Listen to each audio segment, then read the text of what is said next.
There is nothing.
There is nothing.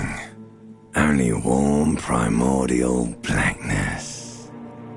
Your conscious ferments in it. No larger than a single grain of malt. You don't have to do anything anymore. Ever. Never, ever.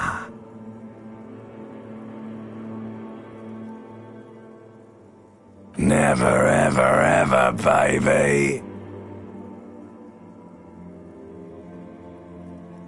An inordinate amount of time passes. It is utterly void of struggle. No ex-wives are contained within it.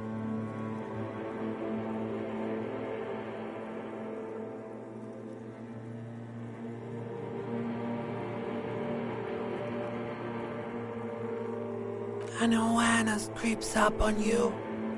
A mass lies hidden in your dead angle, soaking in some lurid acidic sauce. It's bloated and shameful, a ball of meat surrounding you. This is a terrible line of questioning, and it will only lead to more awareness of the meat thing.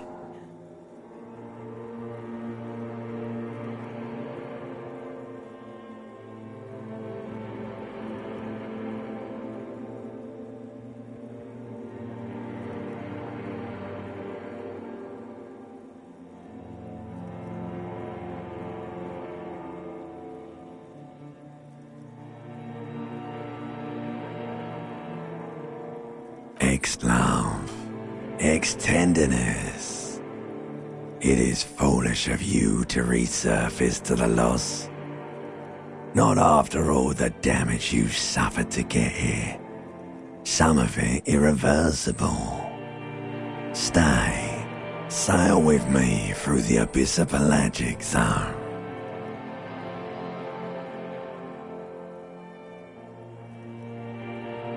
Alright, nothing town to fuck all borough.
Do you want me to upgrade that to a one-way trip, sir? The song of death is sweet and endless. But what is this? Somewhere in the sore, bloated man-meat around you. A sensation.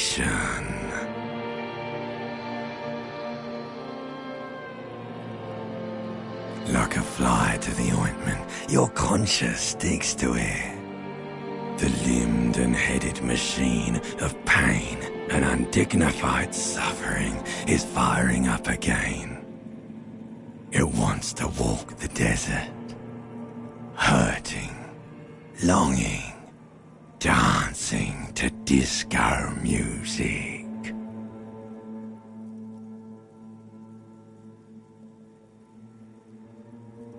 The stench of liquor rises from your mouth, and with it, an ungodly headache.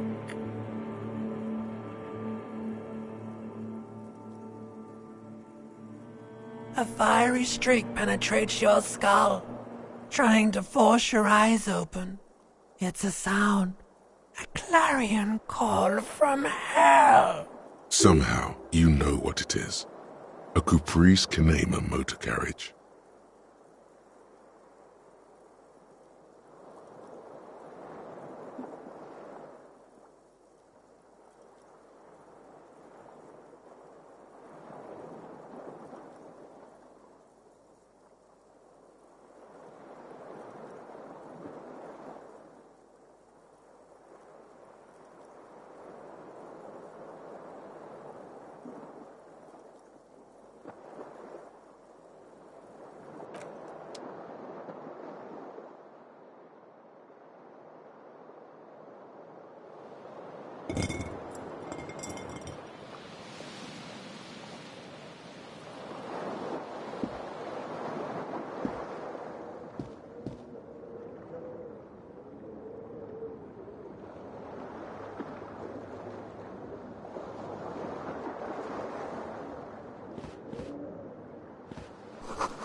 This fan has two chain pull switches.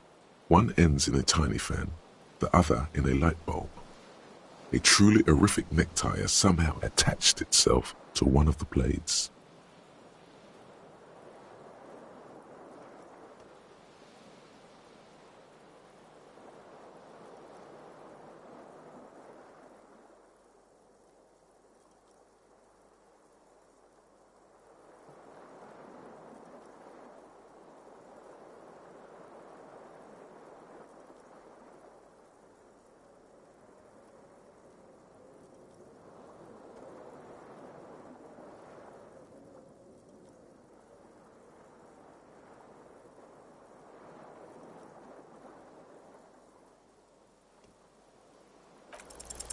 You reach out to grab the tie, but what's this? Diffuse, radiating chest pain. Doom comes over you. This is bad. Feels like sharp stones grinding in your chest and keeping you from moving. For quite a long time, still ongoing. Now is a good time to start worrying. Finally, the pressure recedes. You find yourself covered in cold sweat and trying not to move, hoping it will keep you from dying.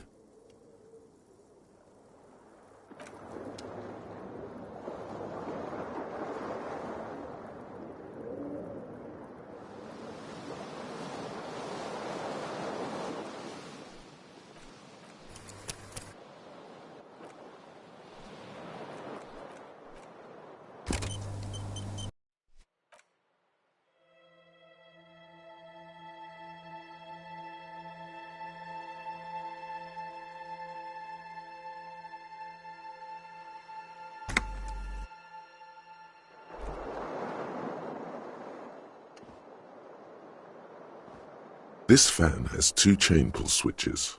One ends in a tiny fan, the other in a light bulb.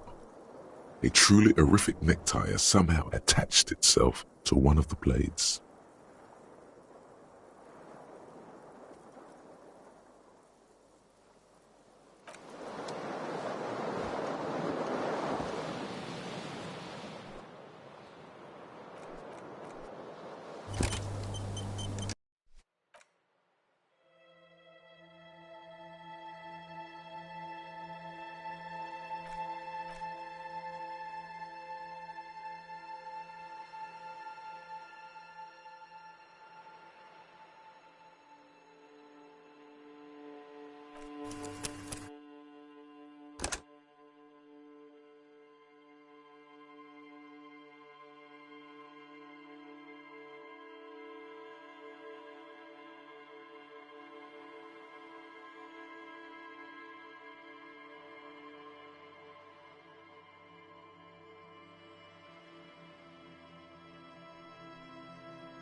There is nothing.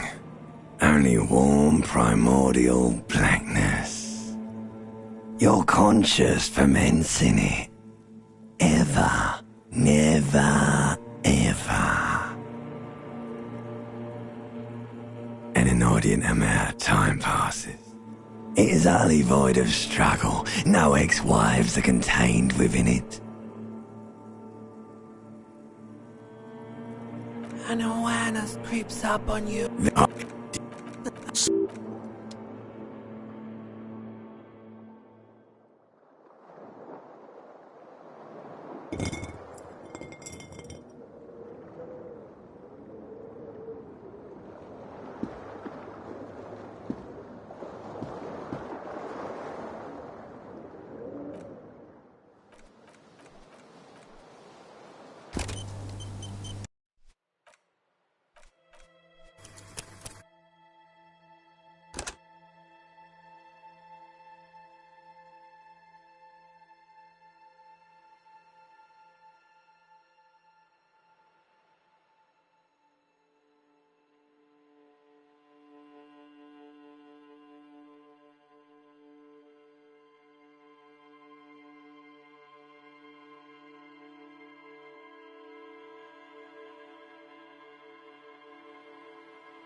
There is nothing. Ever, never, ever. Never, ever, ever, baby. An inordinate amount of time passes. It is utterly void of struggle. No ex-wives are contained within it. Yes, it is. You got it, sweet brother. Nothing upon nothing upon nothing. I know you do, baby. Coming right up, sir. Smooth passage. Alright, nothing town to fuck all borough. Do you want me to upgrade that to a one-way trip, sir? The Song of Death is like a fly to the ointment. Your conscience sticks to it. The limb. The stench of liquor rises from your mouth. A fiery streak. Somehow, you know what it is. A Caprice Kinema motor carriage.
The window stands broken in its frame. Cold wind blows in.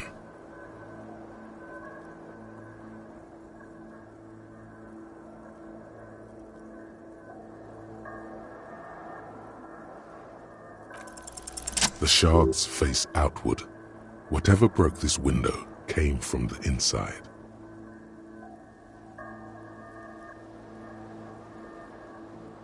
A fine web of scarring covers the back of your right hand, but none of it is recent. More likely a projectile than a held object. There are no fragments on the floor from pulling a tool back in after impact. It is too large for a bullet, yet too small for a piece of furniture. You're looking for something heavy and larger than your fist. Like the green shoe that's on the hat rack in the corner, which, coincidentally, is missing its friend. Congratulations, you smashed the window with your own shoe. Now you only have one. If you're lucky, you can still find the other on the balcony outside. The door to it should be outside your room.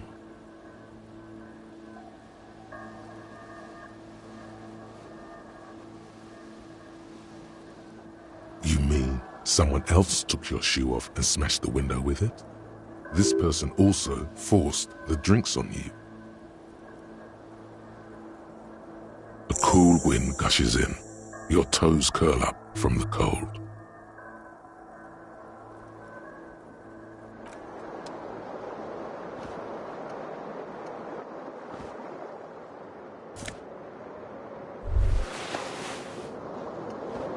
You hear a jingle. Keys are clinking in the pocket of your flare-cut pants.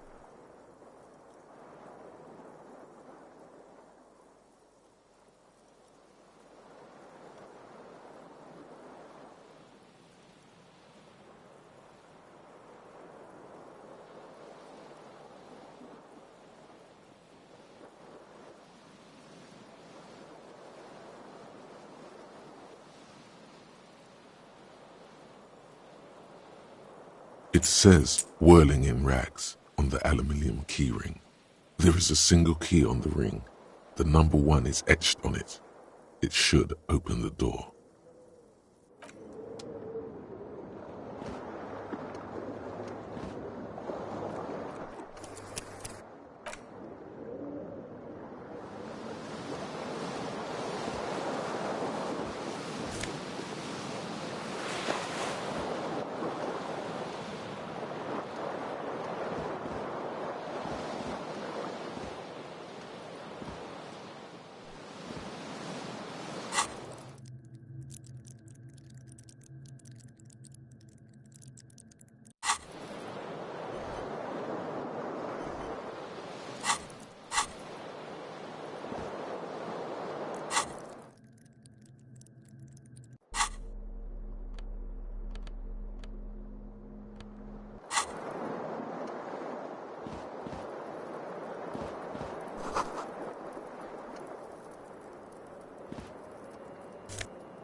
The window stands broken in its frame.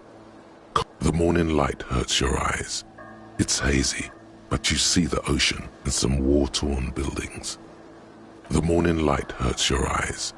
It's hazy, but you see the ocean and some war-torn buildings.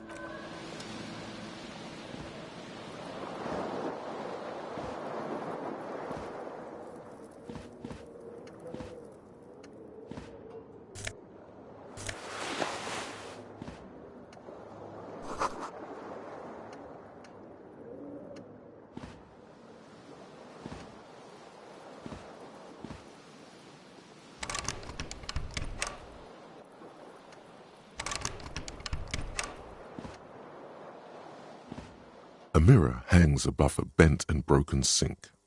In a fierce discharge of masculine energy, someone has ripped half the faucet off. Was this not the same Elo that founds empires and lays waste to cities, virile, uncaring towards the little things?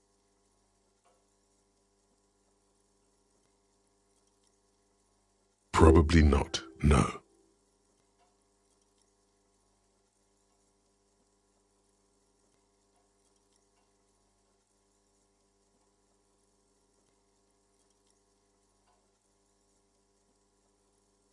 Hot water sprays from the faucet's base, and steam covers the mirror.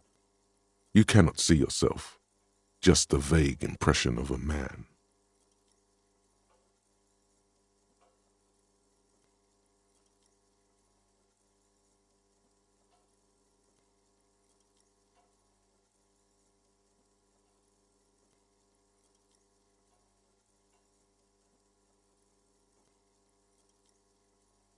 Suddenly, you realize you have no memory of the face that awaits you there, underneath the soft vapor. Really, all recollection of the person you are, the people in your life, and even the world you're in has drowned in a sea of blood alcohol. This was no mere night of drinking. It was a deluge of world-ending proportions. Really, or as you slowly reach your hand towards the surface of the mirror. Abort. You clearly have not thought this through. You won't like what you see there, and you will never unbecome it.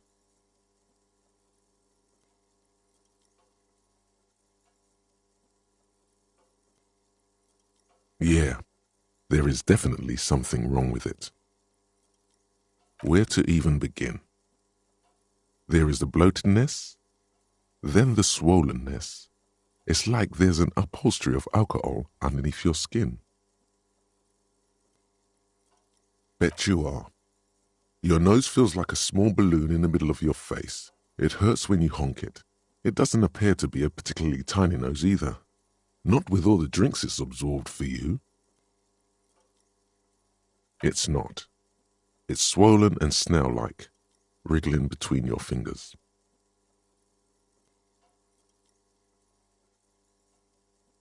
Don't be scared. It's only your face. It's not like anyone's going to see it. Behold.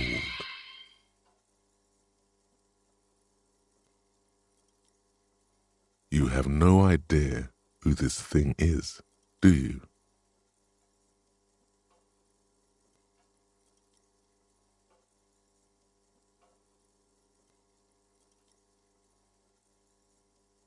Too late.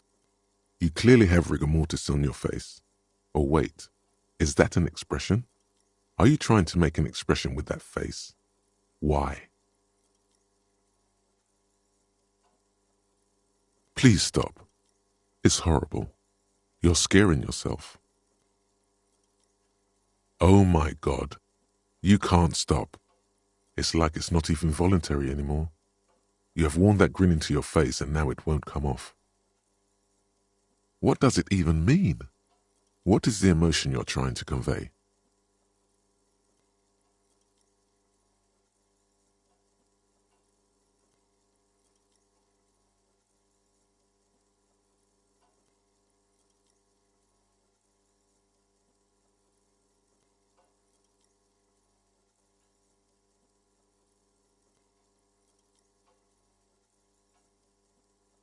You are correct.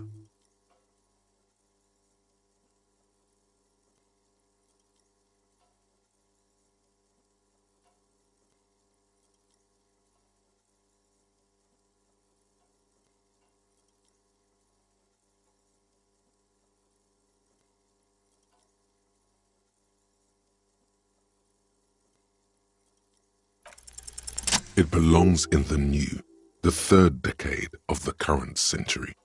Enough time had passed from the failure of the revolution that, for a fleeting moment, free market economy seemed like the ultimate, uncontested way of life for our species.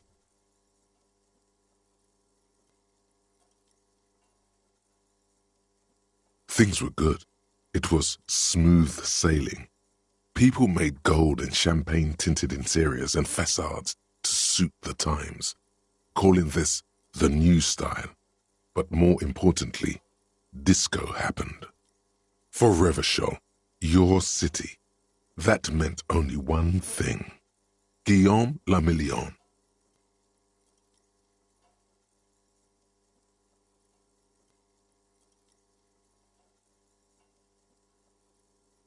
If it doesn't rhyme, you're not pronouncing it right.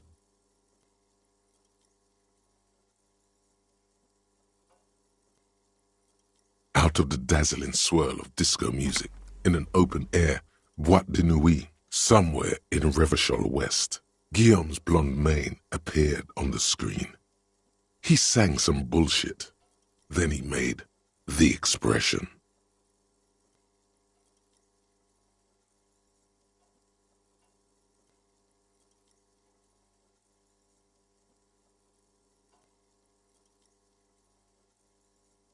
Everyone loved it.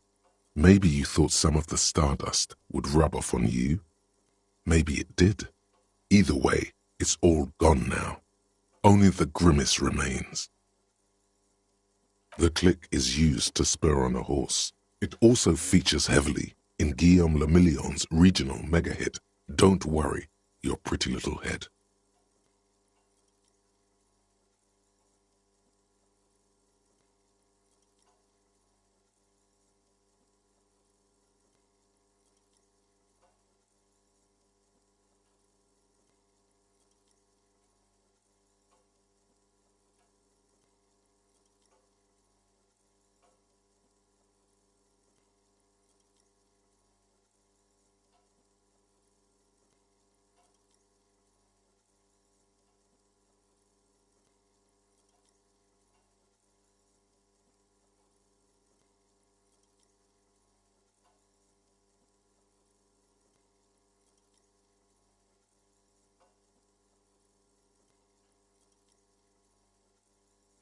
Some 20-odd years.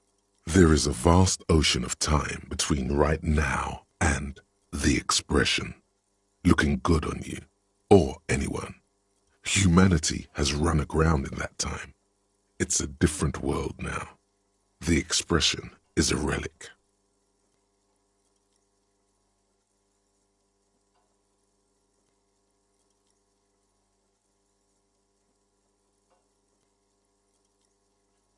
You have some understanding of the near history of disco. The rest is darkness, aside from the useless fact that the motor carriage outside was a caprice canema.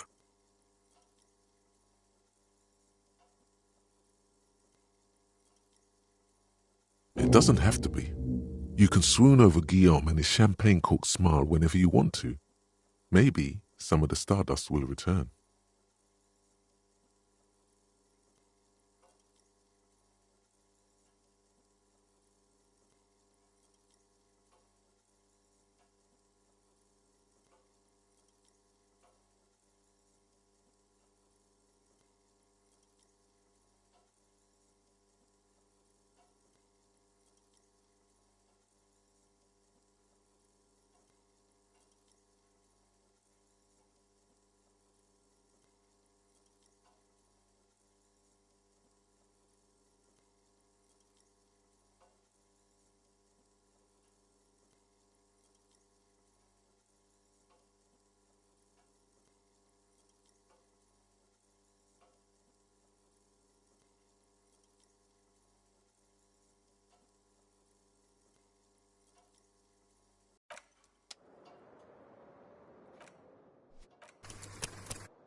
A mirror hangs on the bathroom wall. In it, your face, adorned with the expression.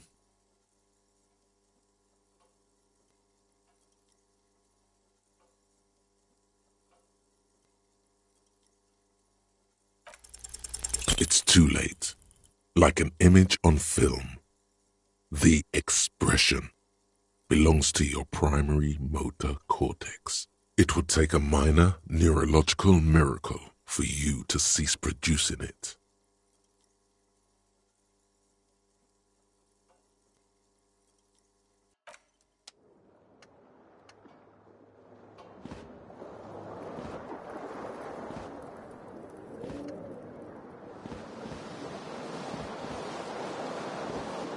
This fan has two chain pull switches.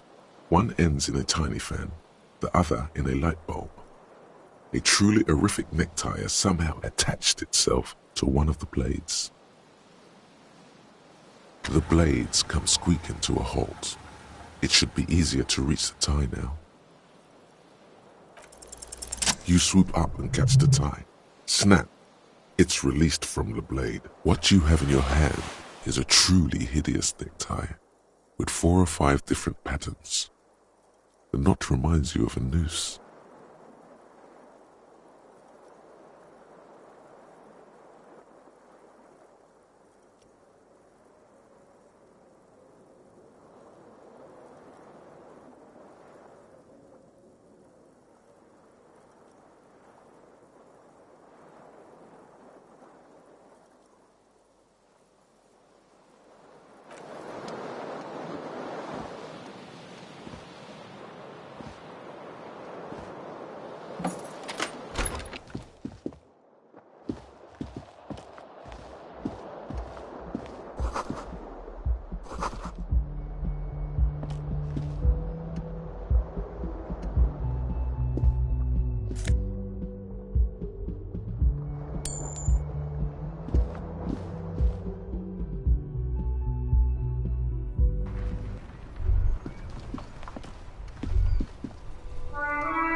There they both are, 2 identical shoes, both copiously green and indiscriminately snakeskin, reunited on your feet,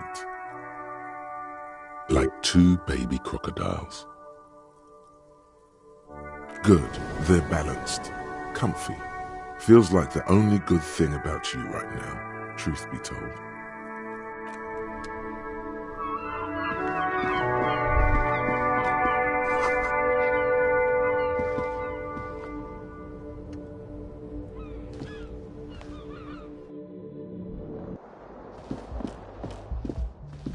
Hello, officer.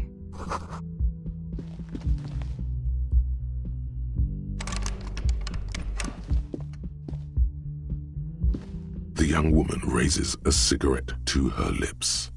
A silver jumpsuit falls off her like scale armor, sparkling. This is the sparkle of too many nights out on the city.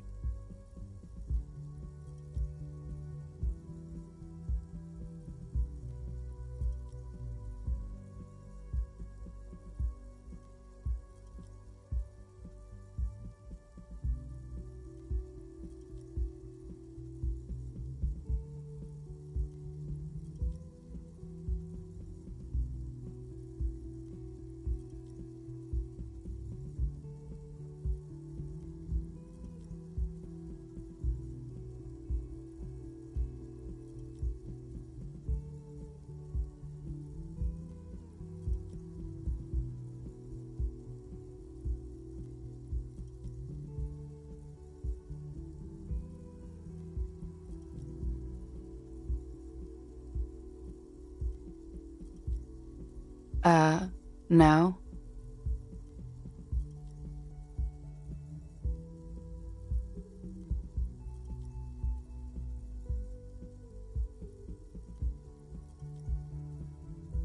Because you're a police officer, sir.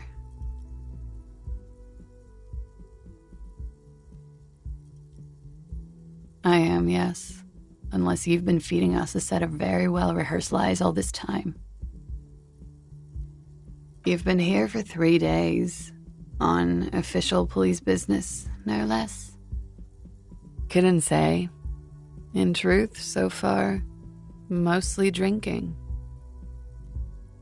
You have no doubt about the drinking, but do you strike yourself as a tight-lipped drunk? She must have heard something.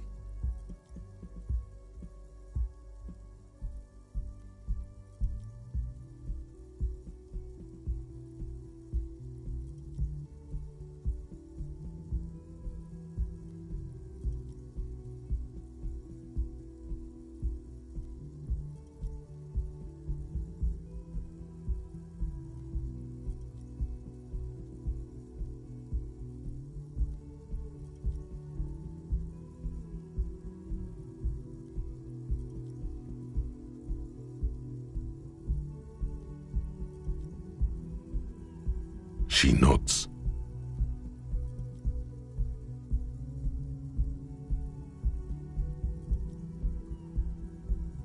There's a mercenary out back. He's been hanged. The body has been there for a week now. The locals probably got tired of it and called the cops. I didn't mean to overwhelm you with information. You seem a bit lost, officer.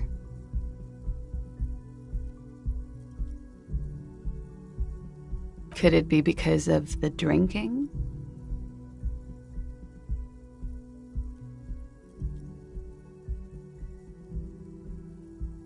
Don't be so harsh on yourself. They let almost anyone be a police officer.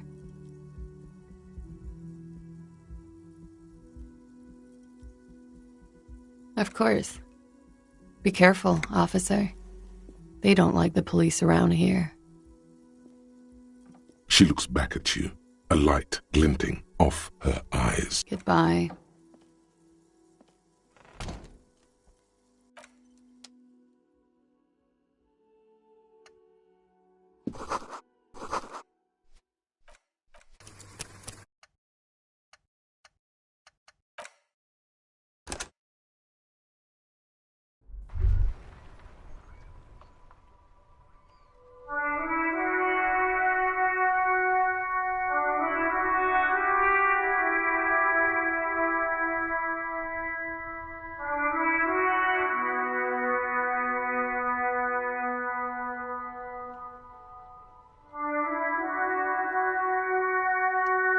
There they both are. Two are like two good. They're bad.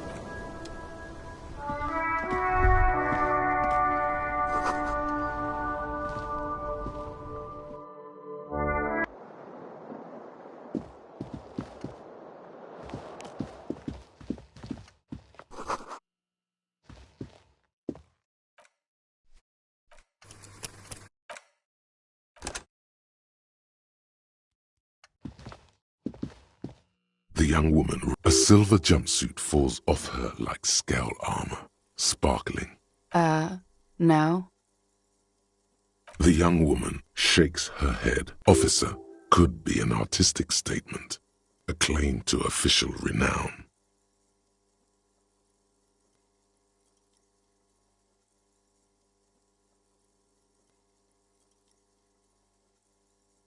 No.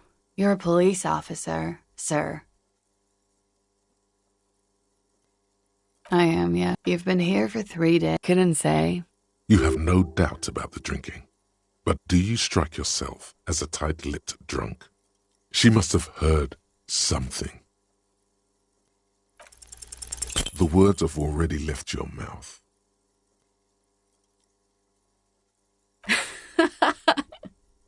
What was that?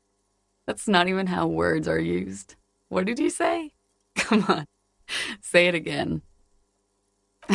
No. You see, that's not what you said. You said... Come on, man. Freddie, please. One more time. Goddamn right you did. You crazy asshole, you. What kind of cop are you?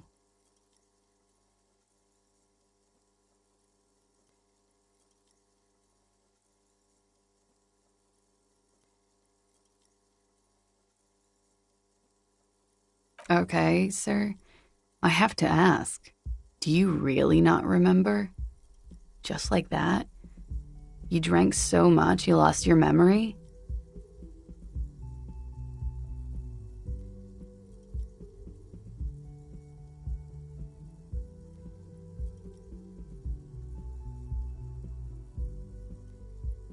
I'm sorry. It's gonna suck for you later when you have to interrogate me.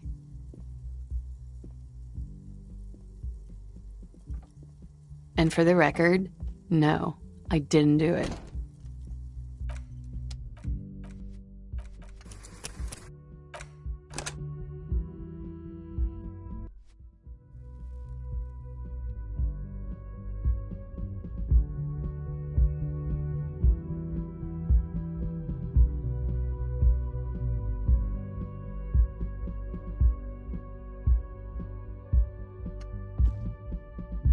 The young woman, No.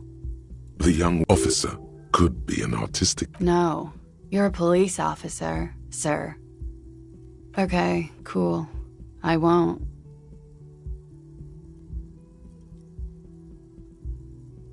Okay. Sir, you've been here for couldn't say. In truth, so far. You have no doubt about the drinking. But do you strike yourself as a tight-lipped drunk?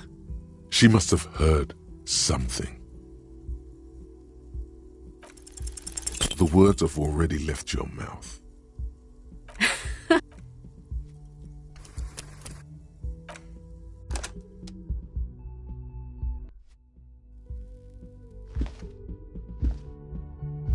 A silver jumpsuit falls off her like scalp.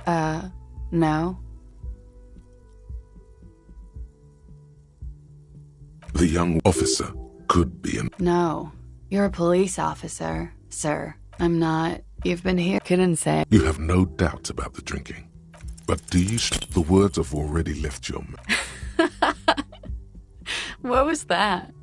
That's not even how words are used. What did you say? Come on, man. I'm sorry. I didn't mean to hurt your feelings. She looks back at you. Goodbye.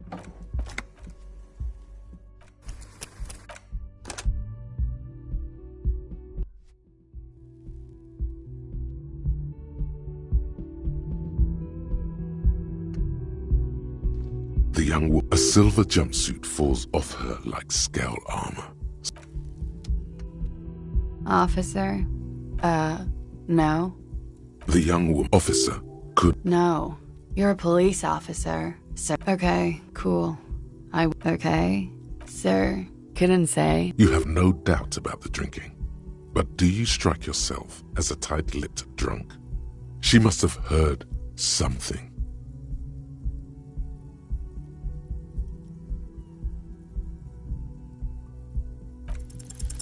The words have already left you.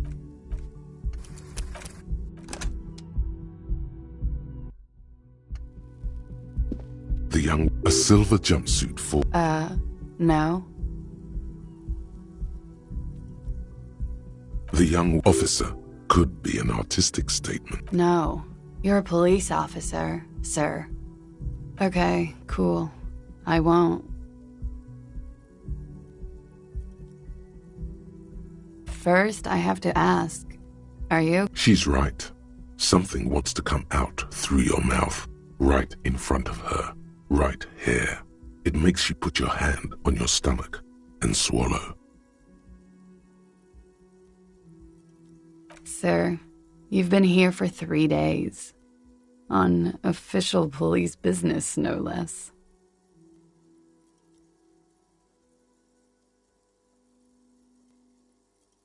Okay, couldn't say.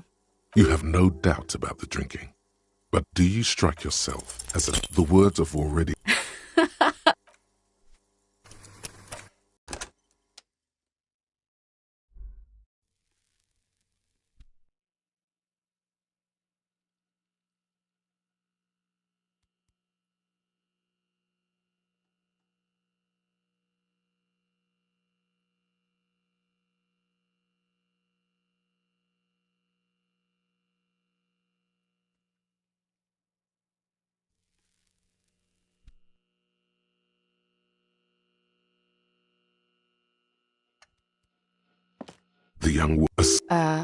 No. The young officer could. No. Okay, cool. Okay, sir, couldn't say. You have no doubt about the drinking. But the words have already left your mouth.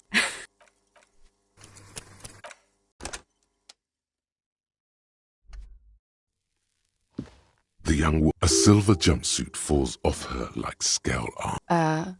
No. Because you're a police officer, sir. Okay, cool. Okay, so couldn't say. You have no doubt about the drinking. But do you strike? She nods. There's a mercenary. I didn't mean to overwhelm you with information. She nods. Good monologue.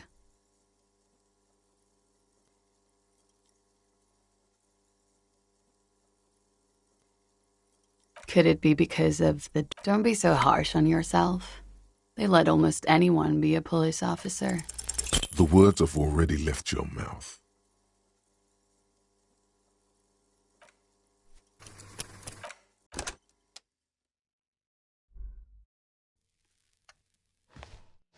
The young woman, a silver jumpsuit falls off her like scale. No. The young woman, officer, could... No. You're a police officer. Okay.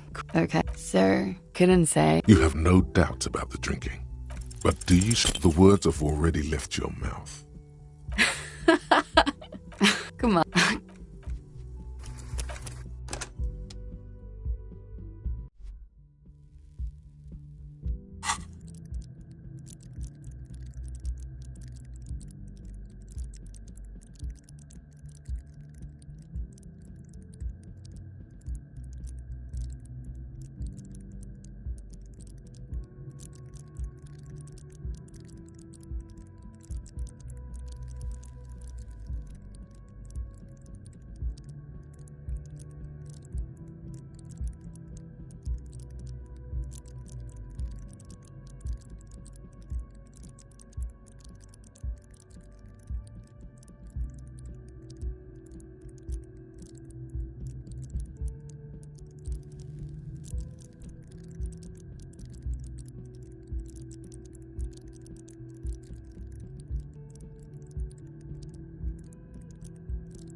A silver jumpsuit falls off. The young woman, officer, could be an artist. No. Okay. Sir, couldn't say. You have no doubt about the drinking. But do you strike yourself as a tight-lipped drunk? She must have heard something. Try the expression. Come on, why are you still doing this?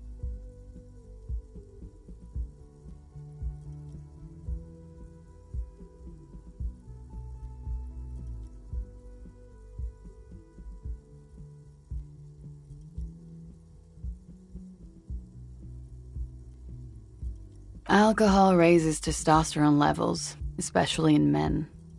The levels remain elevated after inebriation ends and the pain begins. You seek comfort. It's only natural. She puts out her cigarette.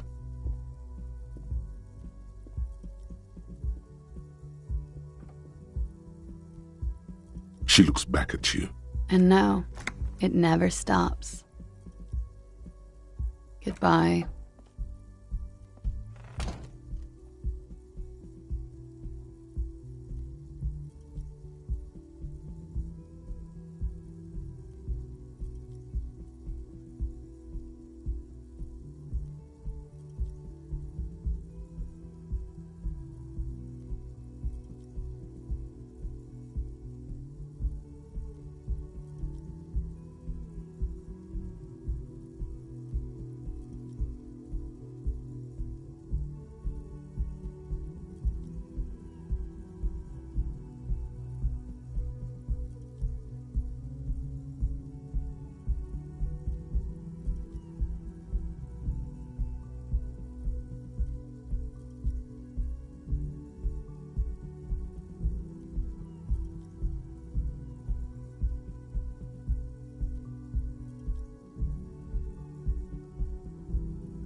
The young woman, a silver jumpsuit falls off her like scale.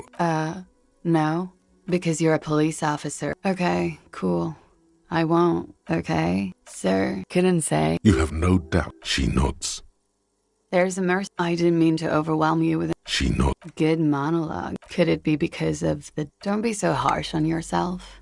They let almost anyone be a police officer. Of course. Be careful, officer. They don't like the police around here. She looks back at you. A light. Goodbye.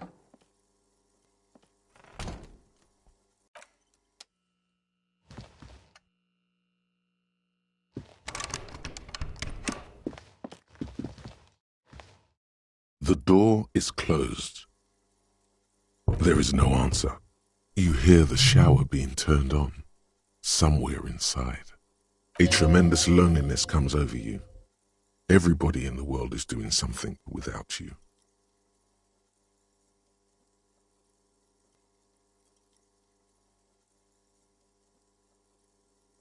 The door does not care. Still no answer. This door can only be opened with a key or from the inside. Still nothing.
You should totally sing karaoke here, the first chance you get.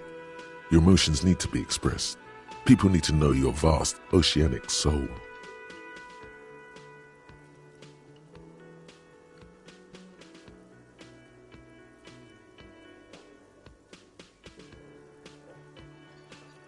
Exactly. It's measured, level-headed, and it needs to be heard through a PA system by other people. You have not yet stumbled on the right lamentation, but it's out there. It'll come to you. You will wreak havoc with it. Don't worry.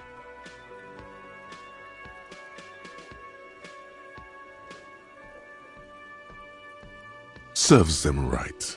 Wipe that smirk off their face with your sad, tragic song. Who's laughing now? No one.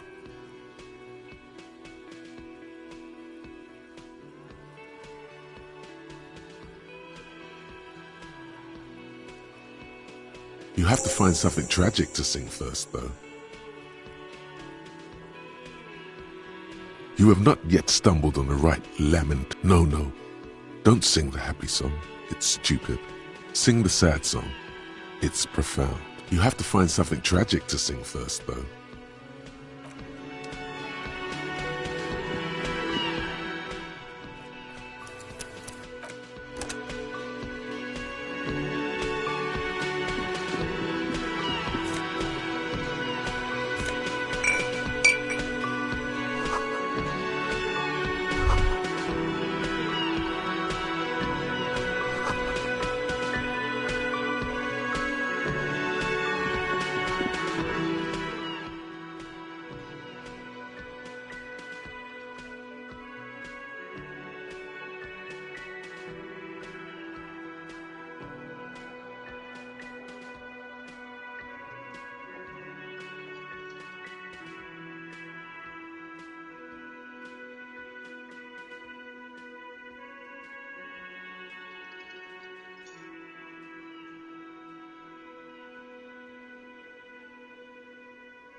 A man in his late 20s stands behind the counter, inspecting a stuffed seabird. As you approach, he gives you a sideways glance, then looks down again. That was disdain in his eyes. Even now he's purposely ignoring you.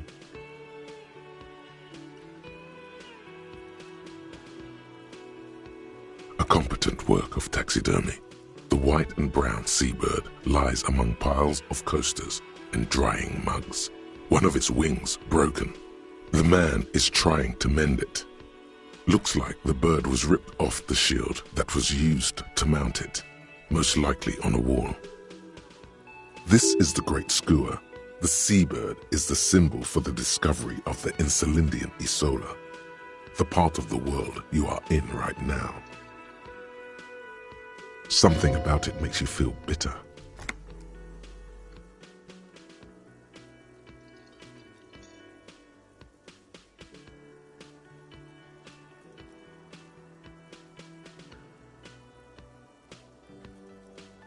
Look, your buddy is over there.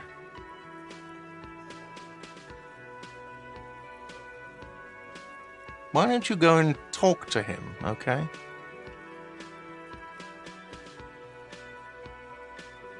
He pretends not to hear you, concentrating on the bird instead. A competent looks like this is the something about it makes you feel bitter.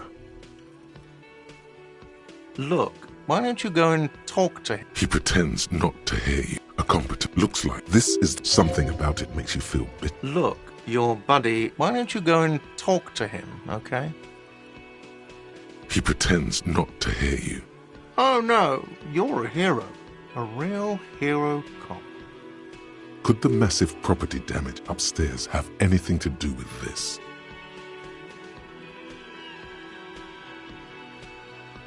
Yes, you are. A real decorated hero. What did you not do?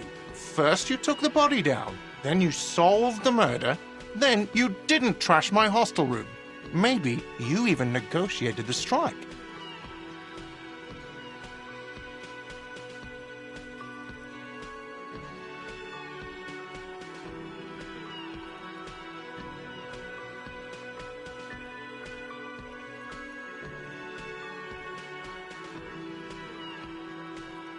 Oh, it's not? You're right. It's not.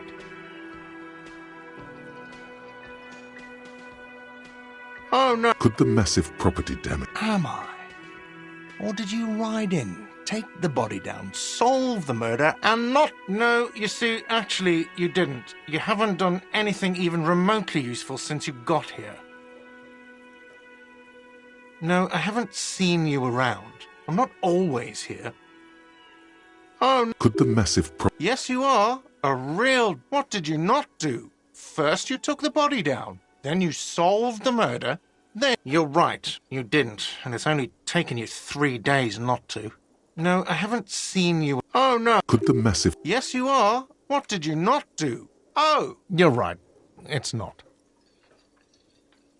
No, I'm not the bartender. I'm the cafeteria manager. I have 3 cafeterias to manage. 3. Sylvie tends the bar here, not me. I'm only standing in. She just, you know... His eyes dart from left to right. This man isn't lying, but he is hiding something. So now you're a cop. Oh, forget it. No, I'm not the bartender. I'm the cafeteria manager. That period of my life is over. Not everyone who stands behind a counter is a bartender, okay?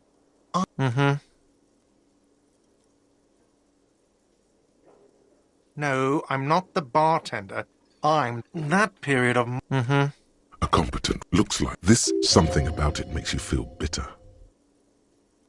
The man plucks at the seabird, frowning.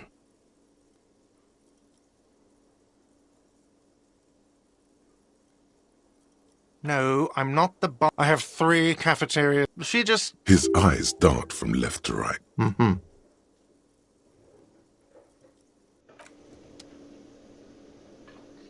The man plucks at the...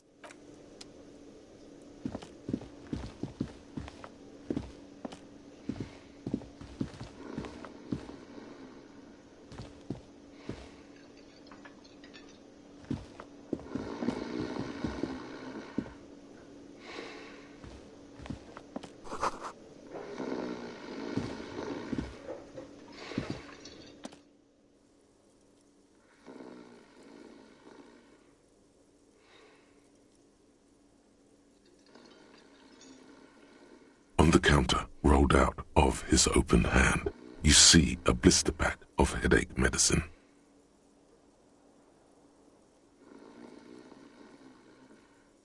The man does not mind. You probably need them more than he does. You've just picked up some magnesium. This item is stored in the bottom left corner of the screen above your character portrait. Use magnesium to heal your morale if you have morale damage.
Hello, sweetie. You shouldn't keep your colleague waiting.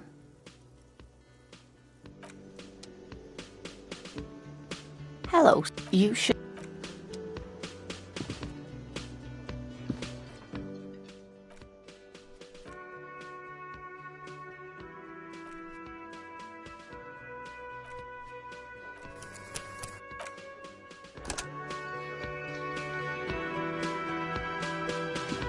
A bespectacled man in an orange bomber jacket is tapping his foot on the floor.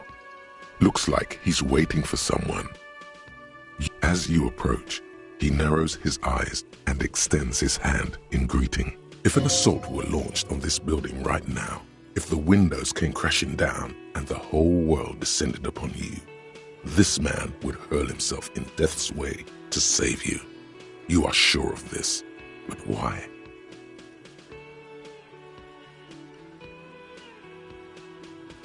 He is your half-brother.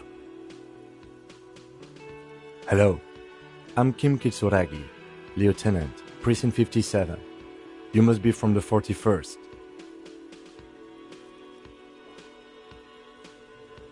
You realize he is waiting for your name. This is your chance to come up with a really good name for yourself. Get creative.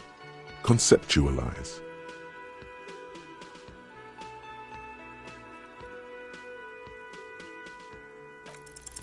Raphael Ambrosius Cousteau.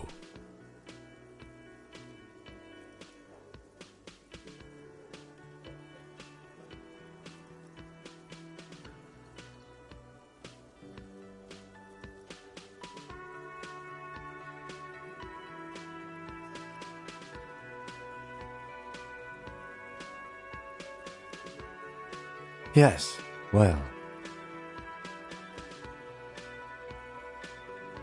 Not for a moment does he believe that's your real name.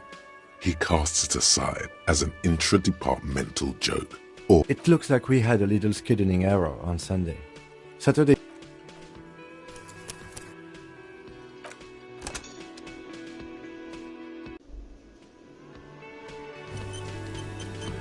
a bespectacled as you if an assault were launched on the he is your half-brother. Hello. I'm Kim Kitsura. You realize this is your chance to come up with a really good name for yourself. Get creative. Conceptualize. Raphael Ambrosius Cousteau.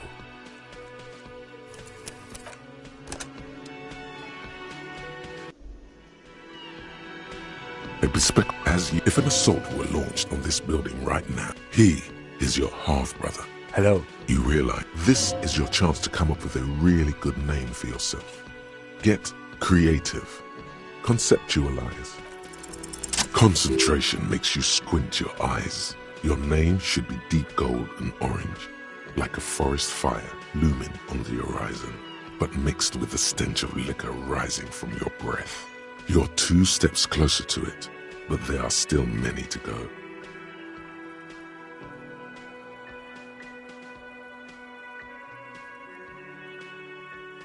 Okay then.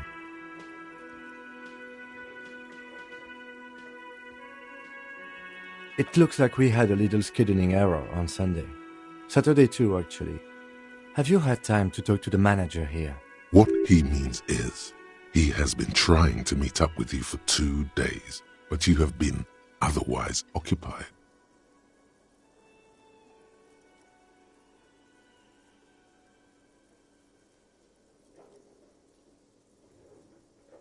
If you don't mind, we should talk to him again. Ask him for a rundown of the area. Now that I'm here as well. I understand the scene is out back, right? It also wouldn't hurt to assure him the police are finally here. In full force, I mean.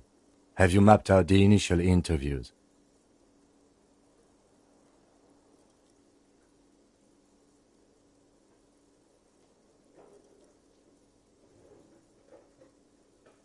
At the 57th, we like to prepare an initial list of persons of interest, and then just skim the surface. Prepare the field, get to know the players. You don't do that? Maybe it's not an inter-district practice. Okay, we'll have time for that after we take a look at the coroner's case. Have you removed the dead body from the tree?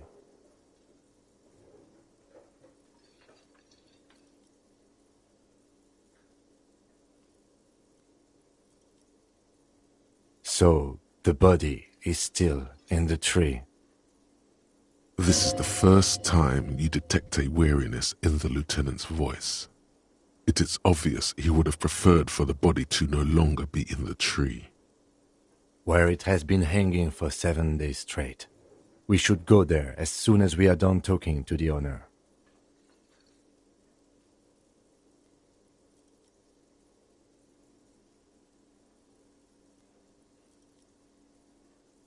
I was sent here to meet a detective from Precinct 41. You have the insignia of the citizens' militia on your sleeve and on your back. I suppose you could be impersonating him. You could have gotten the insignia from the black market or forged it. But for now, I'm going to set those possibilities aside. I'm not from the Inspectorate General. Inspectorate General means internal affairs. What he's saying is he's not from the rat squad and isn't supposed to suspect such things.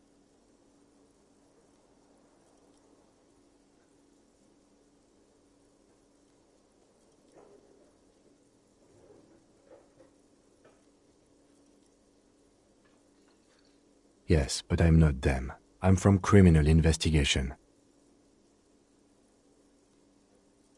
Yes. They're not just white rectangles. They bear a halogen watermark with the letters RCM and a pattern resembling the street grid of Revachol West. I would ask you to step into the headlights of my motor carriage, but again, it's none of my concern. I just need you to do your job.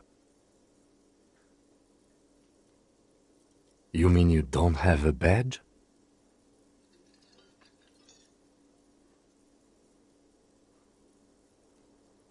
Losing your identification card. is a serious matter. My vehicle has a shortwave. You can use it to report your badge missing. I would advise you to locate it as quickly as possible. But getting the body down should still take precedence. We all feel that way sometimes. There is no such thing as a police officer, I'm afraid. What remains is that there is a dead body in the tree. Someone has to figure out who put it there. If we don't, no one else will.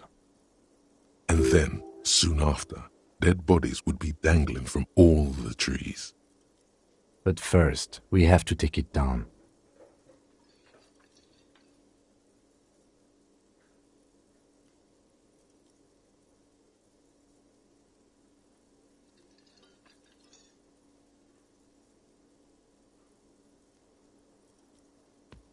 I can see you drank last night and the night before, and that you are still drunk now.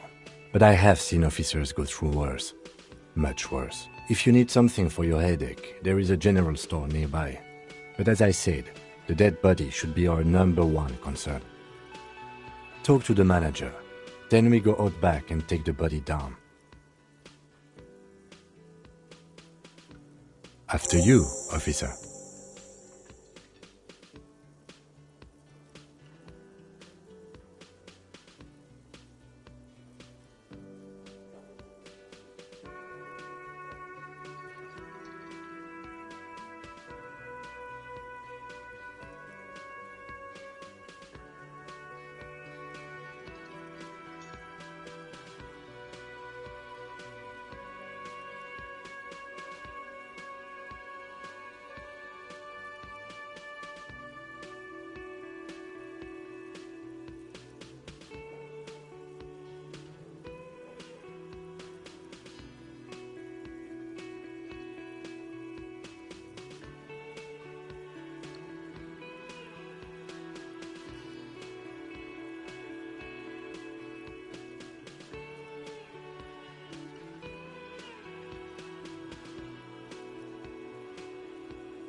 Lieutenant Kitsuragi is now in your party.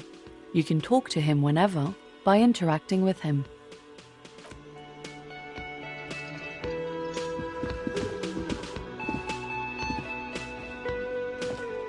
Yes? What do you want to know?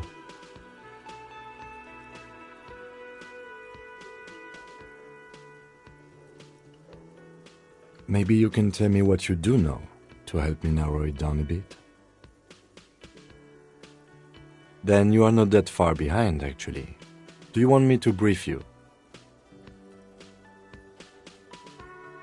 3 days ago, the RCM Emergencies Desk received a report about a security guard who was found hanged in Martinez.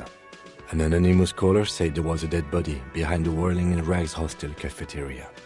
The cadaver had been there for 4 days. No one had come to investigate. During that time, the victim had been stripped of his belongings. The caller did not identify him, but used the word lynching. There is an ongoing labor dispute between the local dock workers and the logistics company Wild Pines. I was told we should approach the death as part of this dispute.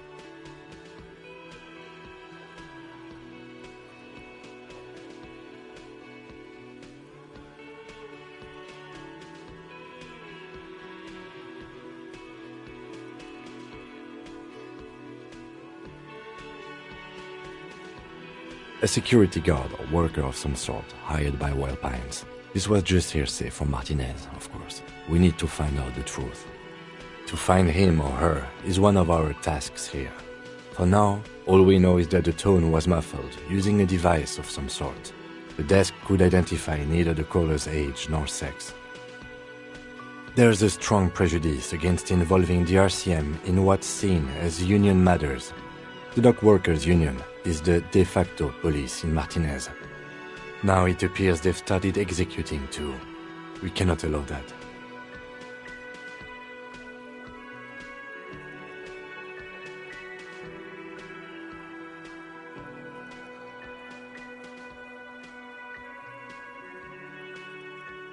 That's us, the Revachol Citizens Militia. We're the police in this city. The RCM, or the Revachol Citizen Militia, is the police force you and him are part of. A self-organized peace corps of the occupied city of Revachol. The RCM operates within a legal twilight, yet its authority is rarely questioned. It's super useful to know this.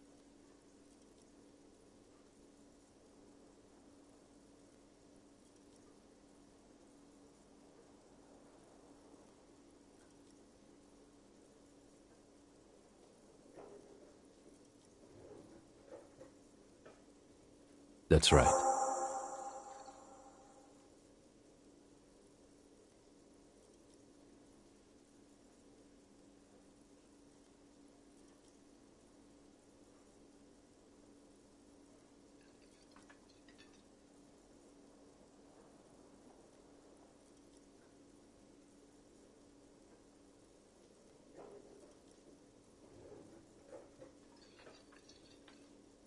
You mean like a brief? Do you want me to brief you again? There's no reason to wing anything. If you didn't get the brief, that's okay. I did. 3 days ago, during that time, the victim had been stripped of his belongings. The colored. Okay then. Was there anything else you wanted to know? No, it's not a particularly mysterious case. The deceased is a security guard for a corporation involved in a labor dispute. It doesn't take a DeLorean polymath to put the pieces together. I just don't see the case getting more mysterious than that.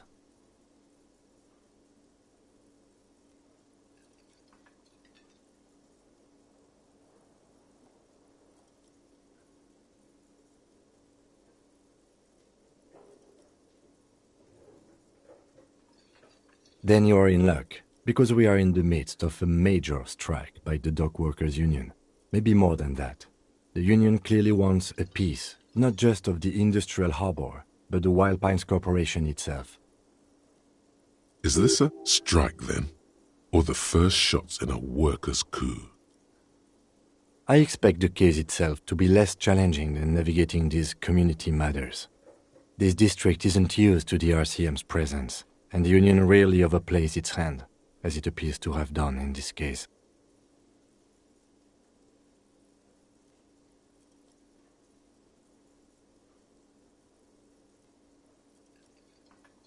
Strike, coup, revolution, it's brigandage, however you parse it. You feel something rising through you, a familiar feeling, an opinion taking form.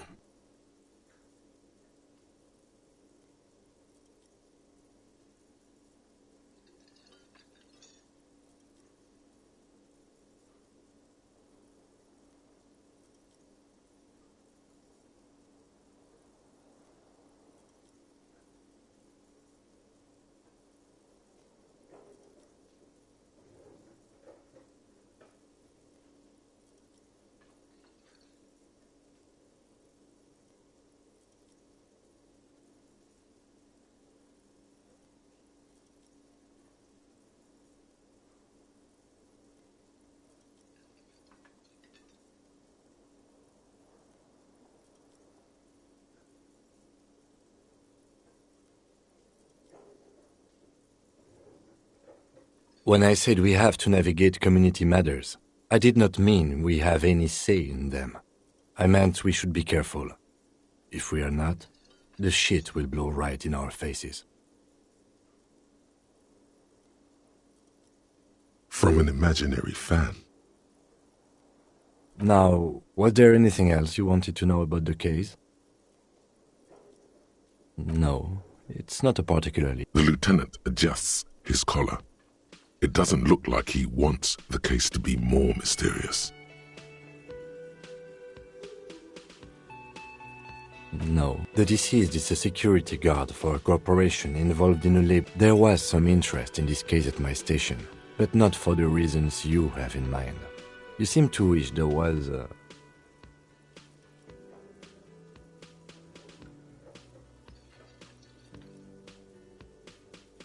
Good point. Martinez is famed for its occult sex murder rites. We'll get on it immediately. The weary tone is the surest indicator that the lieutenant is being sarcastic.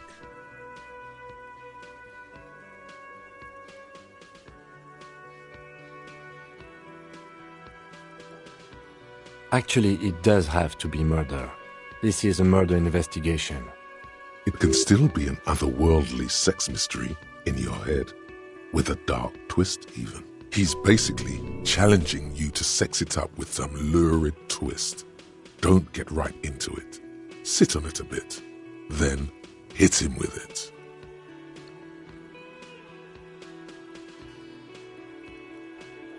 I'm afraid you and I are pawns in a pissing competition. You don't know? I assumed you were in on it.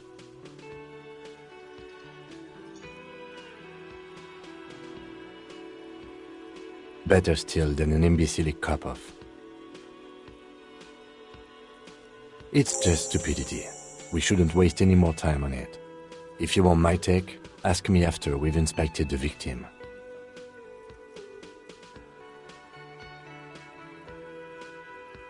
Later. Was there anything else you wanted to know about the case?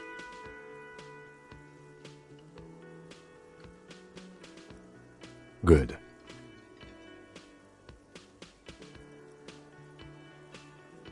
No response. He just arches his brow. He's having trouble processing it, believing it even.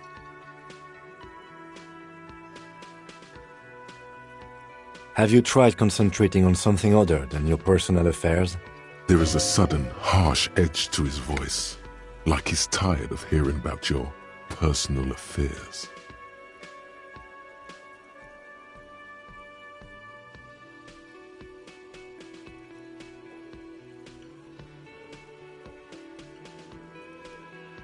Really? You look fine to me.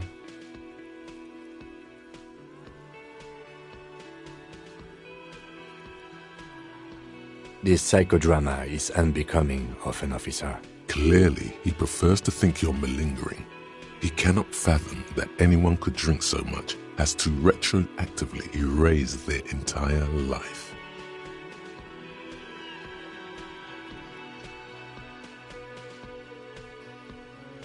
Then you should consider seeking medical attention. You can use the radio in my kinema to call your station's Lazareth. Was there anything else you wanted?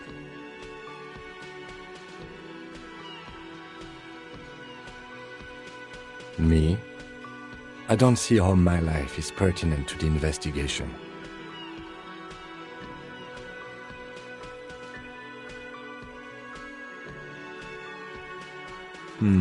That's a fair point. All right, for the good of the investigation, what do you want to know? That's correct. You feel a slight urge to put the lieutenant down for this, but you can't quite muster enough testosterone.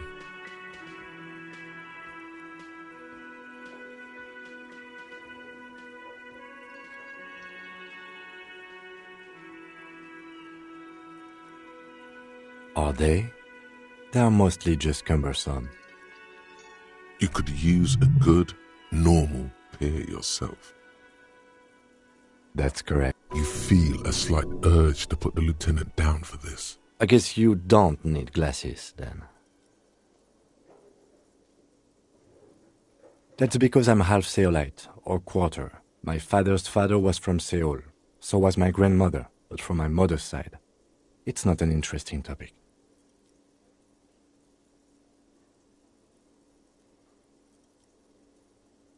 It's a part of the world, officer. A geopolitical entity and a geographic division. I told you it wouldn't be interesting. Seoul is a protectionist, isolationist, pan-Isolari state west of the Insulindian Isola. Actually, it's quite interesting. Some would even say mysterious. You're barking up the wrong tree. I don't speak a word of Seolite. I've never met either one of my grandparents, and I've never been to Seoul. I'm a regular Revacholière.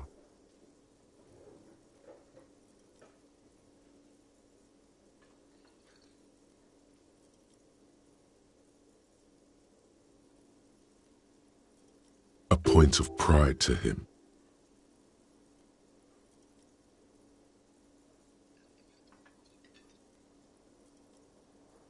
No. Your brain sends the signal to your lips, but they refuse the order. Something is paralyzing them. You're pretty sure it has something to do with the lieutenant's eyebrow. Something the matter? What's going on? It's like you're a puppet in his hands.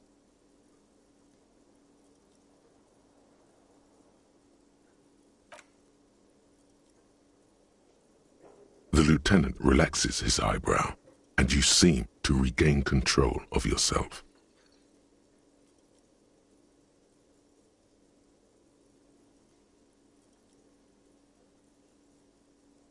What do you mean? I have no idea what you're talking about. The lieutenant's conceptualization skills must be rather rudimentary. The lieutenant is a police officer of the old school. His concerns are material and extrinsic. But this isn't an old school case.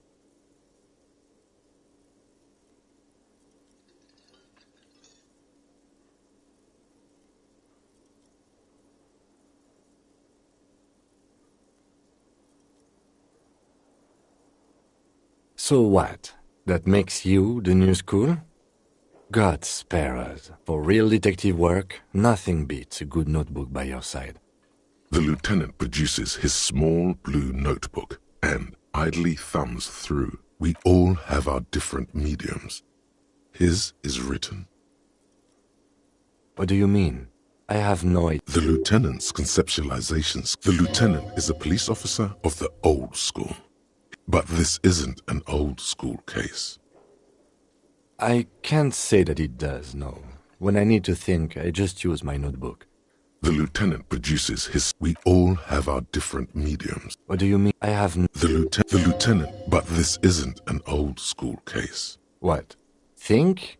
I do most of my work inside my notebook. The lieutenant, we all have our different mediums. Good. Let's change the subject. Excuse me? You have a distinctive way of walking. If I were to walk in front of you, we would surely collide. I hope you don't take this the wrong way. It's just a collegial observation. In the 57th, we call it the Jamrock Shuffle. Officers from Jamrock's 41st Precinct tend to move a bit erratically. They say it's a scene-clearing technique developed by one of your lieutenants for gathering evidence. It's erratic, yet thorough. Prioritizes containers.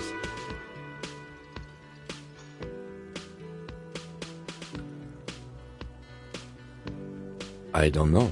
Containers contain, I guess. I'm making assumptions. Passing along frivolous interdepartmental stereotypes is not usually his oeuvre. He regrets bringing it up.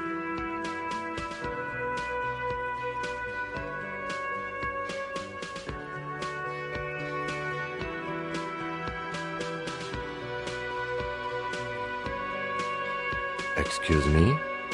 You have a distinctive way. A moment passes. The lieutenant glances at the sports watch on his wrist. What do you want to know? You mean like a brief? Do you want 3 days ago? During that time, the victim had been stripped. To find him, there's a strong prejudice against involving the RCM in what's seen as union... Okay, well, we are police officers. It is our job to find... Good.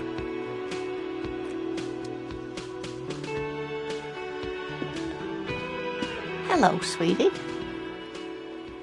Wait, who's Sweetie? Why, you are, officer. You're a handsome man, officer, with your mustache and your chiseled jaw and that silly dimple on your chin.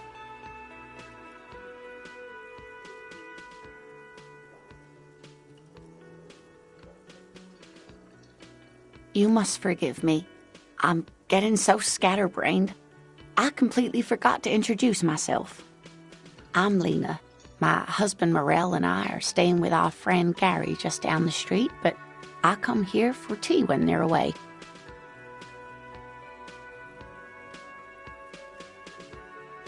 This Lena is wacky enough for the motley crew. Hire her on the spot.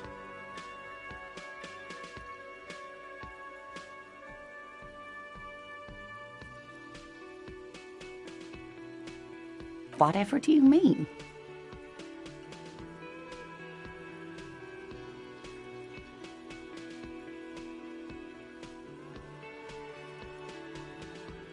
Sequence killers? Oh my.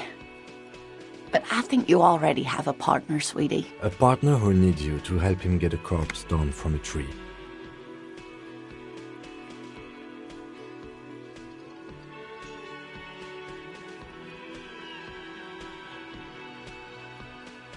I can assure you with absolute certainty, there are no sequence killings taking place in Martinez.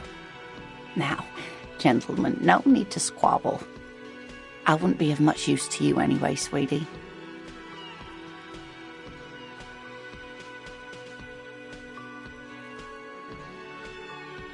Thank you, but Martinez isn't the most wheelchair-accessible place, you see.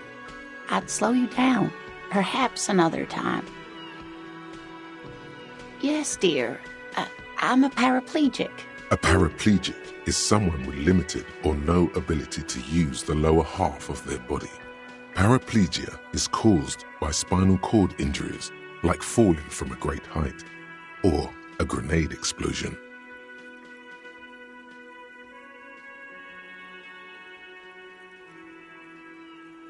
That's quite all right. I'm used to people asking questions.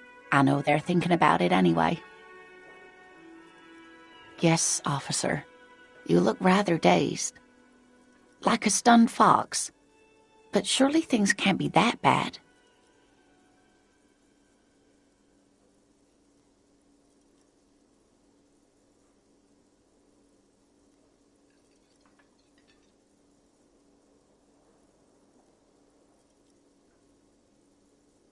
Oh my. You know where we are, right?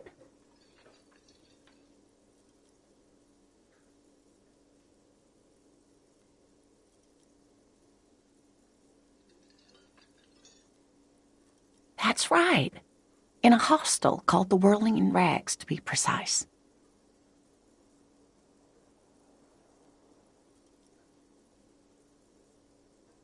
How would I even begin to tell you? Revachol is the most beautiful city in the world. We're fortunate to be here, you and I. I haven't seen very many other cities personally, but everyone says so. Revachol is a rare jewel. This city used to rule the world, though it has seen better days. Speaking of history, you know what year it is, yes?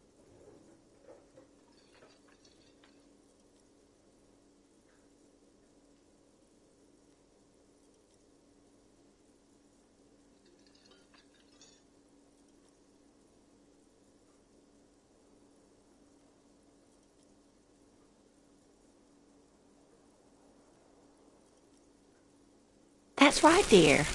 How splendid. Here, take this pen. Knowledge should always be rewarded. Her relief is palpable. She was getting pretty worried about you there, but now she relaxes her shoulders. I can tell that this is taxing for you, so I'll just ask one more question. What regime are we living under? What mode of government?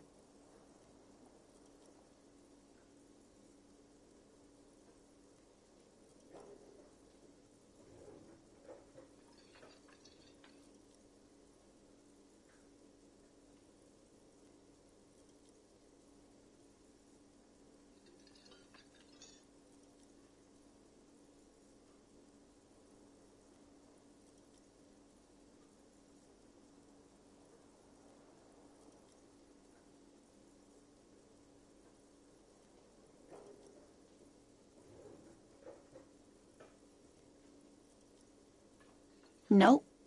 sadly not.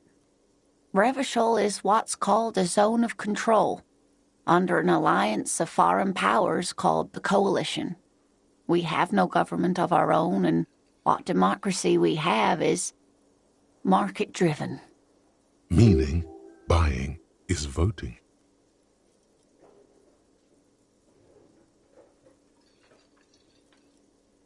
Oh dear.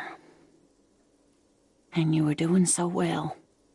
There aren't any cops in Revachol, not in the traditional sense. The status of law enforcement has been a complicated matter since the revolution.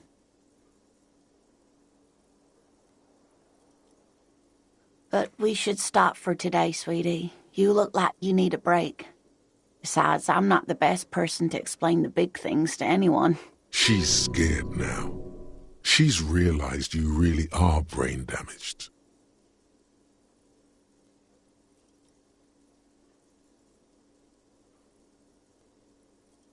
You were doing quite well up until the end, dear. It does look like you're having trouble remembering things. History and places. Remembering reality. A sigh. The lieutenant buries his nose in his notebook.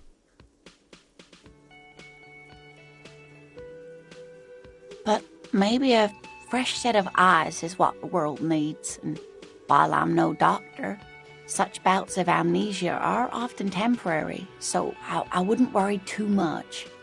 A defeat, I'm afraid. The people of this archipelago tried to build something new, something different. The rest of the world didn't like it, so they came and ended it. This was 42 years ago.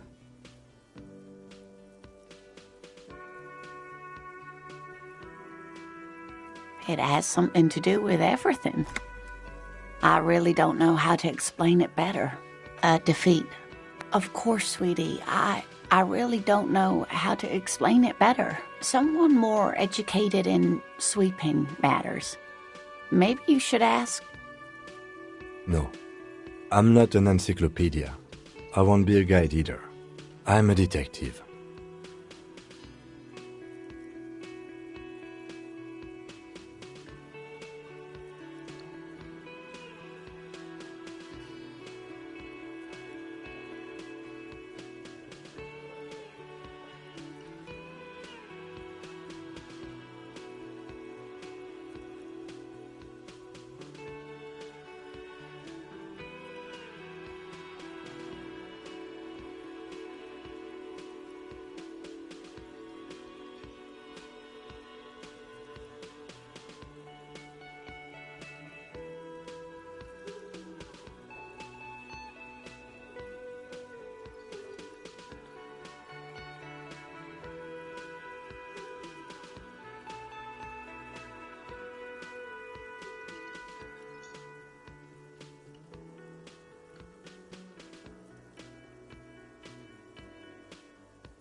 Of course. Then I don't know.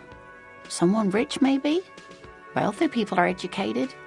Though I don't know where you would find a wealthy person in Martinez. Of course, dear. Good luck with your case.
Hello again, sweetie.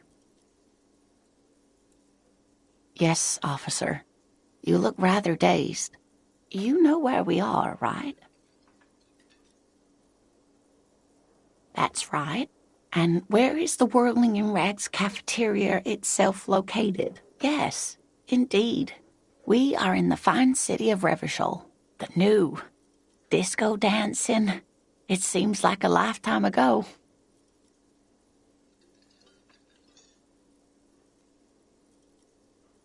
Much has changed, but it is still the most beautiful city in the world. A rare jewel set in the sand between the pines.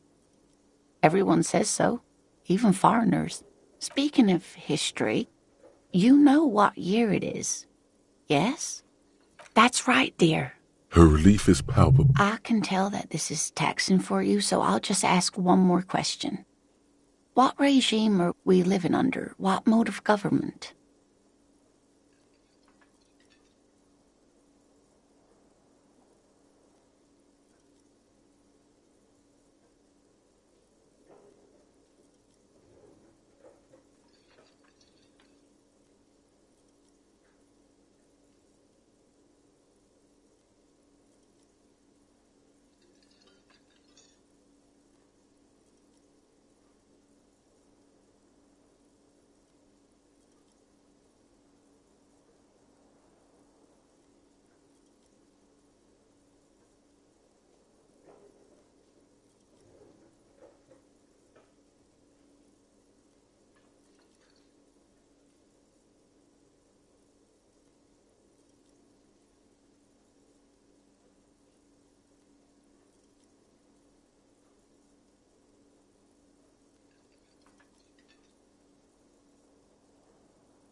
Oh, sweetie, it's really not. There used to be people who thought that way. Revachol is a zone of control led by an alliance of foreign powers called the Coalition. We have almost no government of our own. But they still have cops.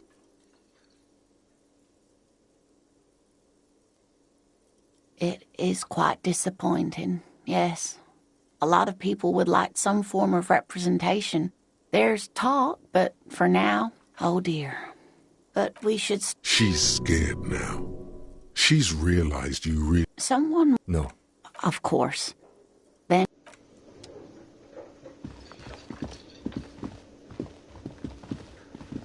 The man with the unimpressive beard notices you approaching. He drops the ledger he was holding and turns to the lieutenant. Mr. Gart, right? You run this place. Yes. I am Kim Kitsuragi from Precinct 57. This is an inter-district investigation, so joining me from Precinct 41...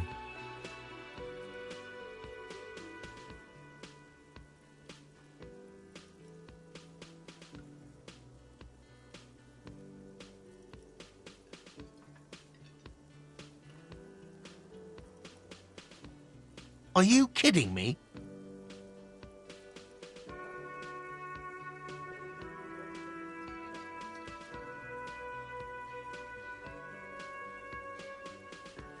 It's you. It's obviously you. You smell like liquor. And... See? Everyone agrees it's your color scheme. We're on the right track with this name. Is this what you get when you call the police now? We've been waiting for a week here. Sir, I understand your concern, but we are here to do a job. And for us to do it, I need you to stay calm. Yes, of course. I know it took us a while to arrive at the scene, but it also took you a while to call us. It was you who placed the call, correct? No, I only just got here. It was probably Sylvie who called you. She usually works the bar here. I'm only temporarily taking over her duties. Do you have her number? As a matter of fact, I do.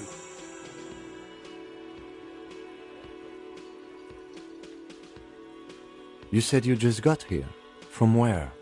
Are you... What, of Martinez? No. I live in Jamrock. I only sometimes come here to keep an eye on the place. This is just one of the many cafeterias I manage. But you still know your way around, yes? In case we need directions. Yes, I know where some things are, but as I said, I don't live here. I just used to work here. And I'm not going to start working here again, if that's what you think. I didn't imply that. Detective. He probably means this is where you step in and ask your questions. His face expresses profound doubt in your having this. Ask him about the body's location before asking if he killed him. People give up information in the more innocuous questions, which you can later use in the more sinister ones, not vice versa.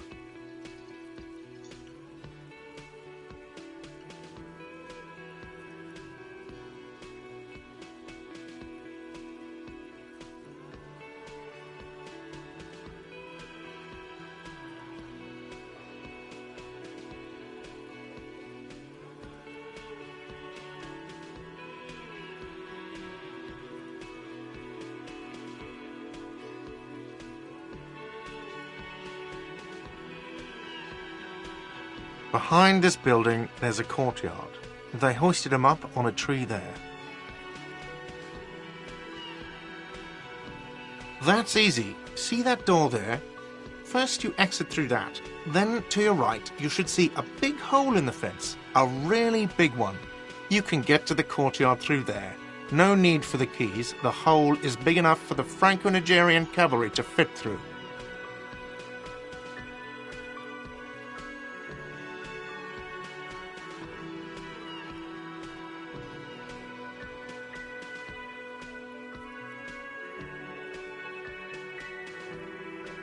I don't know who killed him. I'm not the police. That's your job.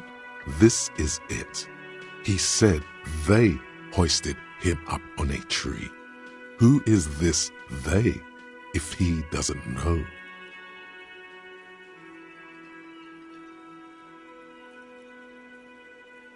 Oh, people are saying it was the union dock workers, that it was a lynching.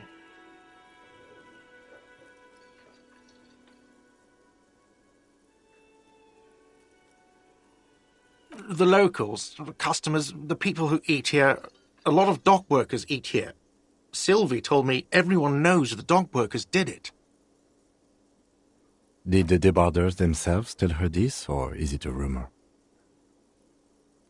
I don't really know. You'll have to ask her.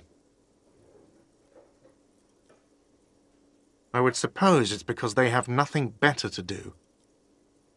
You mean the strike? Yes, the strike. The man they hanged was a security guard for the harbour company, I hear. A mercenary. The unionistas probably thought they'd send a message.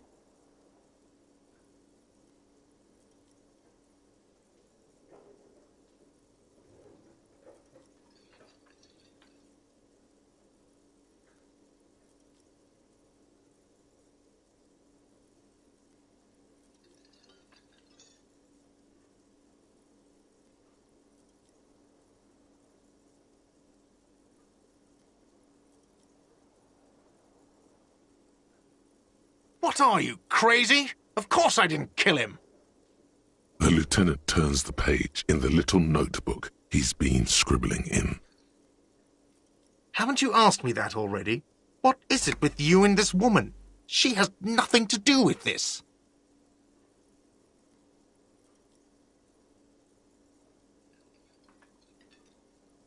Okay, you got me. She went away because of the dead body out back. And because I asked for her number. That's why Sylvie went away. I hope you appreciate that. Thank you.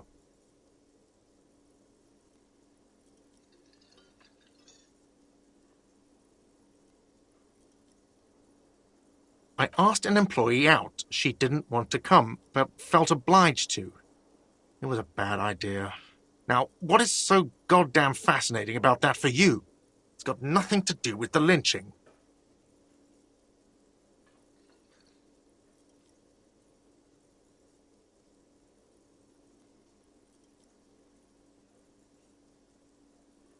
Good for you.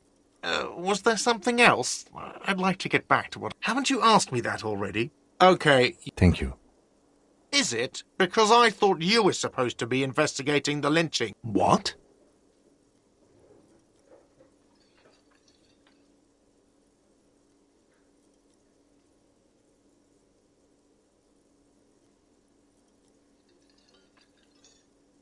Is that so?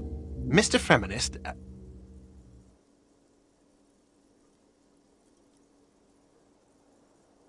You've gained a thought. When this dialogue is over, go to your thought cabinet and internalize it for special bonuses and effects. Haven't you asked me that already? What is it? Okay. Thank you. I asked an employee out. She didn't want to come, but felt obliged to. Good for you. Haven't you asked? Okay. Thank you. Is it? Because I thought you were supposed to. Good for you. Haven't you? Okay. Thank you. Is it? Because I thought you were... Forget it. Let's go. Not so fast, Mr. Feminist. You owe me 130 real.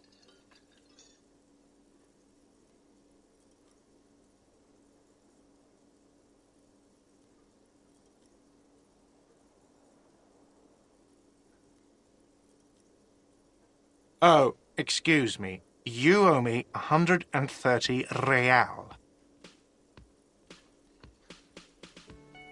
The IIR, or Inter-Isolary Real, is the global reserve currency. Whatever part of the world you're in right now, it's safe to assume he means you owe him some money. No, you don't owe me street cred. You owe me money. You owe this establishment 130 real.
You can't arrest me. I haven't done anything.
Did someone order a vague, farcical reading of the law? More than one pops into your head.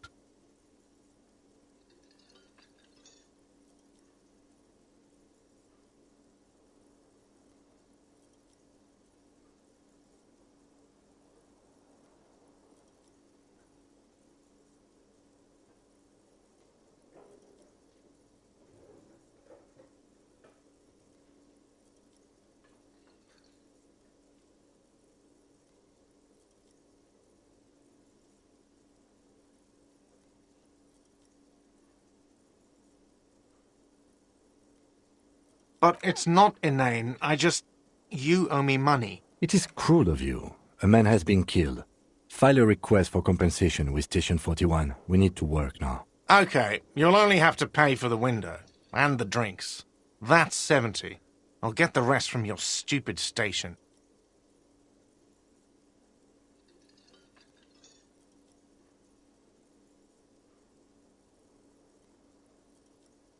The ledger does. The ledger has a memory. The drinks are non-negotiable. There's no way your station will pay for them. Fine, I'll take it off the bill. You want to sleep in a post-apocalyptic shithole? Go ahead, but I'm not giving you another room. No, not cool. You still owe me 30 for the drinks. If you don't have it by tonight, I'm not letting you back up there. That's enough now, sir. Good day. By the way, where is home?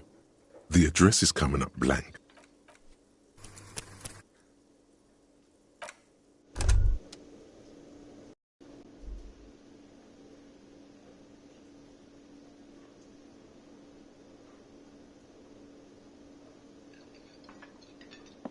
Yes?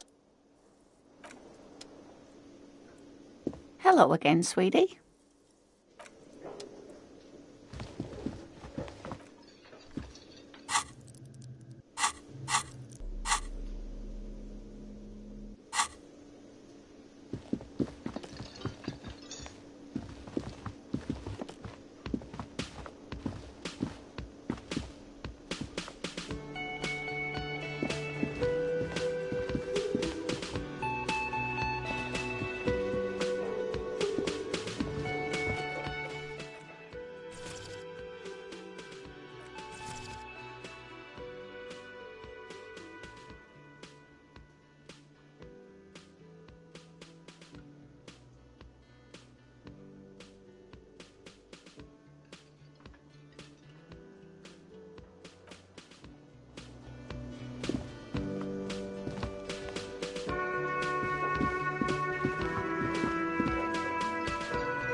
The man with the unimpressive beard notices you approaching.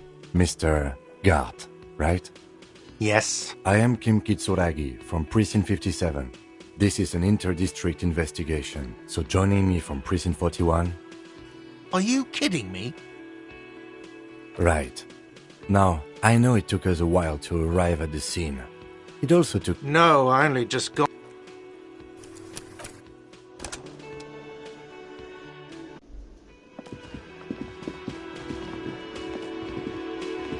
The man with the unimpressive beard notices you approaching.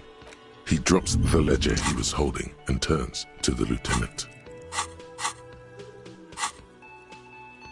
Mr. Yes. I am Kim Kitsuragi from Precinct 57. This is an inter-district investigation, so joining me from Precinct 41... Fantastic.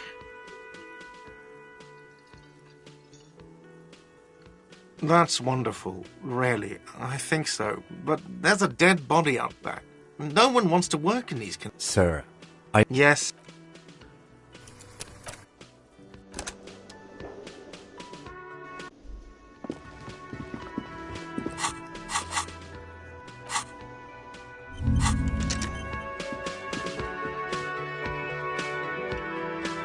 Yes?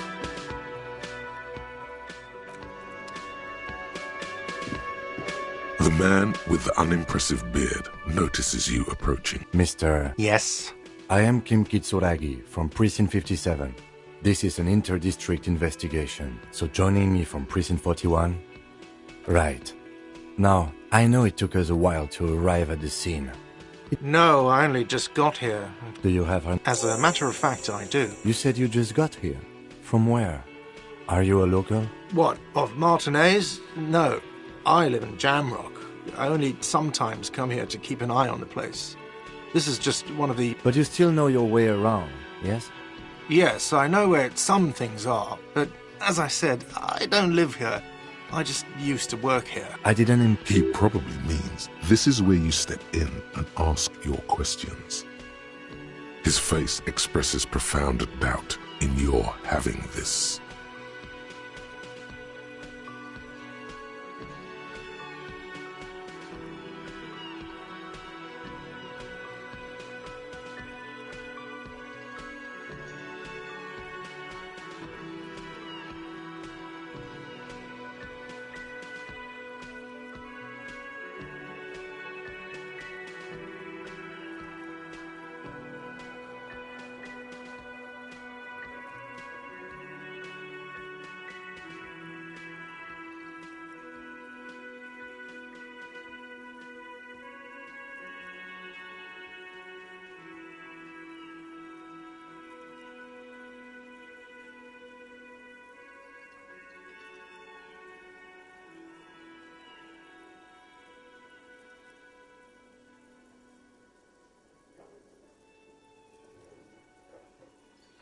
Ask him about the body's location before asking if he killed him.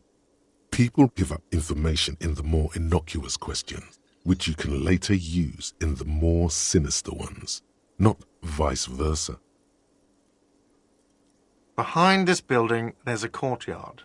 They hoisted him up on a tree there.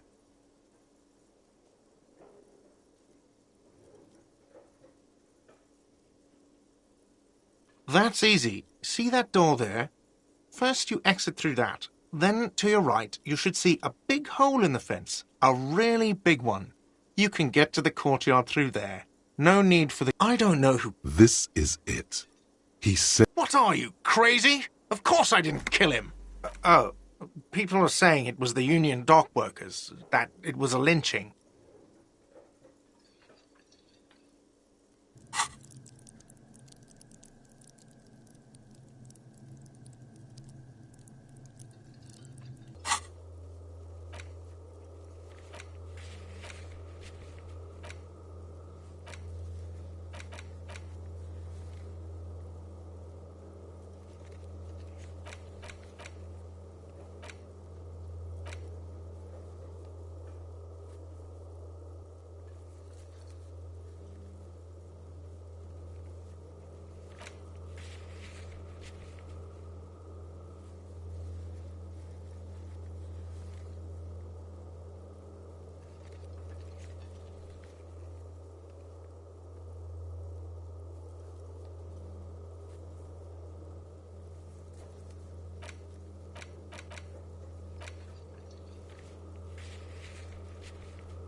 The locals, the customers, the people who eat here, a lot of doc...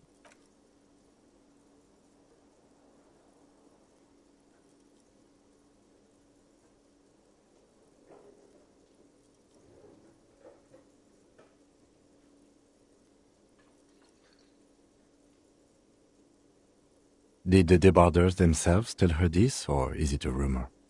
I don't really know. You'll have to ask her. I would suppose it's because they have nothing better to do.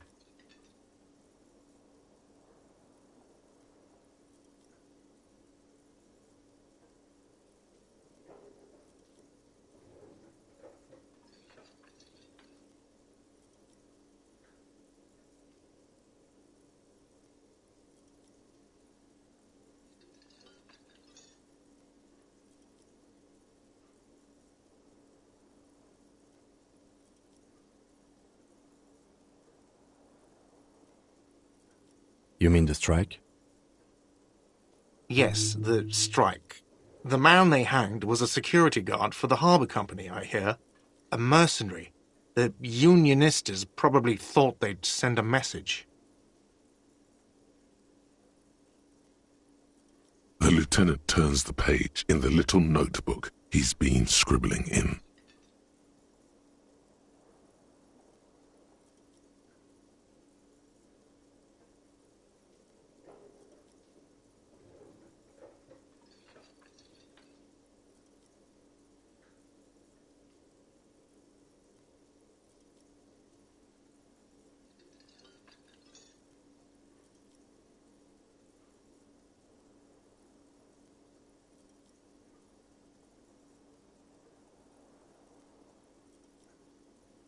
Haven't you asked me that already? What is it with you and this woman? She has nothing to do with this. Okay, you got me. She went away because of the dead body out back. And because I asked for her number. Thank you. I asked an employee out. She didn't want to come, but felt obliged to. It was a bad idea. What? That's good. But there is a timetable for this investigation, dictated to us by the stages of decomposition. And it says we need to move on. You've gained a thought. When this dialogue is over, go to your thought cabinet and internalize it for special bonuses and effects. Haven't you asked me that already? Okay. Thank you. Is it? Because I thought you were supposed to be investigating the lynching. Not good for you. Oh. Let's go. Not so fast, Mr. Feminist. You owe me 130 real. Oh, you don't owe me shit. Well, officer, you're right. You don't owe me shit, you owe me money. We do not need to assert ourselves here. We only need instructions from him. This is the proprietor, remember?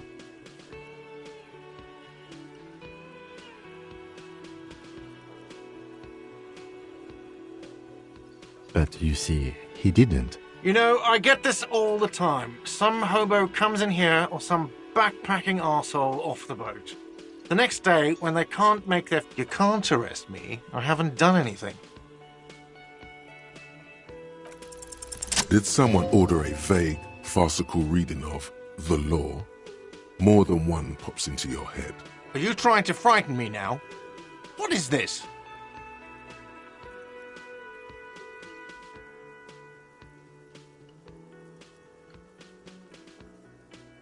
Fine. Fuck this. I'll do it myself.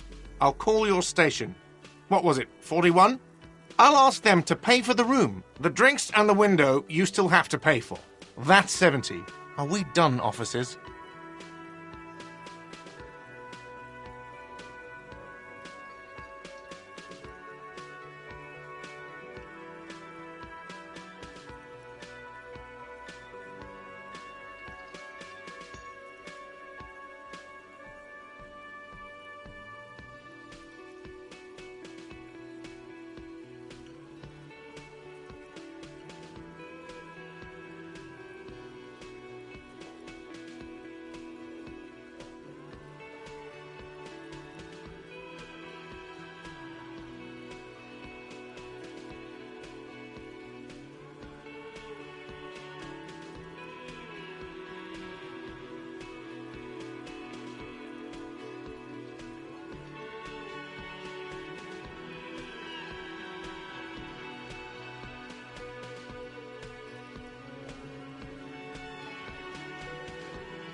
The man with the unimpressive... Mister, Yes? I am Kim Kitsuragi from Precinct 57. Right. No, I only just... Do you have her number? As a matter of fact... You said you just got... What?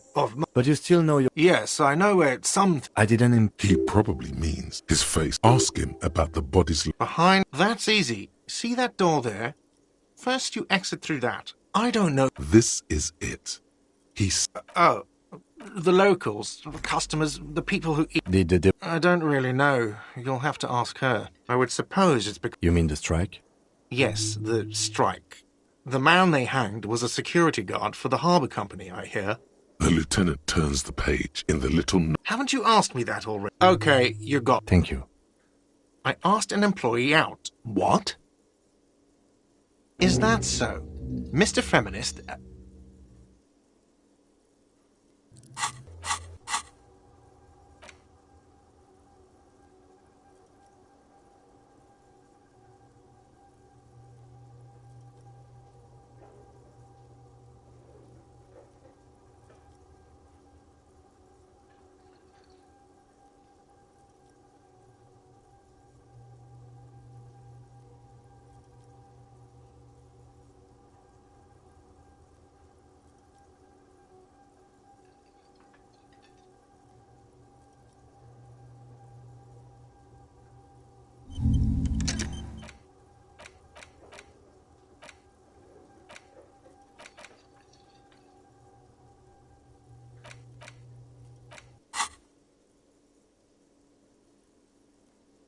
You've gained a thought. When this dialogue is over, go to your... Let's go. Not so fast, Mr. Feminist. You owe me 130 real. Oh, excuse me. The IIR, or Inter-Isolary Real, is the global reserve. No, you don't owe me street cred. You owe me money. You owe this establishment 130 real. Let's see. 3 nights at a tariff of 20 real comes to 60 real. Then there's the window you annihilated. The hole in the window was the first thing I saw when I came to work. So don't try to tell me you didn't. That will be 40 real in damages.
Another thing you've annihilated is half the bar. You've run a tab of 30 real. Actually, more, but we'll round it down to 30 for your hard work maintaining the stability and order of Revachol. That's 60 plus 40 plus 30 equals 130 real. And yes, real is still money.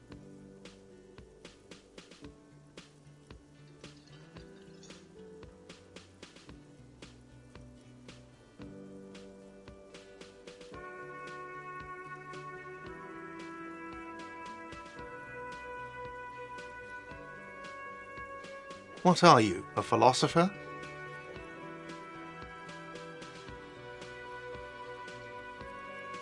Money is what grown-up people use to pay for things. Things like this hostel room or or 8 bottles of potent blend, and 9 packs of Royal Extra. We use it for everything, really.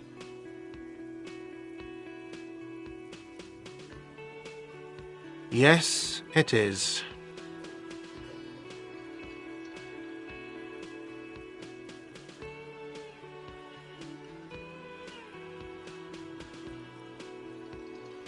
No, you see, that's 40 cents. Cents are a form of currency 100 times smaller than the real. I'm not even going to take this. Yes. It is. Isn't it evil? The order of magnitude between what is asked of a person and what they have.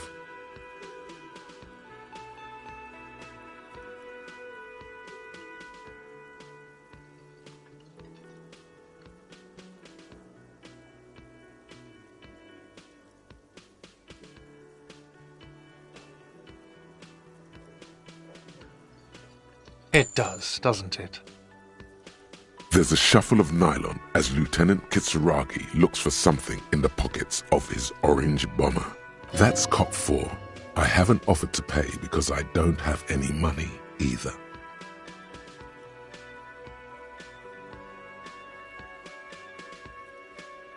I'm sorry, but he has to pay. I can't let him stay here any longer if he doesn't. If he doesn't have the money by tonight, then... Officer, maybe you're better off working this from home for now. You live in Jamrock, right? It's not that far away.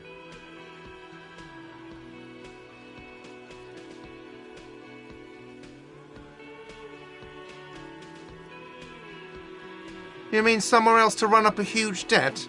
I don't think so. The union squeezed most places out of business to fund the strike. You're better off home. Officer, you really need to take this up with your station. I have a shortwave radio in my car. Call them, ask for assistance. We have to get this investigation started. Good luck. By the way,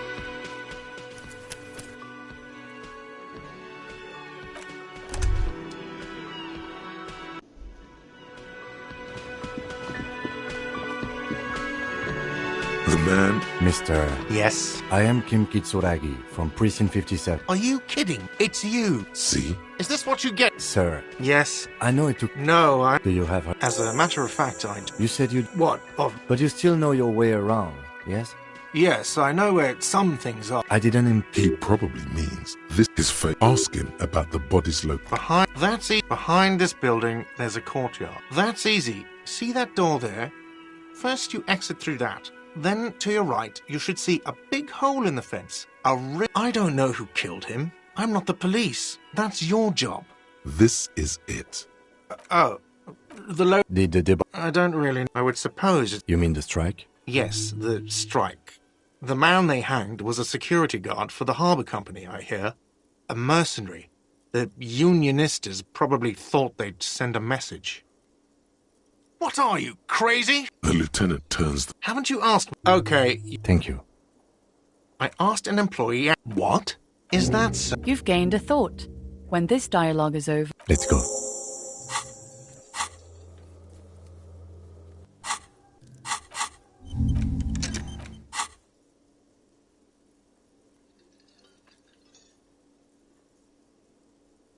Not so fast, Mr. Feminist. Oh. The IIR, or No, you don't owe me street cred. You owe me money. You owe this establishment 130 real.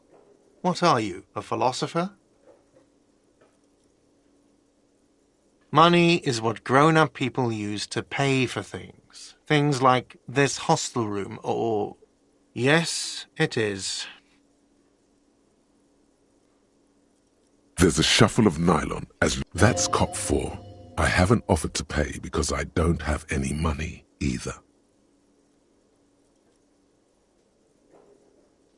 Let's see. Another thing you've annihilated is half the bar.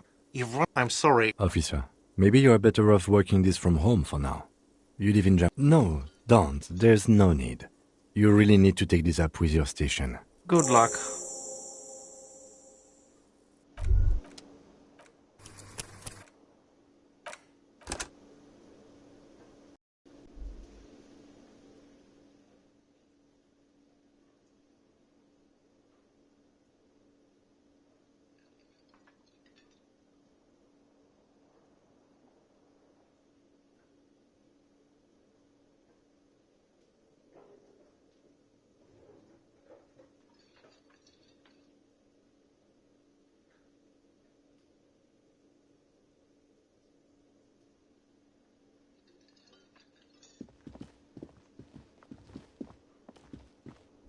Mister, Yes. I am Kim Kitsuragi from Precinct 57. This is an inter-district investigation. Right. No, Do you have... as a matter of... You said you... What? Of... But you still... Yes, I didn't... He probably means his face. Ask him about the body's location. Behind... That's easy. See that door there? I don't know. This is... Oh, the local... Did the... I don't really know. I would suppose... You mean the strike? Yes, the strike. The man they hanged was a security... The lieutenant. Haven't you asked... Okay, you got... Thank you. Is it? Because I... What? Is that so? Mr. Feminist...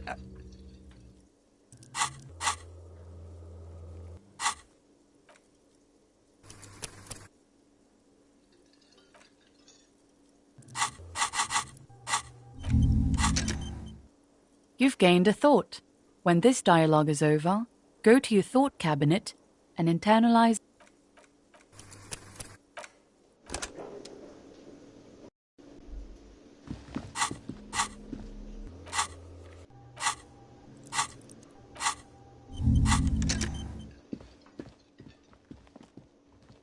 The man. Mister. Yes. I am Kim Kitsuragi from Precinct... Are you... It's you. See? Is this what you... Sir, Yes. I know it took... No, I... Do you have her... As a matter of fact... You said you... What? Of... But you still... Yes, I didn't... He probably... His face. Ask him about the... Behind... That's easy. See that door there? I don't know. This is... Oh, the local... Did the... I don't really... I would suppose... You mean the strike? Yes, the strike. The man they have... What are you, crazy? The lieutenant turns. Haven't you asked... Okay, you... Thank you. Is it? Because I... What? Is that... You've gained a thought. When this dialogue is over, go to your thought cabinet and internalize it. Let's go. Not so fast, Mr. Feminist. Oh, The IIR, or Inter-Isolary Real, is the global reserve currency. Whatever part of the world you're in right now, it's safe to assume he means you owe him some money. No, you don't owe me street cred. What are you? Money is what grown-up people use to pay for things. Are you serious? From your work? I don't know. You can take bribes, I guess. Some do take recompense, but only to survive.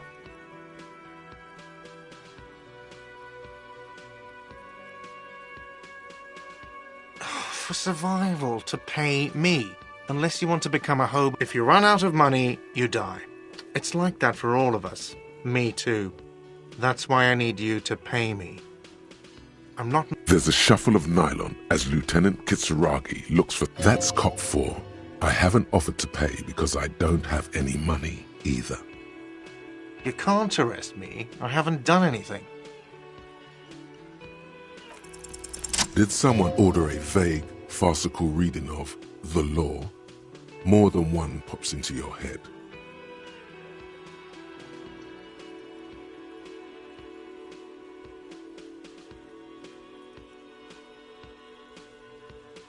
Are you trying to frighten me now?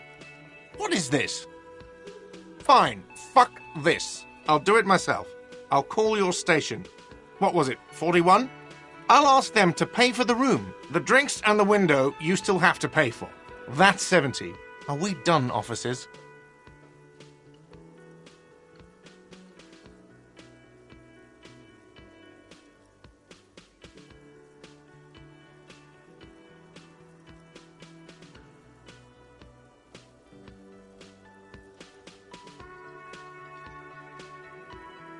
The ledger does. The ledger has a mem. Fine, I'll take it off the bill. You want to sleep in a post-apocalyptic shithole? Go ahead, but I'm not giving you another room.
Don't thank me. You still owe me 30 for the drinks.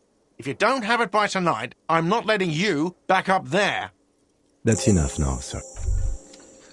By the way, where is home? The address is coming up blank, and this place sure isn't it. But you've been at this hostel cafeteria for only 3 nights. Where were you before? You had to be somewhere. You don't really know, do you?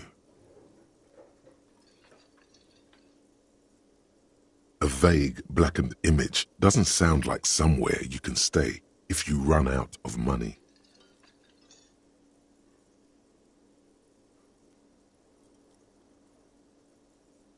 You can try. Run some addresses in your head when you get the time. Maybe a street or an apartment will appear.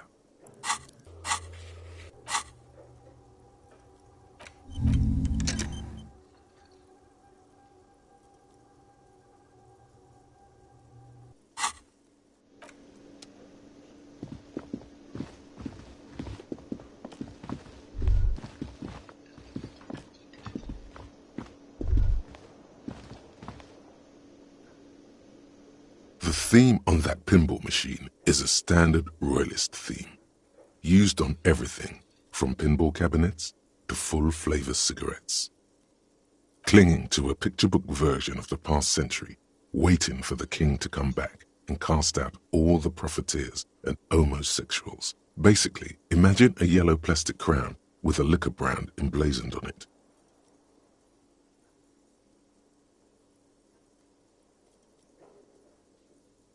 The sentiment is called anti-centennial nostalgia, pining for a time before the turn of the century. It's common even now, after 50 years.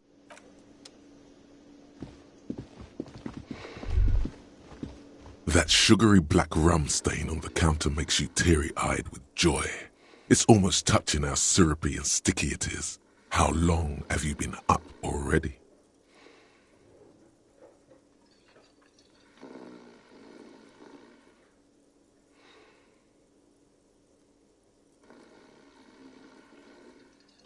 An hour would have been bad. 2 hours is mystical. You have truly wiped out all trace of yourself if you haven't thought about rum and lemonade yet.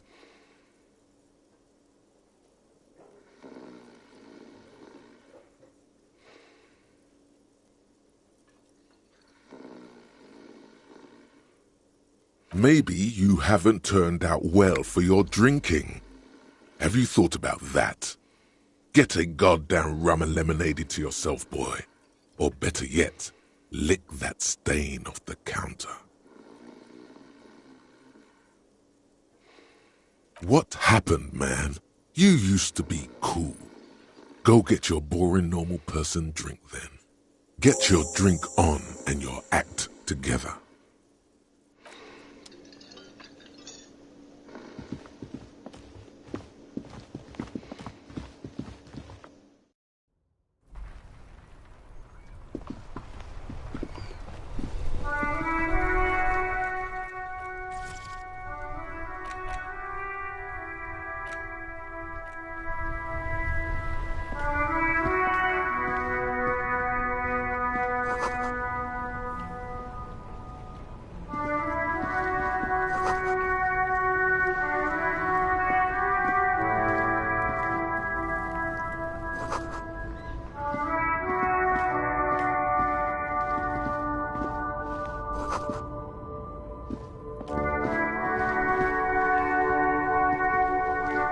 The RCM in Martinez. What can I help you with? We don't see a lot of police around here, that's all. Of course. What can I help you with?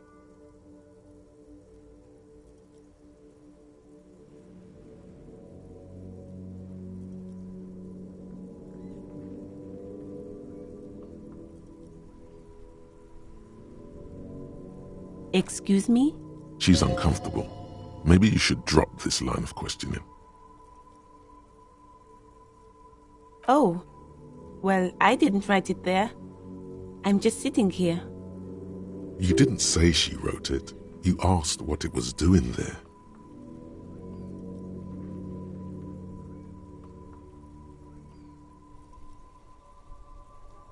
Sir, it was implied in your question. The timidness is gone for a second. Something else takes its place. A readiness. I don't know anything about that either. Pig is a widely used term for members of the police. No need to worry. We are not saying you did.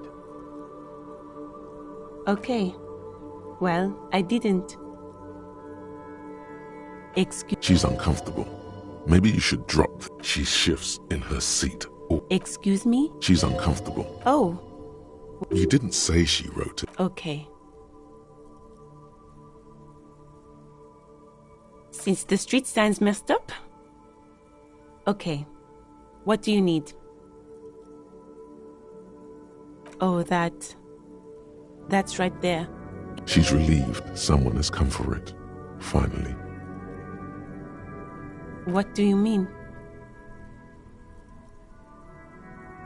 Yes, sir. District of Martinez. This intersection is called Roundabout North. He knows where we are. He just wants directions.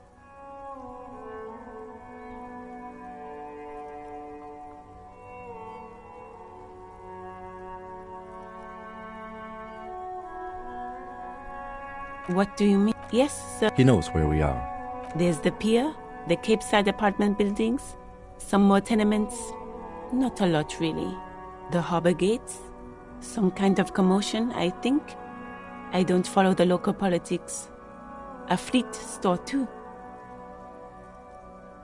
Some shops and a bridge. The canal bridge leads to the coast, but it's broken, I think. Some kind of accident, probably. Just coast. There's a little fishing village there, and a fish market, but that got closed down ages ago. It's just water. No, actually, I think they call it the Martinez Inlet. There are some islands in the bay, but they're hard to reach.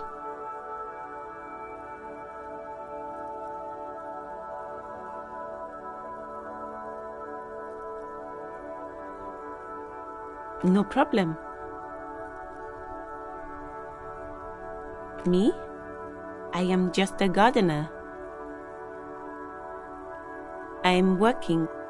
I have a greenhouse in the yard there.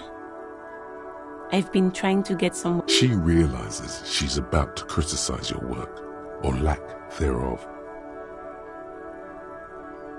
Well, as you already know, there's a corpse there. Don't worry, miss. We are here to clean it up. You can get to work soon. Me? I am pleased to meet you too. Of me? I am work. I have a greenhouse. She realized. Yes. It smells pretty bad. Don't worry. Of course. Her gloves. You get the feeling that you need them.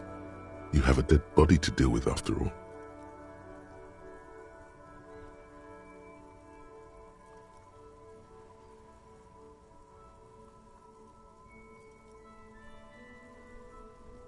Sure. Keep them. I have another pair.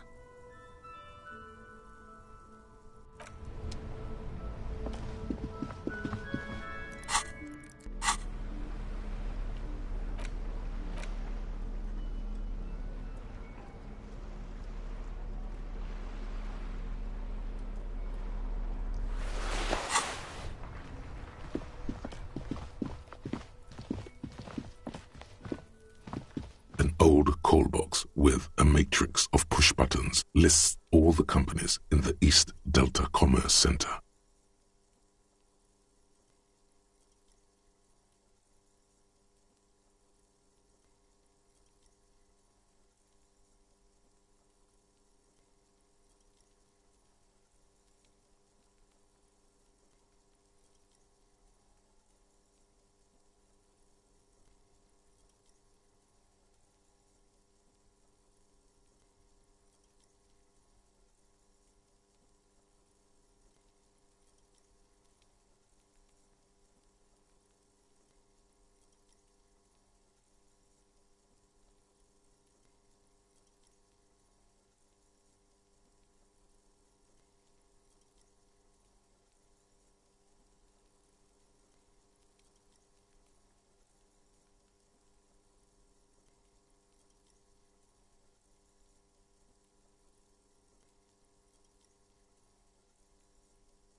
off-key melody starts playing after you ring the doorbell. Then a woman picks up the receiver. Kuno, please stop calling here. Grown-ups don't have time for your stupid games.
I thought you were... But the doorbell is broken and the bookstore shouldn't even be on the list anymore, so I can't help you. Please don't call here again. Thanks.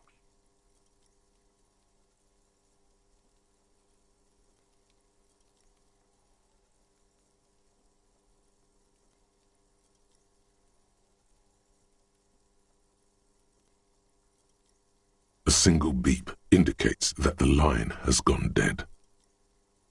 You ring the doorbell, but no one answers.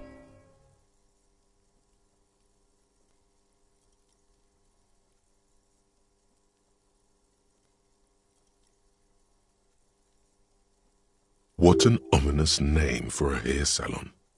Doesn't bode well for anyone's hair.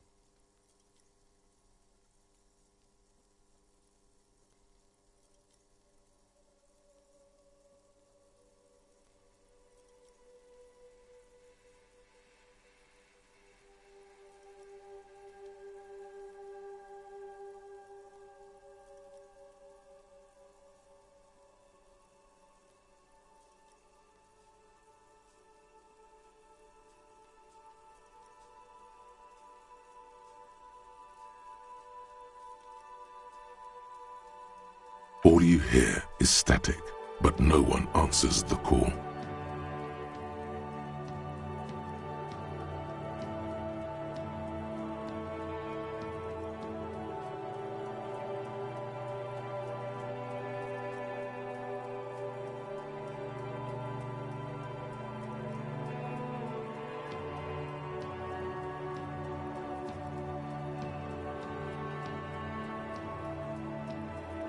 You ring the doorbell, but nothing happens.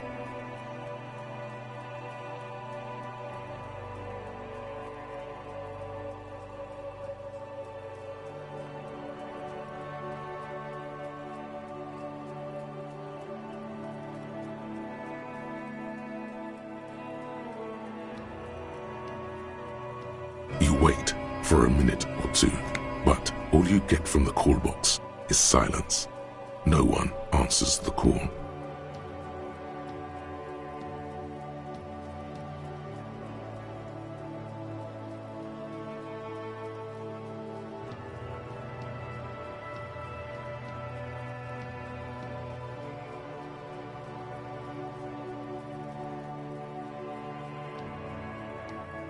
Looks like someone has melted half the plastic off with a lighter. The doorbell doesn't work anymore. You hear static from the intercom speaker.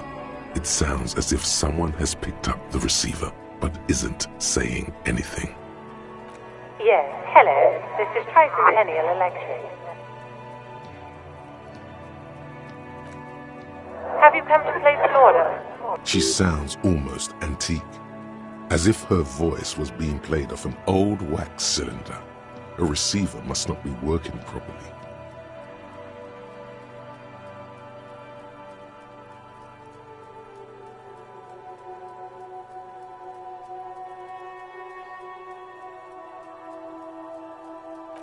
My God.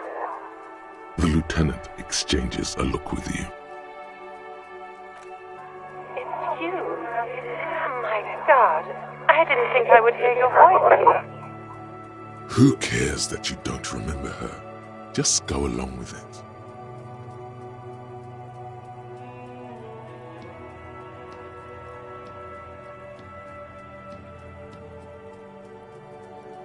No, something's wrong here.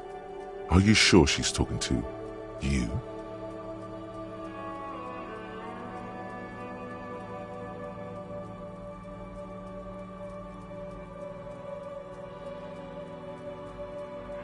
Michelle, just please.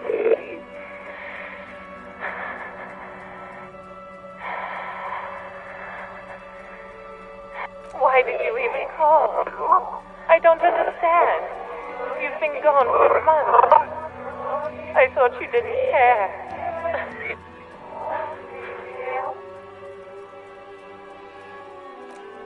Ever since I came to work here, it's been different. As if my mind's been wiped clean.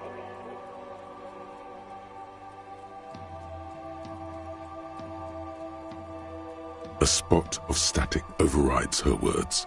When she speaks again, it sounds like she's submerged. It's so nice. It's so nice to be able to finally meet again.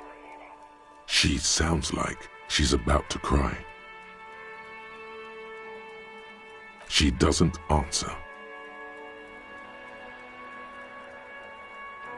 Silence. The only thing you can hear now is static and waves washing ashore on the bay. Another seagull passes by. It's getting cold standing here. It must have been some kind of faulty wiring. We should maybe stop playing with this doorbell. It looks ancient. You press the number sign on the keypad that terminates the call.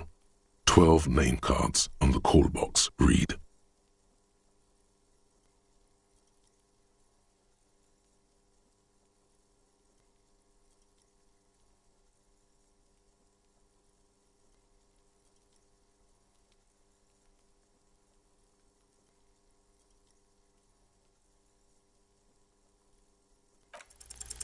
No.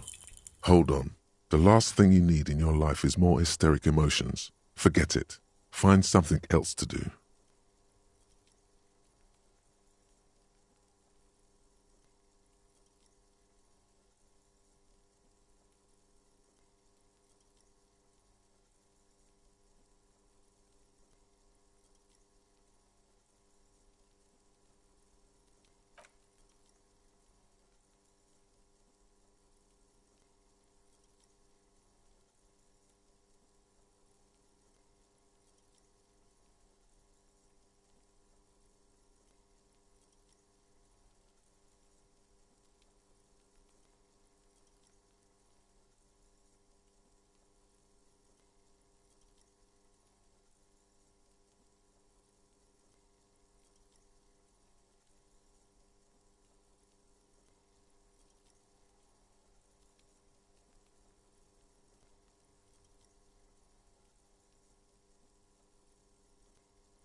Silence.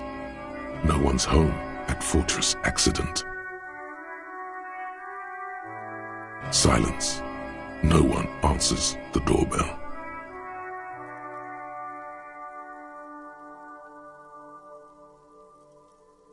Nothing happens after you ring the doorbell. They don't want to talk to you. Silence. No one answers your call. This button looks new, but someone has removed the name card. Nothing happens when you try to ring it. This button looks new. It's probably not connected yet.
There are several footprints in the mud, left by work boots.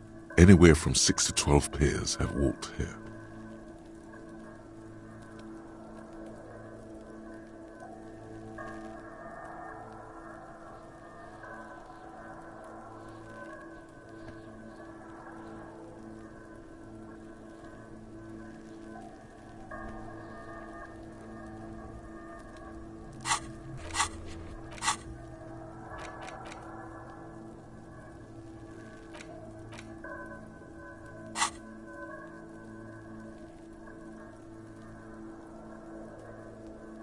Heavy workers' boots with reinforced toes and hobnails all over the yard. Isn't this something an industrial worker would wear? Noted.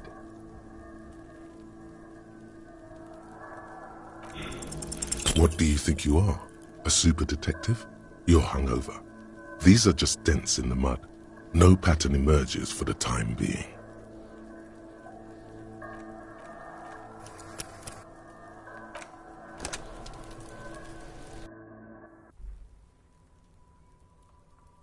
An old call box with a matrix of push buttons lists all the companies in the East.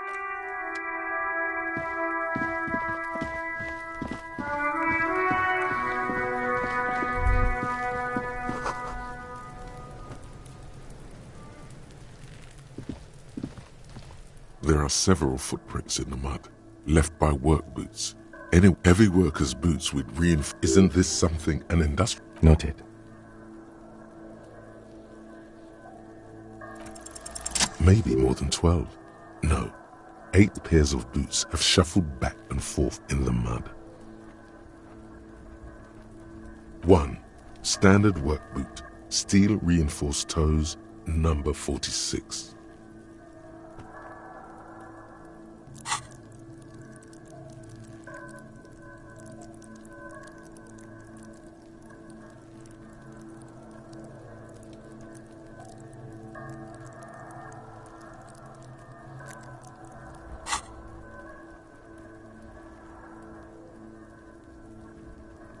2. Standard work boot, steel reinforced toes, number 44.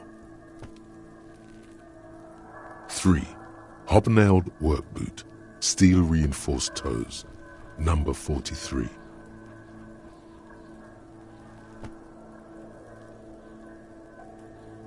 4. Standard work boot, number 45 or 46. You don't know. It's a miracle you can tell the prints apart as it is. The cold must have preserved them. 5. Another standard work boot, steel reinforced toes, number 44. 6. An aberration, light as air, even pace, same make of boot, but number 41.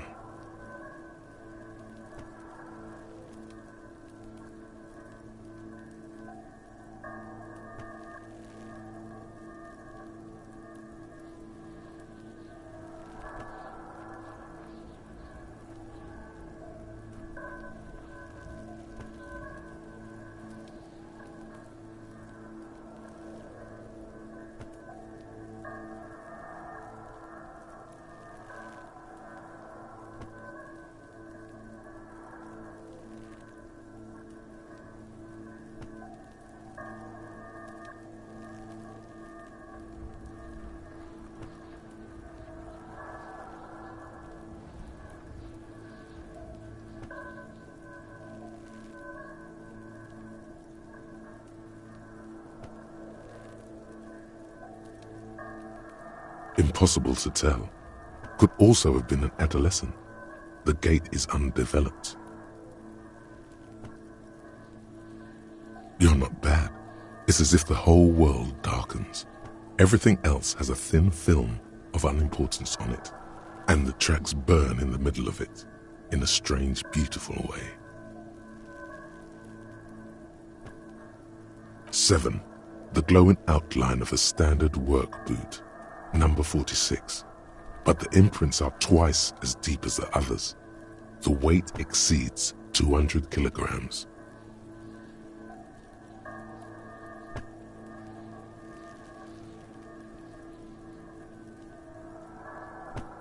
8. And yet another standard work boot, number 44. There's an aberration in the pattern of the sole, however. The right sole is smoother, more worn. How many?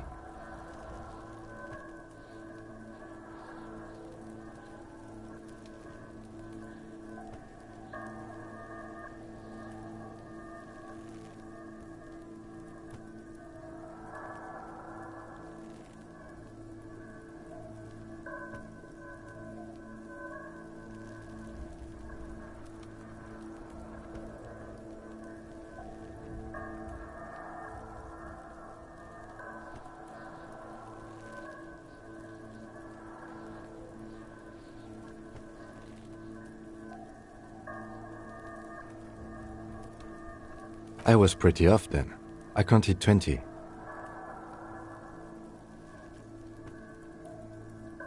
I never got the hang of it. Hyperopia. Do you see anything out of the ordinary?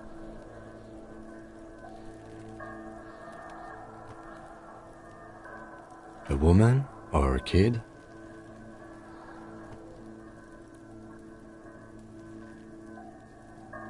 Understood. Anything else? A woman or a kid? Okay. He knows it's hard to discern sex from a person's gait.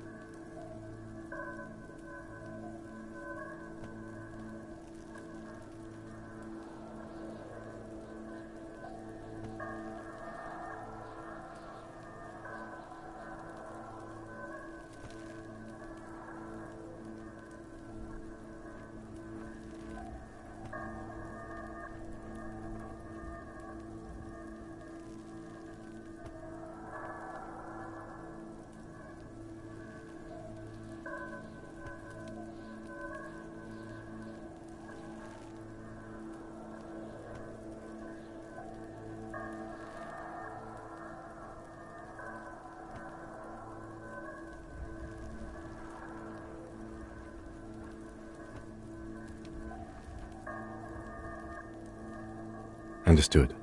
Anything else? A woman? Okay. How do you know? He knows it's hard to discern sex from a person's gait. That's okay. Go on.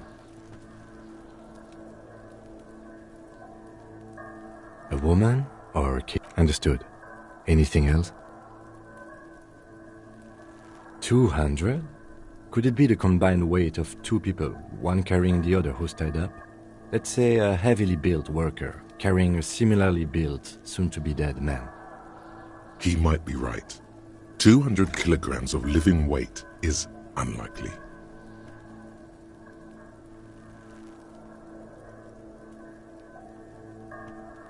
From here, the boot the victim wears.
It's bad.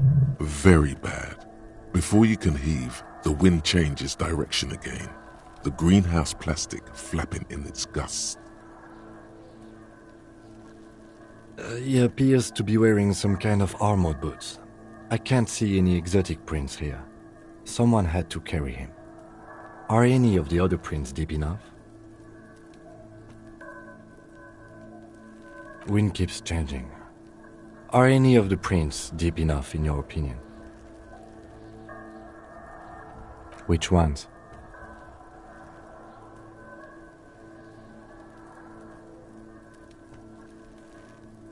That's a tree. I think we're close to a conclusion here. Maybe it wasn't.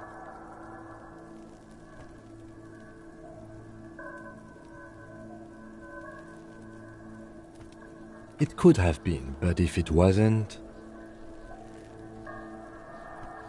Possibly, yes. But why?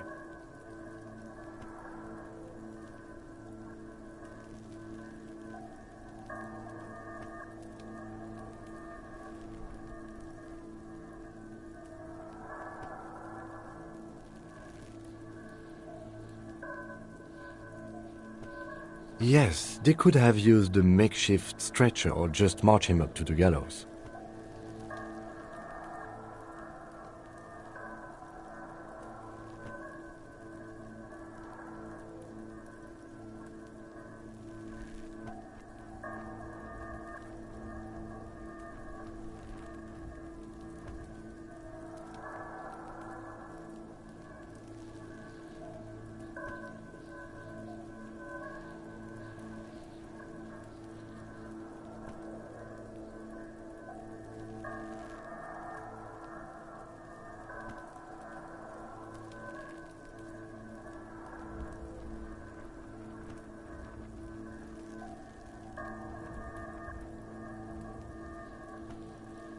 Even easier to carry on a stretcher, or between two men. Anyway, it's for future consideration. What else can you see? 200? He might be right. Possibly. But why? Yes, they could have used a makeshift... You have a point there. Anyway, it's something to consider. 200... He might be right. 200 kilograms of living weight is unlikely.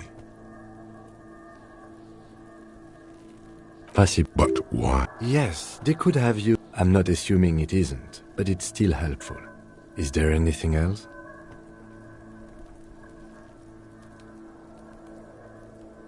Interesting.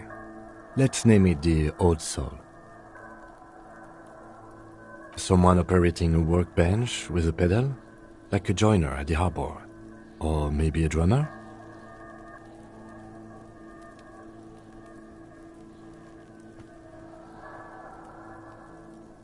No, it's not.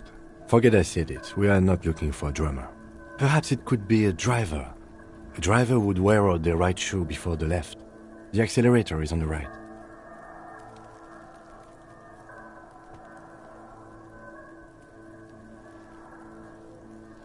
We should keep our eyes open around the traffic jam. See whether anyone strikes out as a potential suspect. Seems prudent, no? Mm-hmm.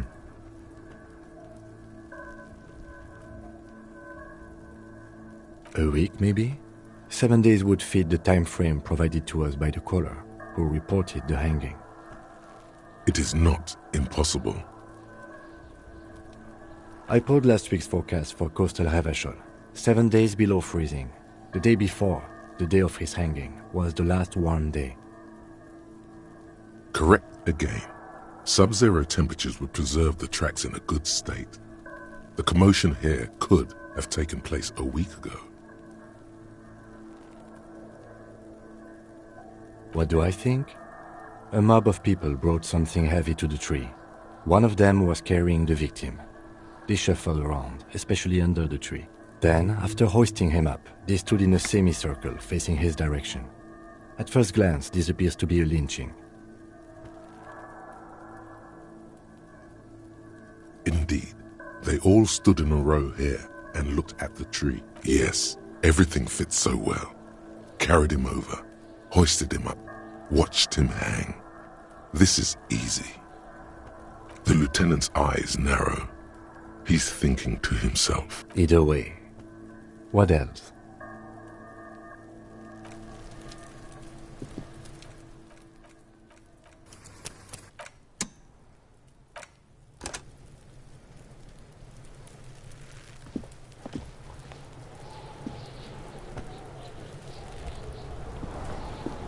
Kuno's got this!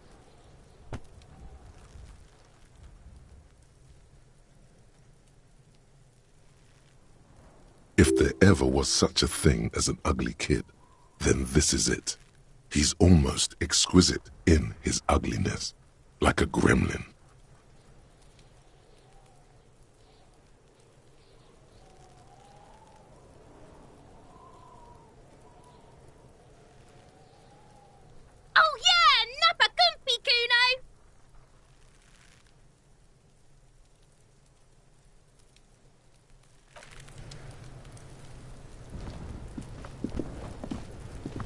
know, the pig's getting pretty close to me. Come to snuff my shit out, I think.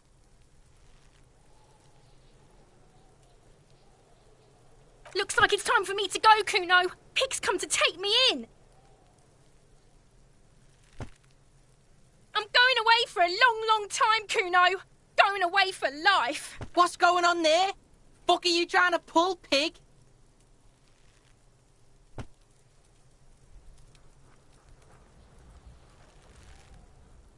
You don't want to fuck with me. I got my hands bloody. I'm not here, pig. You're not seeing this. You can still see the top of her hat from behind the fence. I'll die before I squeal, pig. I come from the woods, Guttavitu. You don't want to go there with me. You don't want to see what I've seen. Don't be traumatizing her. Get the... I'll die before I... What's this kid shit? Fucking mind games. I'd rather die than squeal. Get the fuck out of her face. You got done. I'll die before I squeal. Murder was the case they gave me.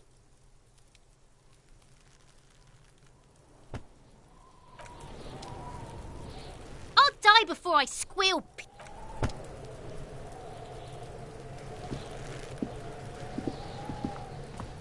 This trash container is locked.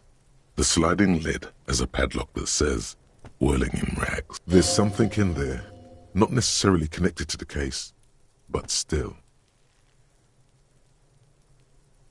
Well, it is a container.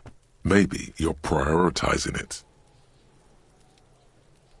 Trash, food waste from the cafeteria. They lock these containers to keep the derelicts from flocking in. Could be evidence too.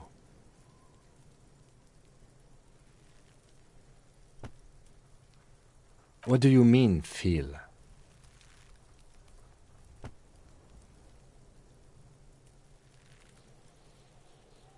Mm-hmm.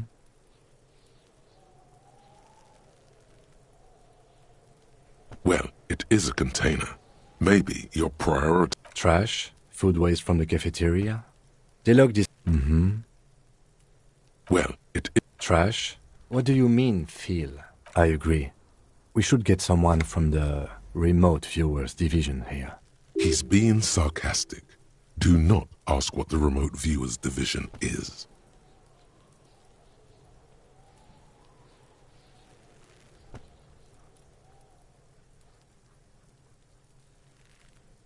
Oh. It might also be evidence. The mob could have disposed of something in there. We could try using a pry bar. There's one in my motor carriage, or...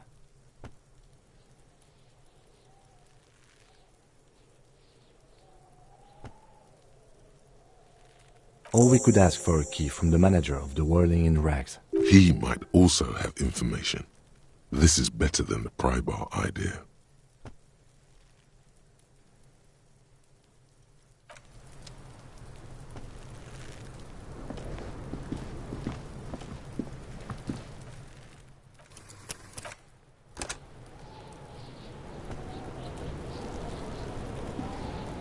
Kuno's got this. If there ever was such a thing as an ugly kid, then this is it. Oh yeah, Nappa Gumpy, Kuno! Right in the dick, Kuno! Get him right in the dick! Love it in the dick. The boy is sweating profusely. His eyes are like two black holes and his jaw is twitching as if trying to break free from the empire of his body.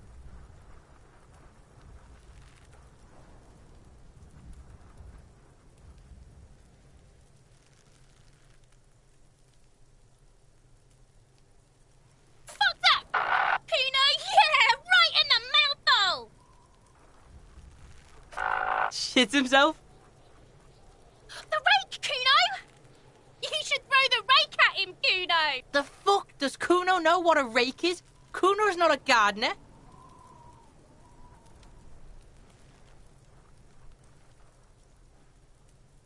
We shouldn't do anything. I don't tempt such forces. You will see. The language these kids are using, Pure unfettered id. There will be no reasoning with those creatures. The fuck are you talking about? He's calling us Kuno. He says we're fucking each other. All right, entertain the Kuno. Show me what you got. What you got there? What you got, huh? Irregular speech patterns. Overconfidence. Could this kid be on drugs? This warrants further investigation into this Kuno.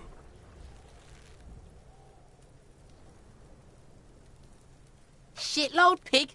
What you... Don't tell the pig shit, Kuno. If I were to want to waste my time, which I do not, I would ask them who he is, how he got there. The usual being. Have you seen anything out of the ordinary? Or have you seen anything suspicious?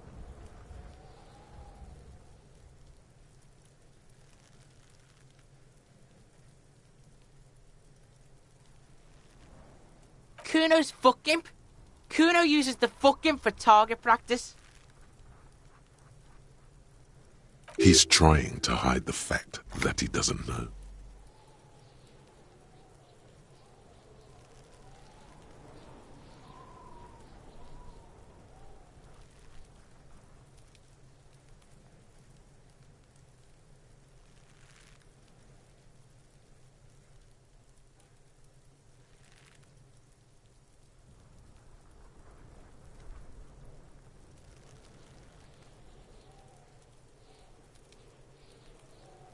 Kuno knows all kinds of shit. Kuno's not a snitch, that's all. Trying to make the Kuno sing into the popo phone. Kuno's fuck... He's trying to hide the... Kuno knows what you meant. Kuno's not a snitch, that's all. Probably climbed. Kuno was busy down the road when that shit went down. You heard Kuno. Kuno wasn't even in Martinez. Kuno wasn't in Revachol. Kuno wasn't regional.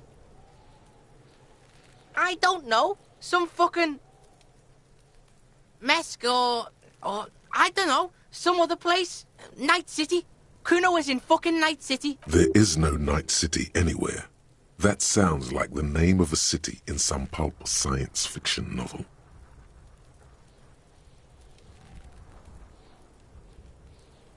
Why you gotta be riding Kuno's ass? You haven't been where Kuno's been. You haven't been in Kuno's head. You wanna know where Kuno was? You wanna know what Kuno's been fucking up to? Oh, don't tell him that, Kuno. It's lame. It's not fucking lame. Kuno's building Kuno's city. Night City. Rage City. The City of Rage. That's it. And it's not lame. Lame.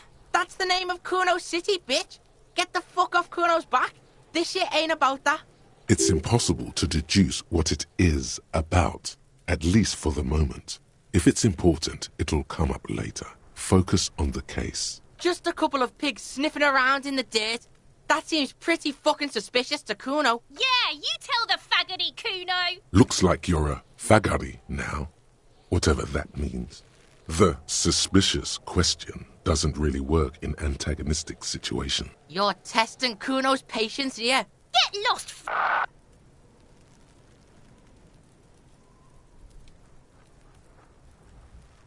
The fuck about it?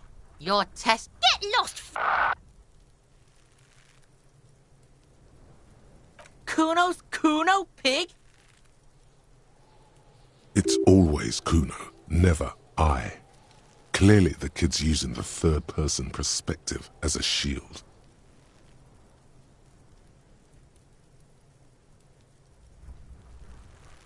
Kuno doesn't do that smart shit. Don't throw that book shit at Kuno. Kuno knows you're lying. Trying to get Kuno hooked on the book. Watch out, Kuno! He's trying to fiddle you! He's gonna put his hands on you! Help! Pig's got Kuno! Help! Rape!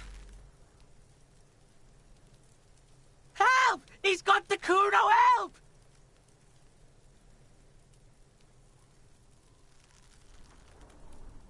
Help! He's digging his dick out!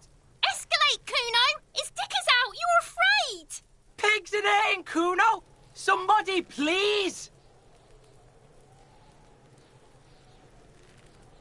How did we get here? How did this happen? This makes no sense. There may still be a way out. Just appeal to his reason.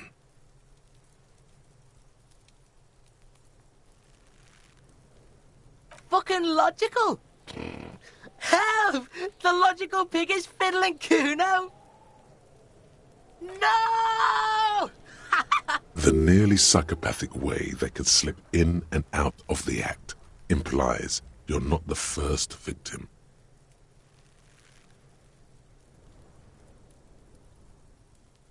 No one?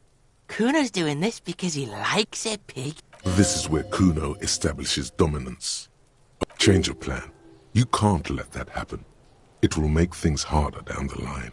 You may end up missing crucial information. Help! The pig's gagging him! Kuno can't speak! You put him up to this yourself. When you... Listen to your friend.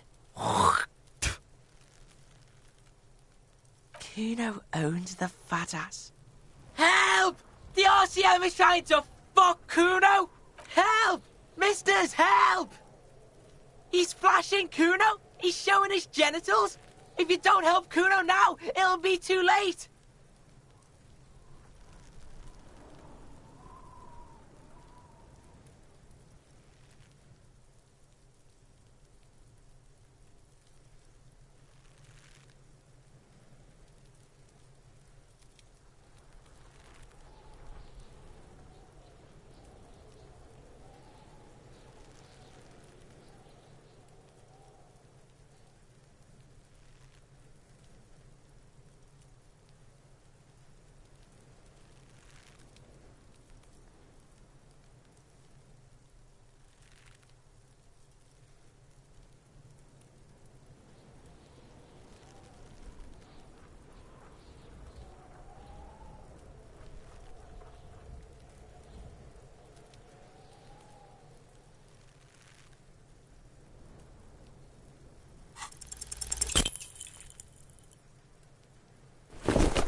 You didn't shut him down.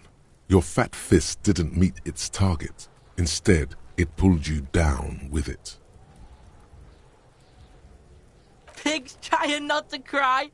Kuno can't believe this shit. Can no one stop the Kuno? Pig, Kuno thought you had this. What happened? Kuno can't do anything now. Fucked your shoulder, fucked your knee, fucked your fat body up! Yeah, you deserve this. Trying to show your dick to Kuno. Oh God, do something quick. They're gonna start that again.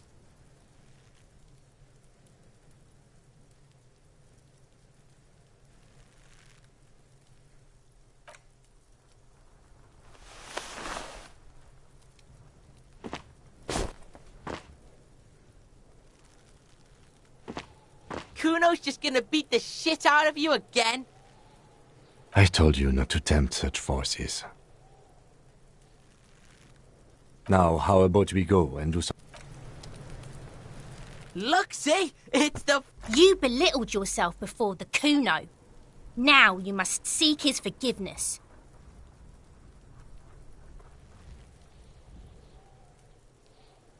Whoa, whoa! What's this psycho shit? You're gonna pretend... He's trying to forget it, Kuno. Reminisce with Kuno. Yeah, Kuno, what was that? How are you gonna make Kuno forget that shit, huh? A material offering is implied. He wants stuff. Only stuff can make it okay again.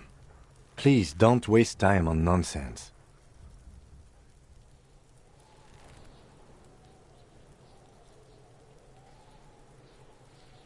The lieutenant does not approve of this. Don't listen to the blind fuck, piggo. You're doing the right thing here. Trying to get Kuno to like you again.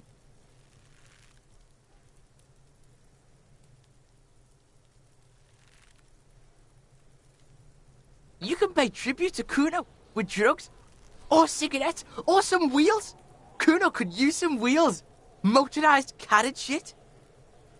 What are you doing? No, you really don't. That is a 12-year-old boy. His opinion of you doesn't... You don't fucking matter, buck imp! But why? You're turning this into a huge thing.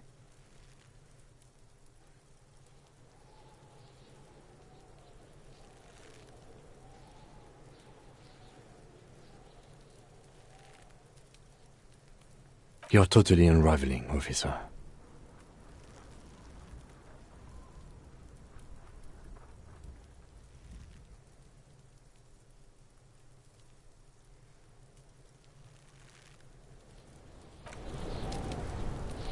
Have you come to make your offer?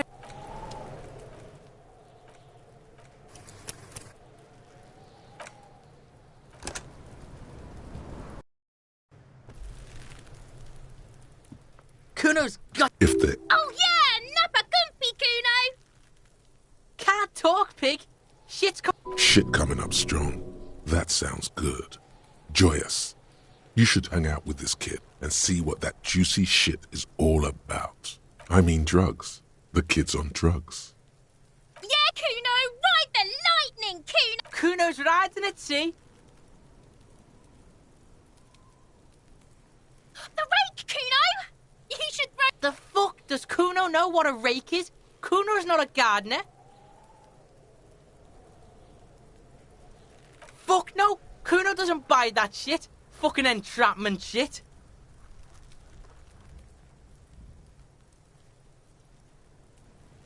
Alright, entertain the Kuno. Show me what you got. It's always Kuno, never I. Yeah? Kuno's in a fucking gang. In a bang gang. Kuno bangs for Magie, bangs for Mazda, bangs for Revachol. Watch out, Kuno! He's trying to help! Help! He's got the Kuno help! Everybody... Escalate! Pigs in here, Kuno! Somebody... How did we get here? How did this happen? This makes no sense. There may still be a way out. Just appeal to his reason. Thump. The blow connects surprisingly well, leaving your knuckles tingling. What?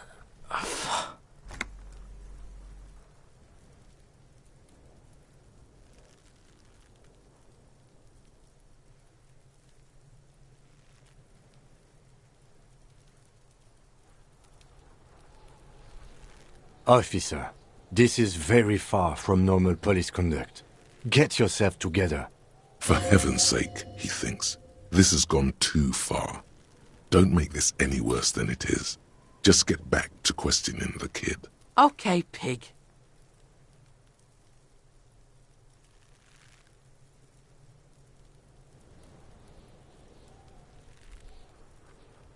Kuno knows to respect that violent shit. You should see Kuno's dad. Kuno's dad doesn't give a shit about anything. The creature behind the fence has fallen ominously silent. Only her eyes are alive, jumping from actor to actor. Okay, pig. Talk to Kuno. We're back in this shit. The fuck do you want?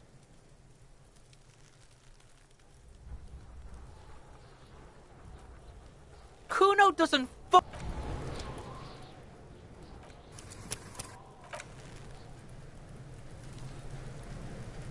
Fuck does Kuno care?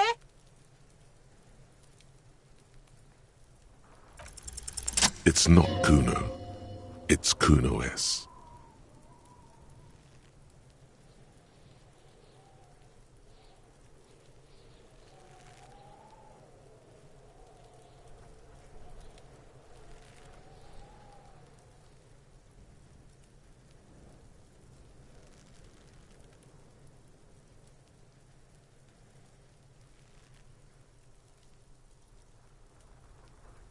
Kuno-S is by far the worst of the two. Kuno has no problem being near you, but the other hides behind the fence, afraid for her life, like she's done something very bad. She came up with that psychopathic scheme of screaming for help before.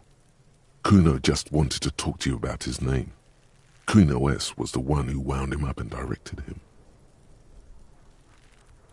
Also, Kuno hasn't stopped talking to you, even enjoys it from time to time. When you talk to the other one, it's like talking to a cornered animal.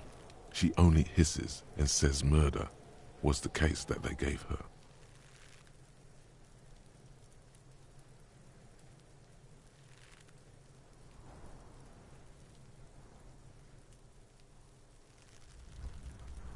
All in all, Kuno respects madness. You cannot hope to outdo her on that front. You must win yourself a few minutes with him alone. Fuck you whispering about? He's whispering too. He's going with it. But watch what happens. Fuck you whispering about! She puts extra stress onto that word, expecting it will make you uncomfortable.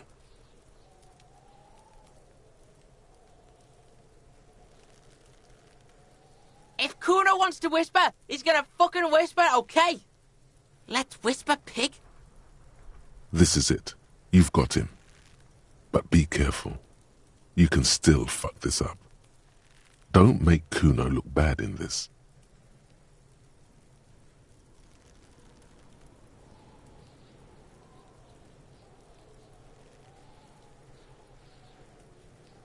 It's okay. The pig's trying to pit us against each other. Not gonna let him do that.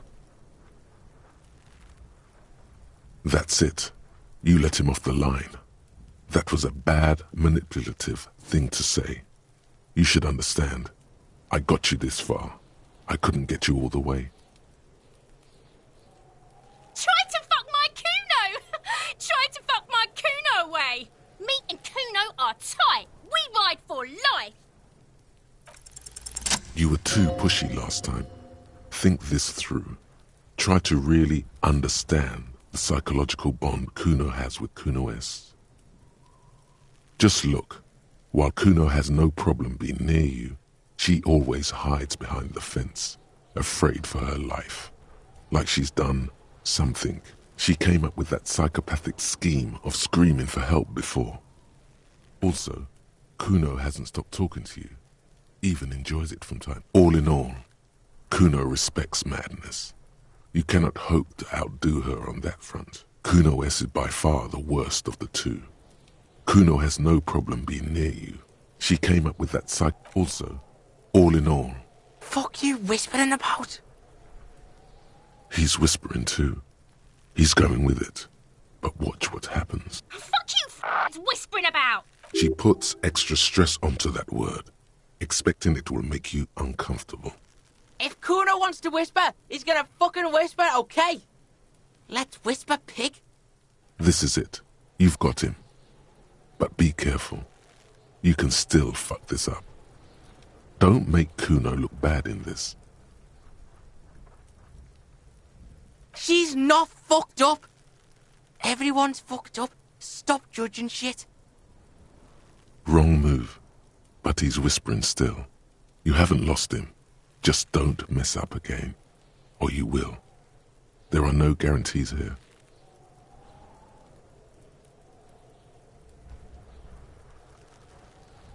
Crazy? You don't know the half of it. She's not crazy. She's insane. Dangerous. She's smoked a man. She's done people in. Probably even pigs. Stop talking to him! Kuno, I'm fucking warning you! You're gonna get us into shit! She understands what you're trying to do. Yo, see? Did Kuno not tell you? Kuno told you. Kuno talks to whoever he wants. Talk, pig. Kuno's got it under control. You did it. They're separated. He's even turned his back to her so she can't read his lips.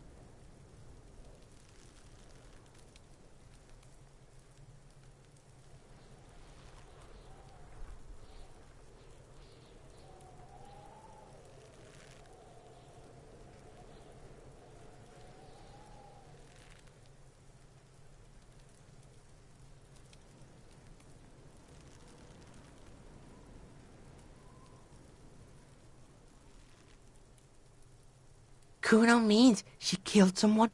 That's right. She's a killer. Like, actually a killer. He's meant everything he said before. But right now, he not only means it, He is sincere.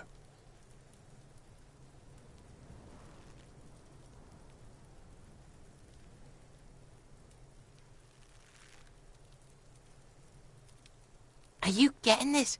You think I'm fucking telling you a joke here? How hard do you think it is to kill a fat ass? Sweet talk him, then knife him. She's probably killed a pig too. I mean, I'm pretty sure she has. Forget Kuno said that. Kuno was just shitting.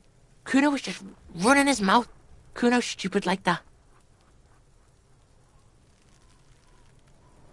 A cop would be too large for her to overpower, but a determined child of her size can still kill the vulnerable, the elderly, the homeless, or other children. The creature peers at you both from over the fence. There is something searching in her eyes. Kuno He's meant everything he said before, but right now... Killing is serious shit. Kuno's always serious. 488. The criminal code doesn't go higher than 190. She's probably killed a pig too.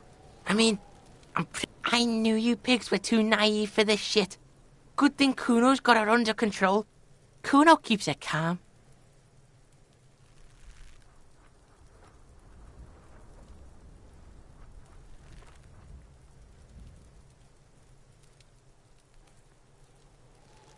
A cop would be too large for her to overpower, but a determined child of her size. The creature peers at... Kuno... He's meant everything he said. Fucking yeah. Kuno knows you don't want to face this right now. This dark shit. Kuno faces this shit every day. Makes Kuno... She's probably killed a pig too. I mean, I'm pretty... Forget... A cop would... The creature peers at you both from over the fence. There is something searching in her eyes.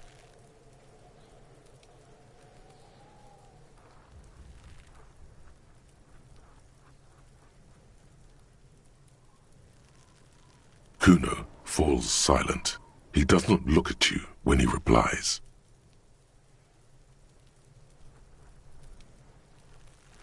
Kuno... That's it. That's what Kuno is starting to think, yeah?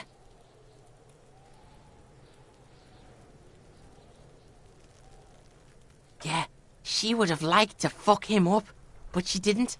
Kuno wasn't around, and C was with Kuno. Look, Kuno's gonna put you at ease. We didn't do it. He speaks the truth, my liege.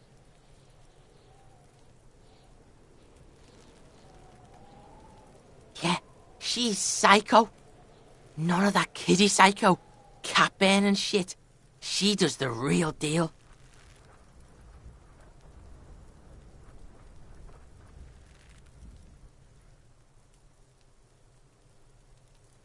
Snuff radio shit.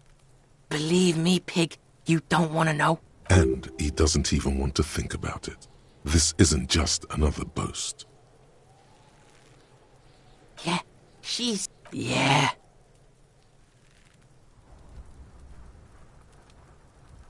Yeah, let's. Fuck knows. She says it's the song of her people or some shit.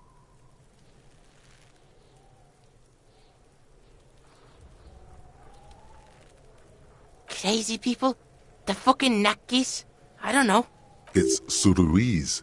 The Suru are an indigenous ethnic minority in the social democratic powerhouse Vasa on the tundra and tiger-covered Isola of Katla. Far, far away from here. As far as possible, really.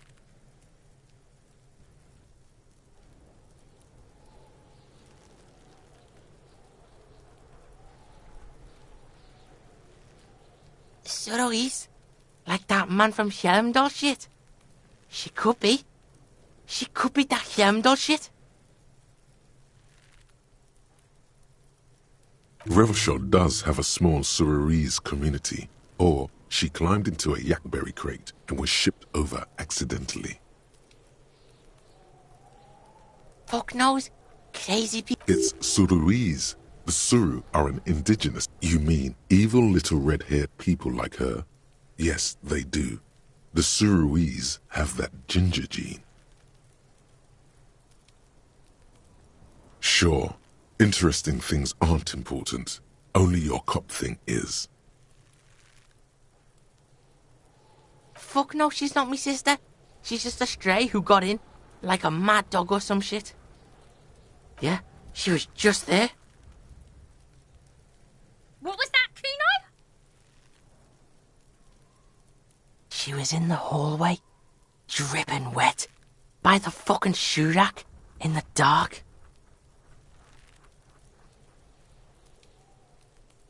Kuno's got no fucking idea. Her hair was all wet. I think she pissed on the floor too. She was there for 3 days, in the corner, every time Kuno went out. I dunno. Someone left the door open. Kuno comes home and she's sleeping under the desk, under a pile of clothes, like a dog. Kuno's dad doesn't give a shit. Doesn't even see her there, or thinks it's fucking Kuno. Shit's all on Kuno.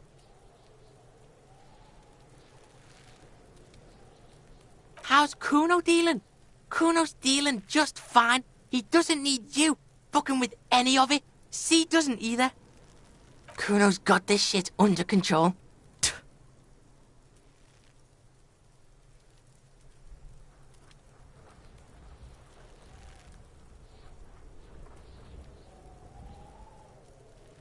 Listen. C is Kuno's go-to. Kuno's protecting her. You fuck with C, you fuck with Kuno. You threaten her, you threaten to take her away. This is what it all comes down to. He needs you to take him seriously now. I'm going to kill you. I'll run when you put the cuffs on her, sneak up on you later, and fuck you up. You understand?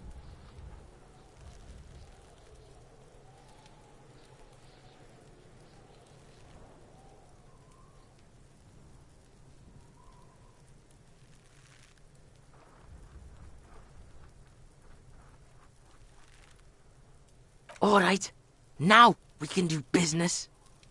Yeah? What do you want? Kuno can hook you up with... Oh, don't hook him up with shit, Kuno. See? Relax. He respects the Kuno. Kuno made him respect the Kuno. You respect the Kuno, you get all kinds of shit. Kuno's gonna get you hooked on illegal narcotics if you run a little errand for the Kuno. Get you hooked, pig. Get his hook in you. Then Kuno gonna get you hooking for more. Cash in big style. And shit, you can even fuck back in Kuno's kingdom. That fucking pile of eternite. It's a secret door, okay? Just pull it up and you can fuck into Kuno's shack.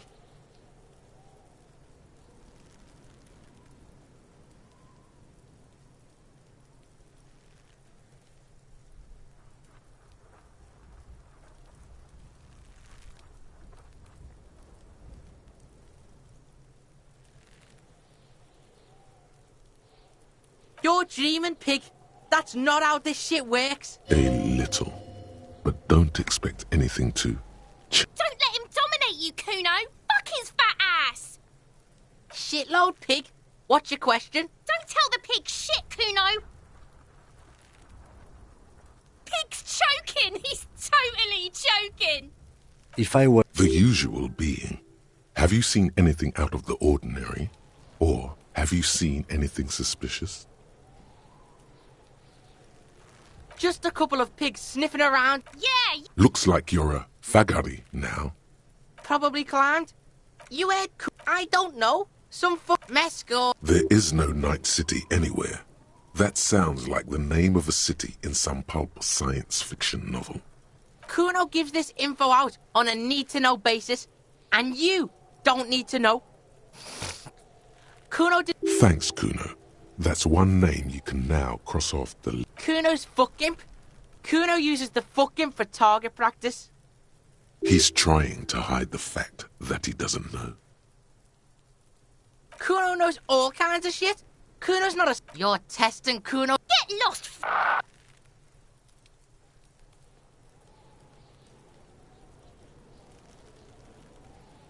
Kuno gets it from his dad. Kuno and his dad are major suppliers. That's where Kuno gets his lightning on. Problem is, Kuno and his dad had a little falling out, Now junkies clawing at Kuno's door. Streets going mad. Kuno's got to throw his dirty popo man at it. Dirty popo man is you. In there is Kuno's violent dad on steroids. Kuno's dad does steroids and speed. If you can take him, you can have half of the speed. Kuno's dad is a fucking monster. He's the most violent man in Revachol. He doesn't give a shit about a sick. Are you sure you can take on the most violent man in Revachol? In your condition?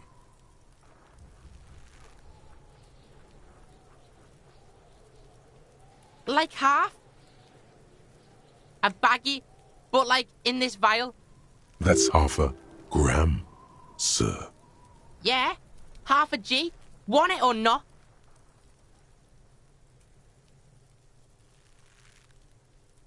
Fuck you talking about half a G? This shit is giant, grade A shit. So clean you can barely see it. You can barely see it because there's barely any. Okay, Kuno's listening.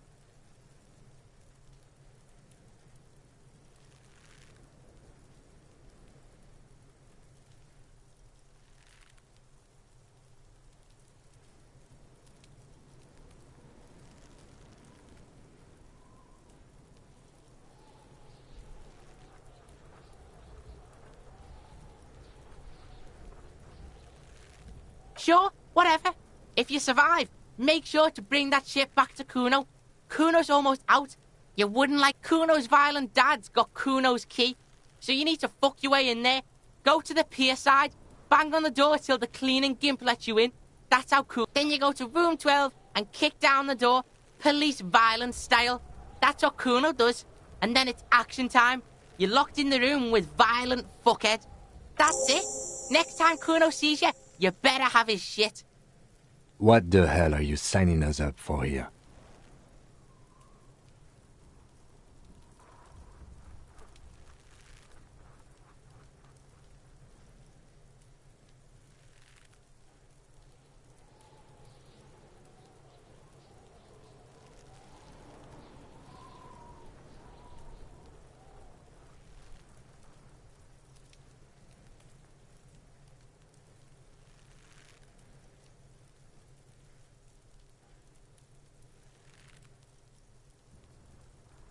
Okay then.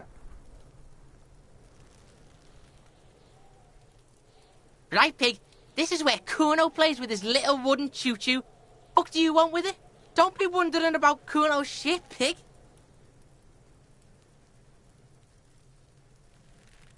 Fuck does Kuno care about your hunch? That's your shit. You figured it out. Yeah, whatever. Kuno doesn't give a shit. Yeah? The kingdom of Kuno. Yeah, whatever. The fuck about it? Just a... Yeah! Looks like you're a fagari. You're... Get lost! Kuno... Fuck does Kuno care? Kuno...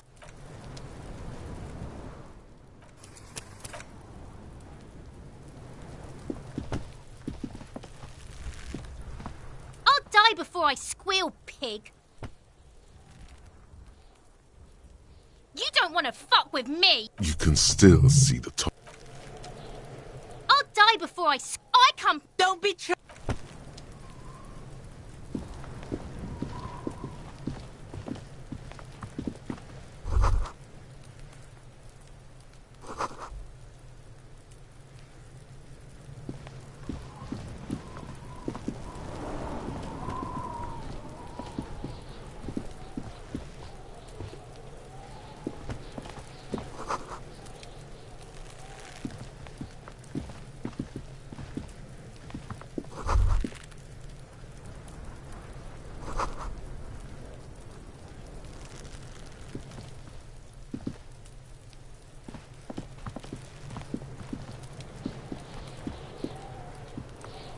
Fuck does Kuno care?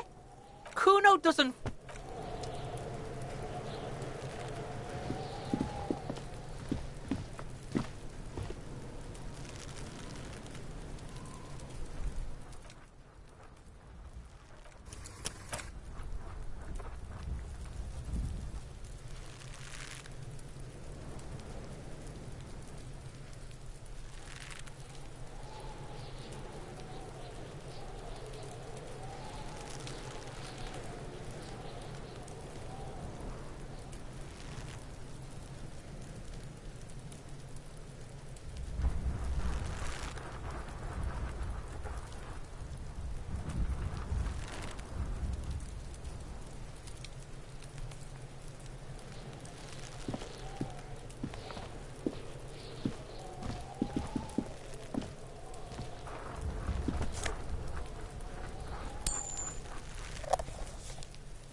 pile of Eternite looks stranger now that Kuno told you about his pad.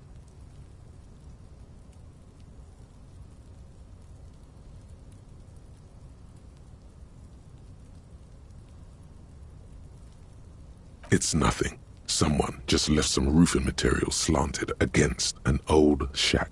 Glad you asked. When junior researcher Olari Tal invented Eternite in the Vartna Polytechnic Institute some 30-odd years ago, he thought it would last forever. Hence the name, Eternite. Sadly, the only lasting thing turned out to be the material's highly carcinogenic effect. Because, unless Kuno lied, you should just be able to pull the panels aside. There it is. You see a shabby little door.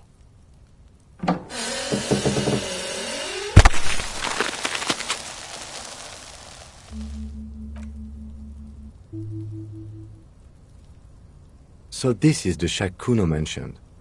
Let's take a look inside.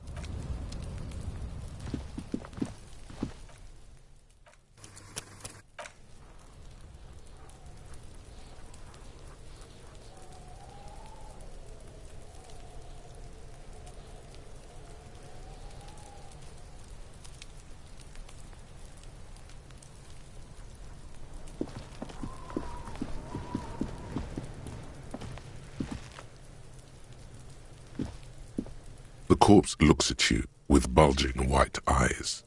The face around them does not look human. It's swollen and ready to burst.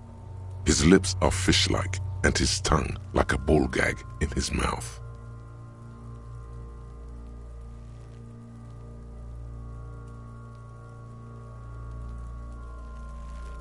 You seem to be holding your breath. A cargo belt twists his neck at an unnatural angle. The body below appears stiff. It's letting out an ungodly rot. The smell seeps in even through your clenched nostrils.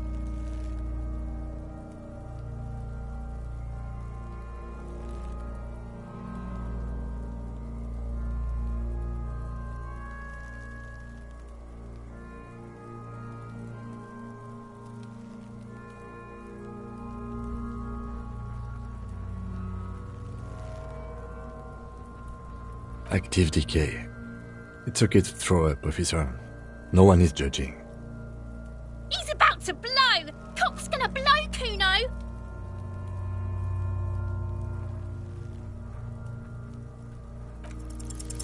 The smell is repulsive. It pushes in from your mouth, more instant and more familiar than anything you'd expected. More fever than odor. It fills your mind.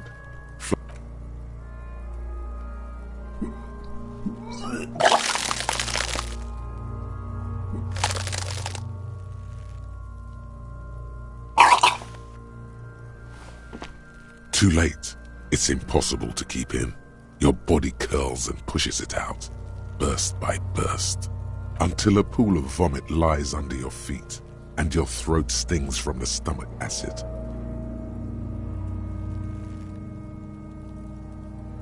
It's okay. Happens to everyone. Keep it. The hangover is clearly making this worse for you. You could use some ammonia to clear your head.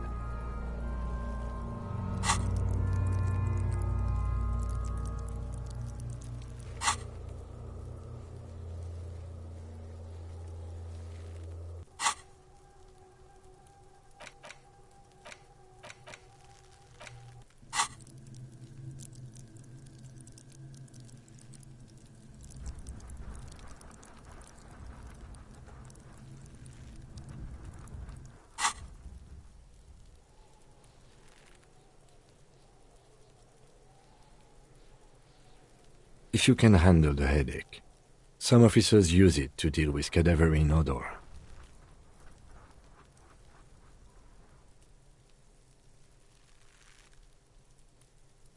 I can't handle the headache. It's more likely he can handle the smell, unlike you.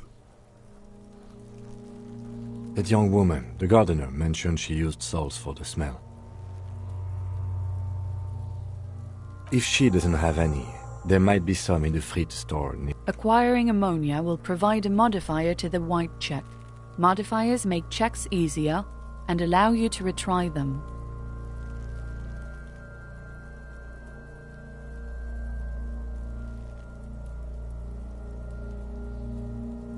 Activity. He's about to blow!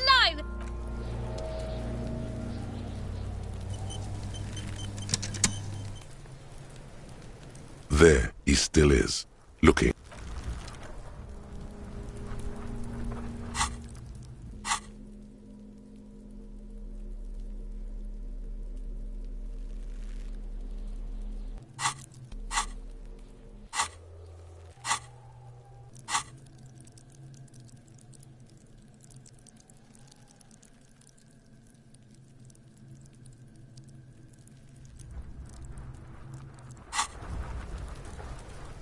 There he still is, looking right through you with his white eyes. The body below is entirely.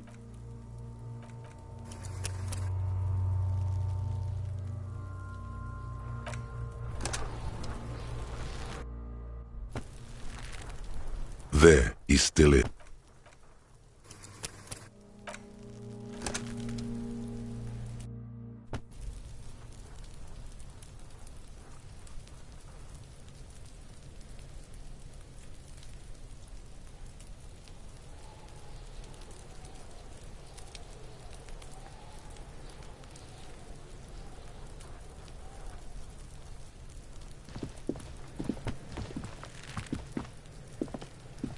The corpse looks at you with bulging white eyes. You seem to be holding your breath.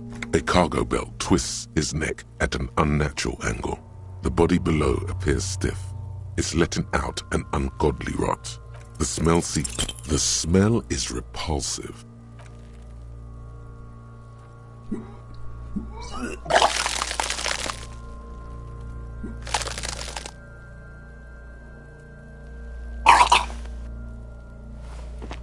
You feel a great force ringing from your stomach until a pool of vomit lies under your feet and your throat stings from the stomach acid.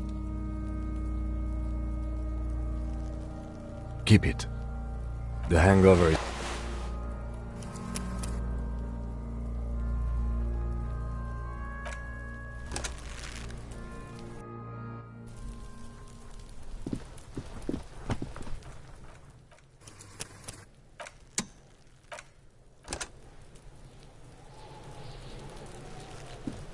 The corpse, you seem to... A cargo belt twists his neck at the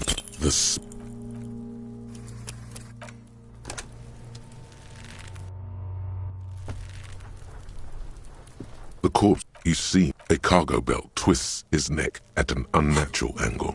The body below appears stiff. It's letting out an ungodly rot. The smell seeps in, even through your clenched nostrils. Activity. He's about to blow! Cock's gonna blow! As you breathe in, the odor comes over you. It's a spell of the mind telling you to run, and your stomach to wring itself empty. With your hands at your sides and your eyes squinting, you stand in it.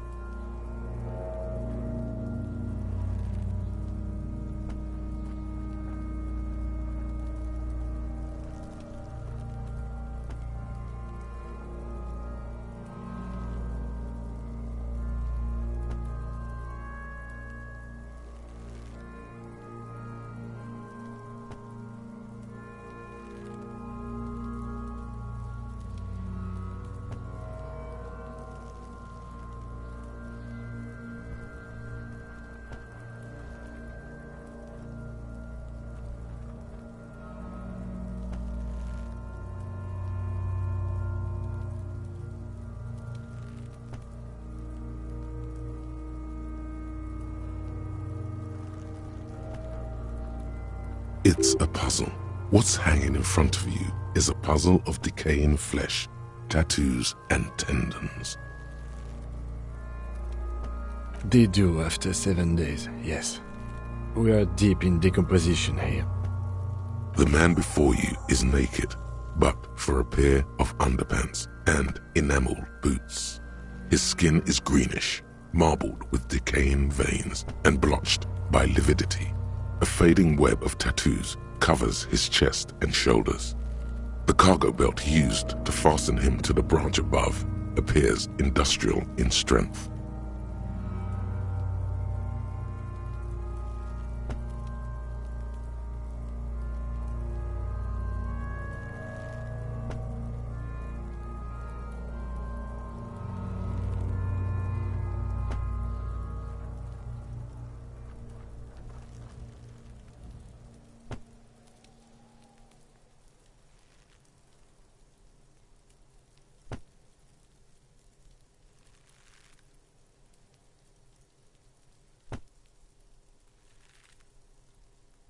The material appears to be ceramic. Its clean white stands in stark contrast to the decaying flesh above the knee. The man wore thick polymer socks, probably for padding.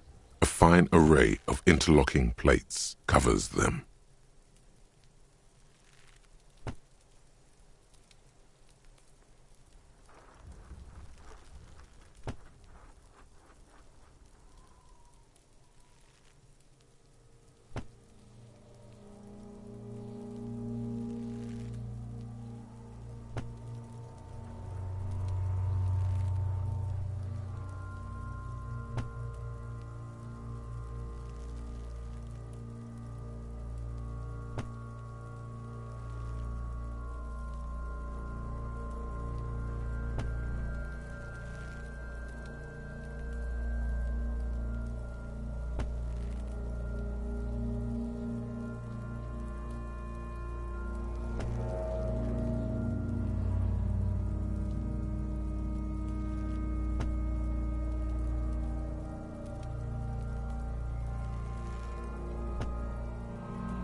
Delicate and fragile, they feel alien to the world around you, out of place somehow.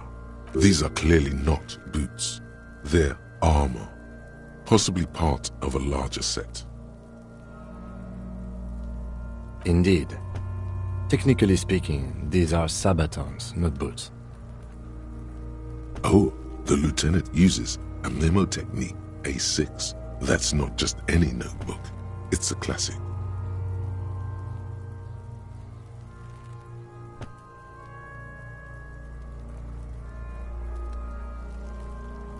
It's all you, baby.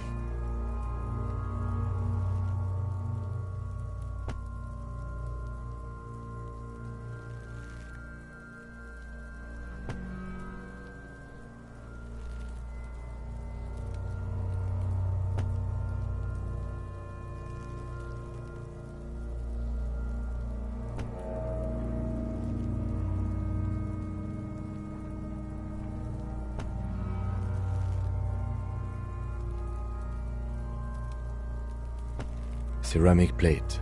Zirconium dioxide, most likely. This is where the make would be.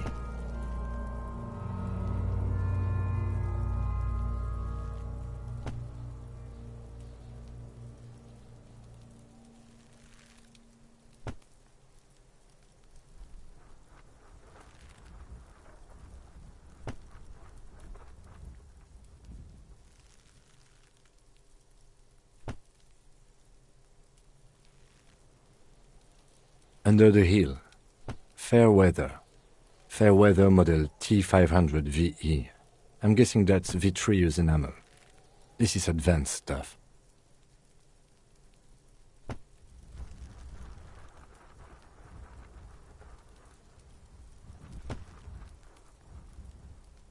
Piece by piece. He's been out here for 7 days. It would be odd if they didn't. We should keep a lookout for these pieces.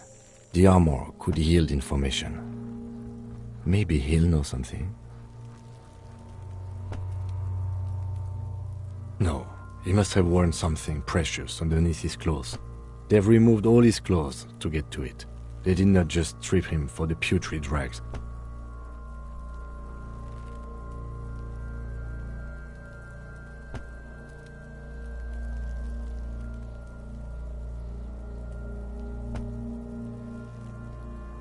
They usually hang them completely naked for that. La puta madre, the Mazda, the Besmerties and the like. This one still has his underpants. Fucking talking about underpants. Clearly, Kuno would like to interject something here, but there's not enough for him to hold on to.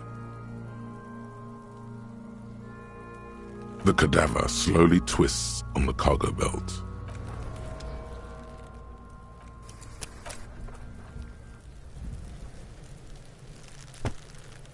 The man before you is the material delicate. These are clearly not boots. Indeed. Oh, the lieutenant uses, and then it's clearly ceramic under the heel. Fair weather. It is. It's expensive.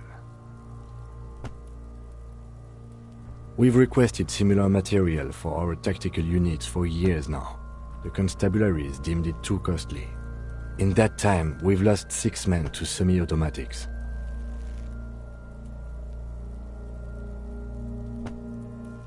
For a full set, about 4 years of wages. For the northwest region of Revachol, an officer's average yearly income is 5,500 rial, unadjusted for rank.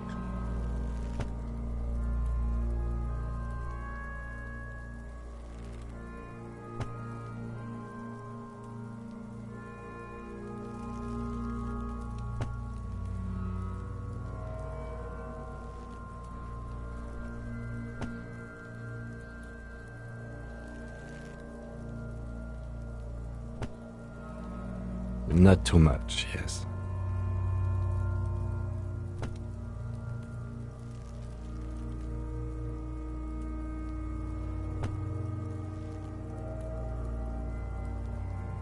It's a sorry situation, I agree.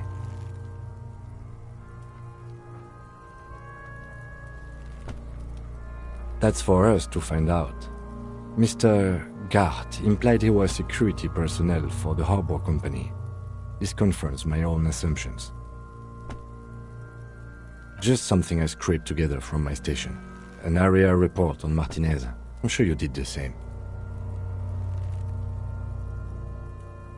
I agree. This equipment is way beyond what a guard can afford.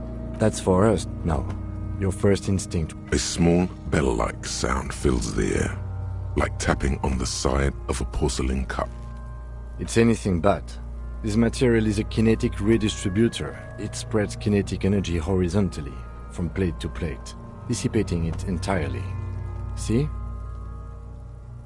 Faint, organic lines cover the plates where they separate into smaller ones. These plates then divide into smaller plates until there are hundreds of them altogether, like whirls of floorboards. The design looks organic, influenced by highly resistant wood materials, like lignum vitae and ebony, perhaps. If trees were made of porcelain, this is what their cross-sections would look like. The smooth, glossy surface fractures into ever more intricate interconnections, peaking on the right sabaton, where you notice.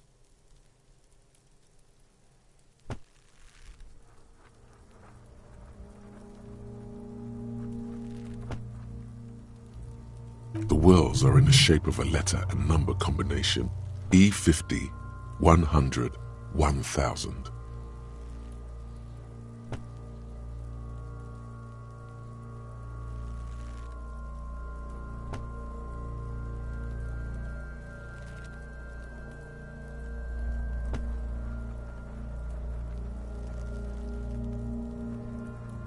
Good.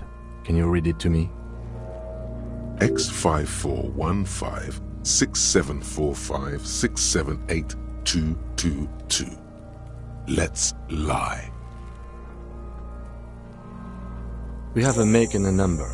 That's something. We can use the radio in my kinema when we're done. Either station can chase it for us.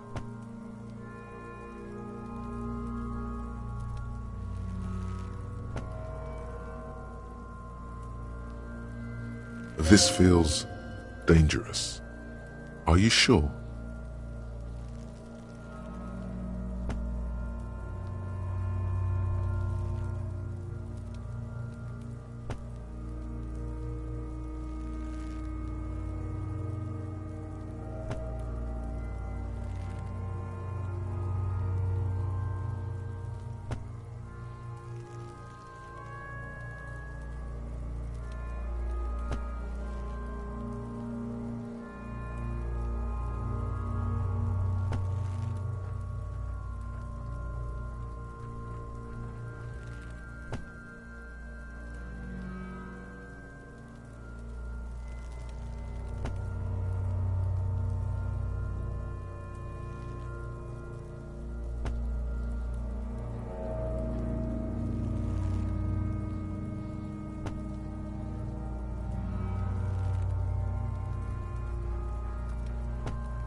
sabatons dangle off the man's decaying form. The cadaver slowly twists on the cargo belt, his torso covered in tattoos and extremities blotched pink and blue.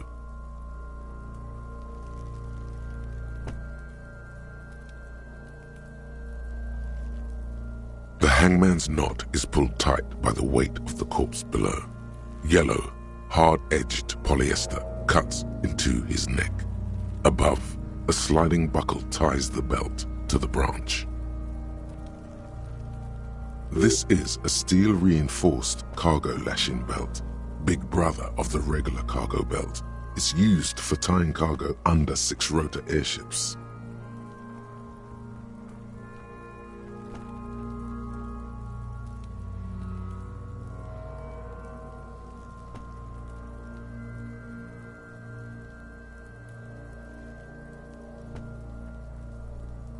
Airlifting. I thought it was used on lorries for strapping cargo to them.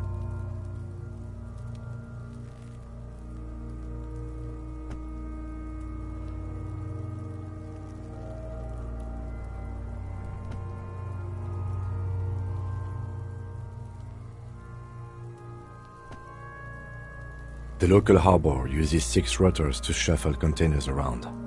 I get the sense they use whatever was on hand without paying much attention to not incriminating themselves.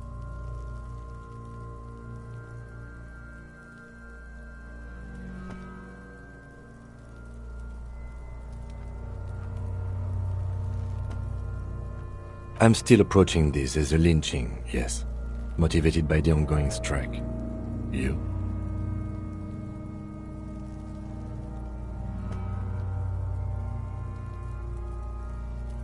Yes, it often is. This bed worries me. I was afraid it would be.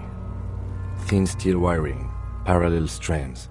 This makes getting him down more problematic than I had assumed.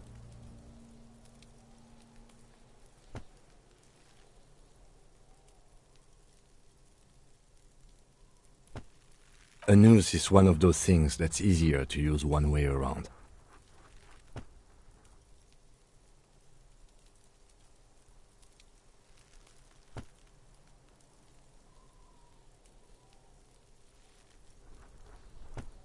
That ladder can't carry a grown man. I didn't see any splintering either, did you? I think they lassoed the branch, then pulled on the belt to close the buckle. Could be.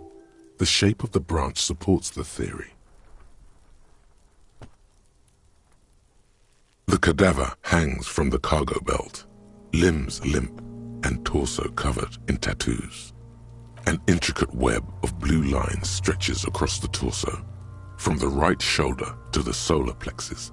Each time they intersect, a small white star is formed in their crossing. Hundreds of fading asterisks riddle his skin. Their concentration is highest around his heart. His corpse is marked by stars. Alcohol and heartbreak.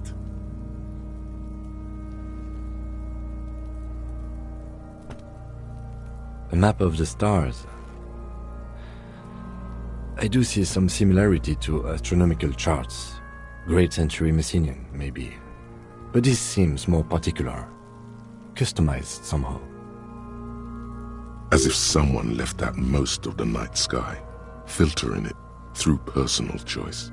The principle of this filter remains unknown to you. The thought dissipates, and you feel as though you were only half right. So am I.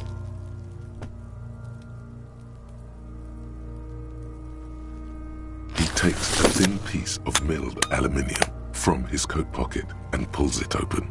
Sounds like a sword being unsheathed. A small lens appears, some sort of camera. A Trigger Sunshine Mini. Triggered is the world's leading manufacturer of intercommunication devices, primarily projectors. The camera before you looks familiar somehow. Shit, Kuno! What the fuck is that? An instant color camera.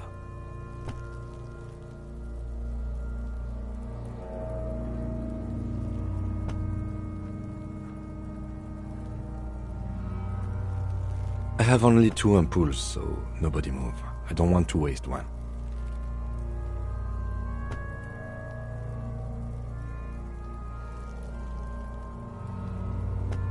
A sound, a shrill flash, followed by the breaking of a small ampoule of glass. You see streams of color pour onto the thick, glossy piece of paper, rolling out. In case we need it.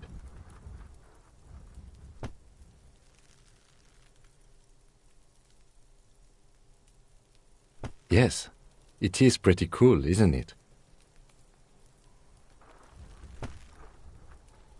It contains insight to the victim's person. By his build, I'd say this was a man of physical violence. The story he wanted his body to tell was important to him. It is his letter, to us. Someone should decipher it. We'll need to show it around.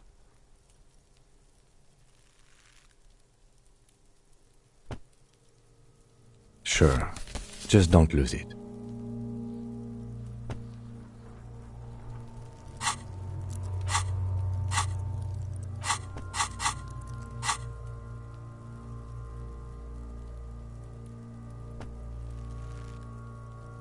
The glassy-eyed corpse looks by, his mouth mute and his skin as colorful as the chemical rainbow on the photo paper, teeming with opportunistic organisms.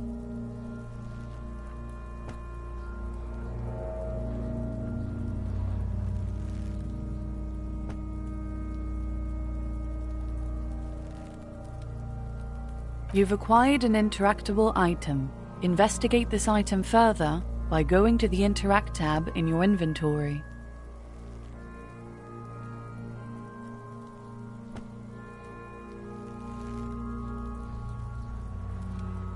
His eyes are milky white and blind to the world, protruding comically from their sockets.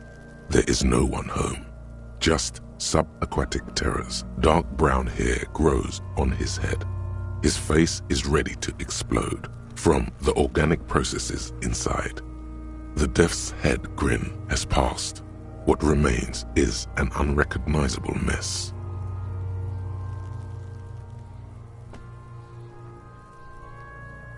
The corpse looks right through you as you distance yourself from its stench, eyes like a shark.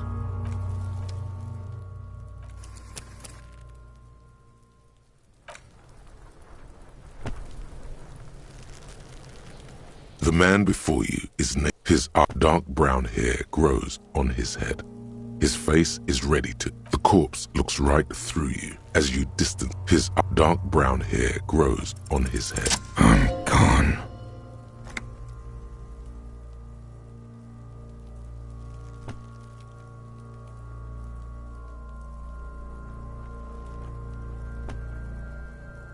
Into the wild pale yonder.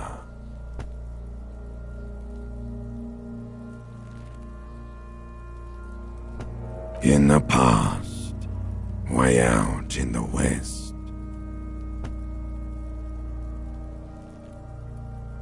I'm a joke. Look at me. There is nothing funny about jokes either. A killer, a motherfucker, and a killer. Go ahead, Cobbo. What do you mean? It's the power of your imagination. Go ahead. Ask me more questions. You fucking love questions. Because you're a copperoonie. Look at all of them go. Do you want more questions?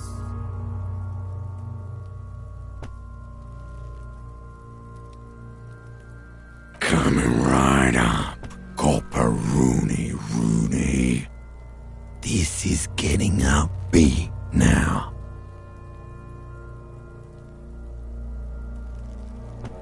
Fuck no. You're no Rooney. No, you don't. between you and me, your name is probably Harry.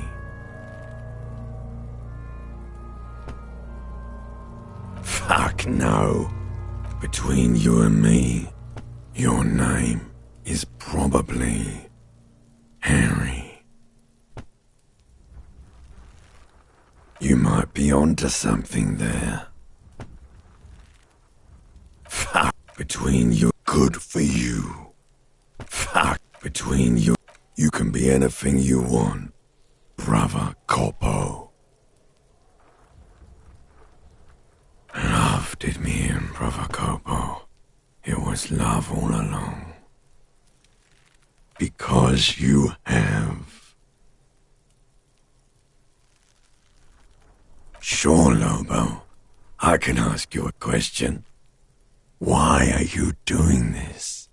Looking at my face, motionless, looking into my eyes, standing here. Why are you investigating my murder?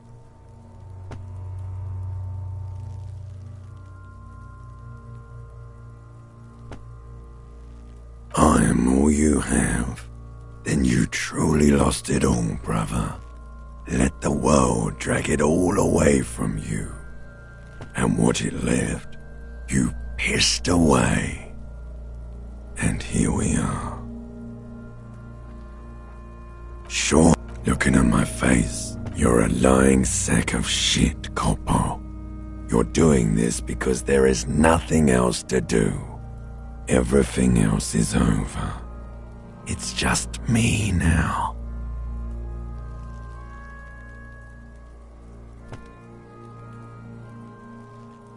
Sure, looking at my face, motionless.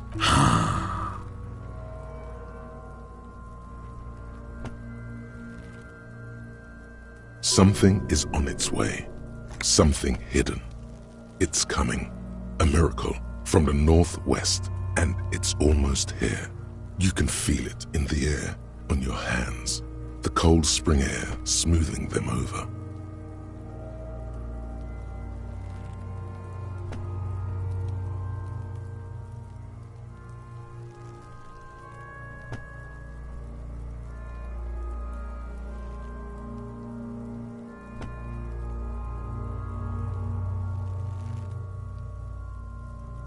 Sure, looking at my face. Something is on its way. Something hidden. Do I remind you of someone? A child born with Muller's disease, harlequinism, grown up miraculously.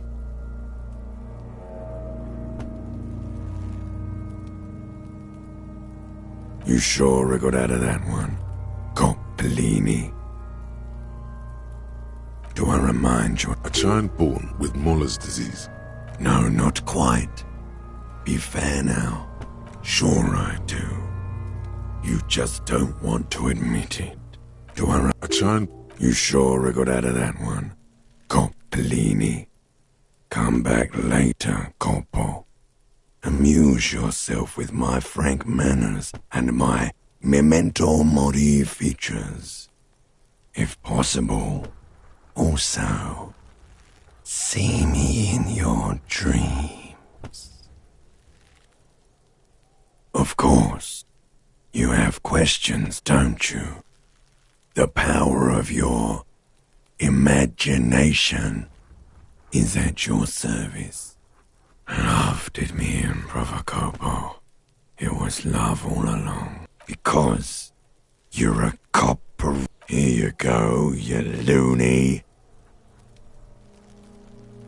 Because you have.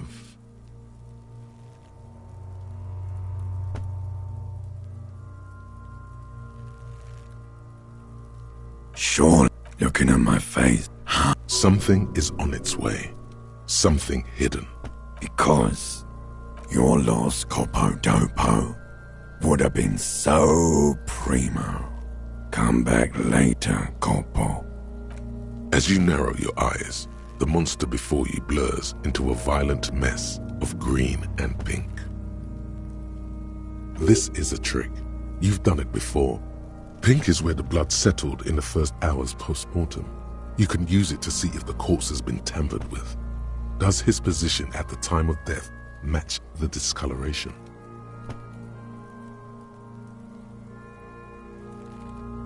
Only the lower extremities are pink with a dash of blue. His fatted hands, thighs, and his neck, just above the noose. The rest of the corpse appears dark green in the cold spring air.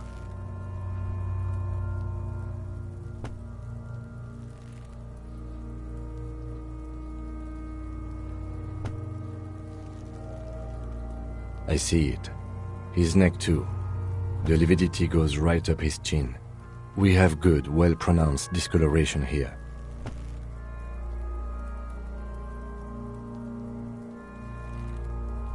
The monster comes back into focus, an explosion of color, coursing with dark marbled veins.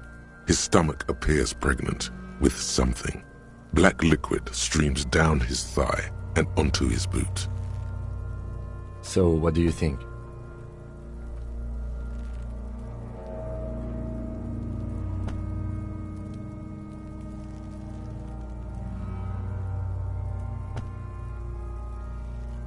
I agree.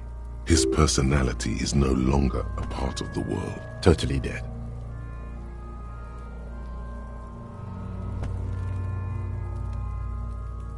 That sounds about right, yes. I agree. Totally dead.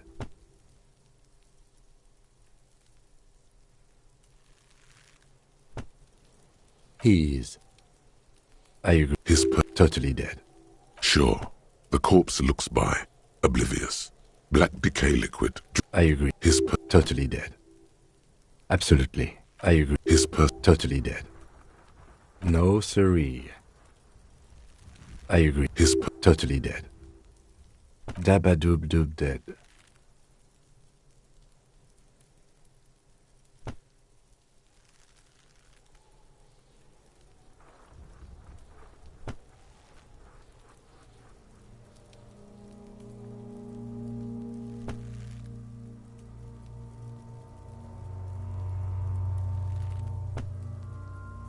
Agreed, especially on the neck.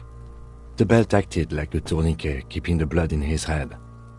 The hypostasis supports her hanging.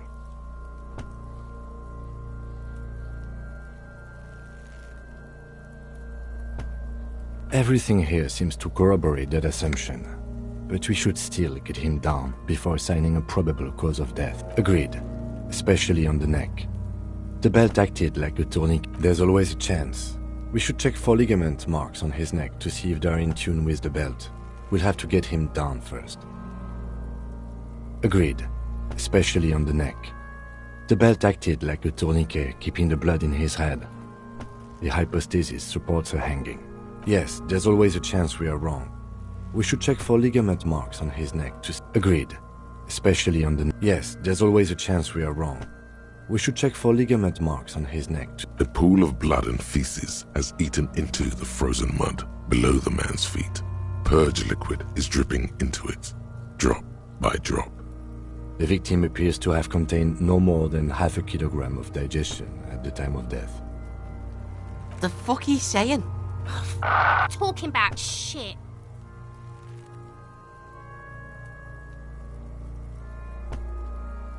Malicious laughter erupts in the yard. Sounds like seagulls. Big said he's a... The lieutenant's face is made of stone. A pool of... The victim... The fuck he... Did we? I don't feel lucky. A pool... The victim... The fuck... Maybe. I do. Most of them are post-mortem. Maybe even all of them. The delinquents have made our jobs harder with their little sport. Stop talking in riddles, coin slot. He means you fucked him up good, Kuno. Fucked him up brutal like.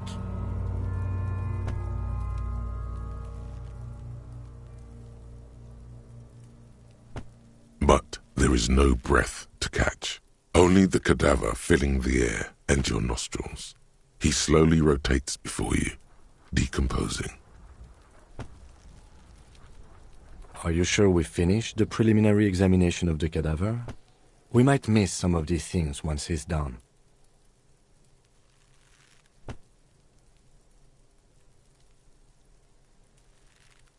The cadaver slowly twists on the cargo belt, his torso covered in tattoos. Of course. You have questions to come back later, Corpo. Amuse yourself with my frank manners and my memento mori features. If possible, also, see me in your dreams. The steel-reinforced belt presents a unique challenge. I brought chain cutters, but I don't see a good angle of approach to the belt. He doesn't actually think the challenge is unique. He thinks it's frustrating, annoying, and harder than he thought. The cadaver is a good 1.2 meters up. Neither one of us can reach the belt without assistance. And even if we do, there's the question of cutting the airship strength material.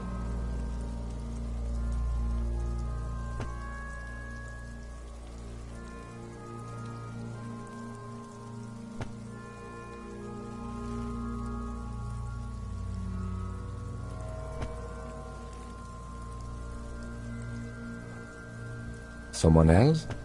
You mean like the police?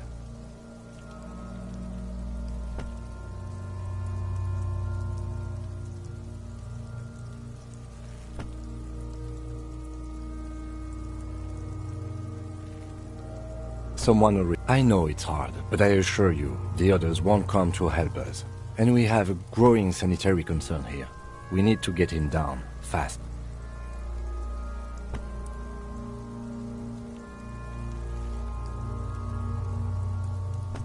Someone else?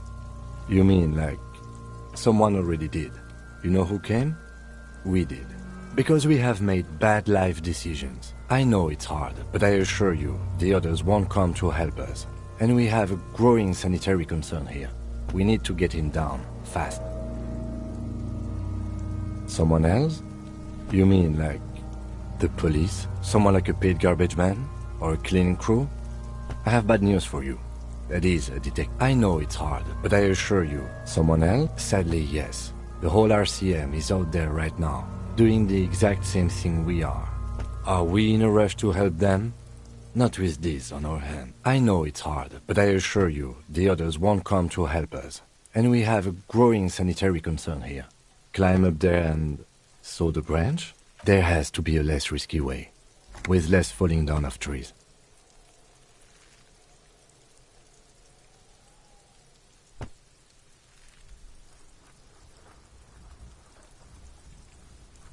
I was really hoping we wouldn't.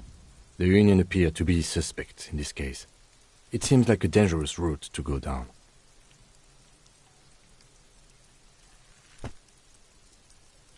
But what other options? The corpse twists on the belt, like chicken. We are not getting him down already. Not getting him down is a task that's already accomplished. Sadly, it's not our job to keep him up there, but to get him down.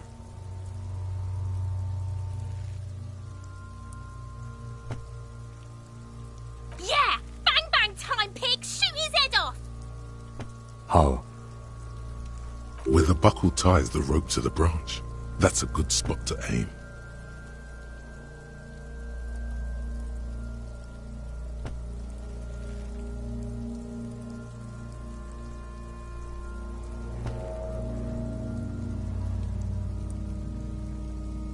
Where?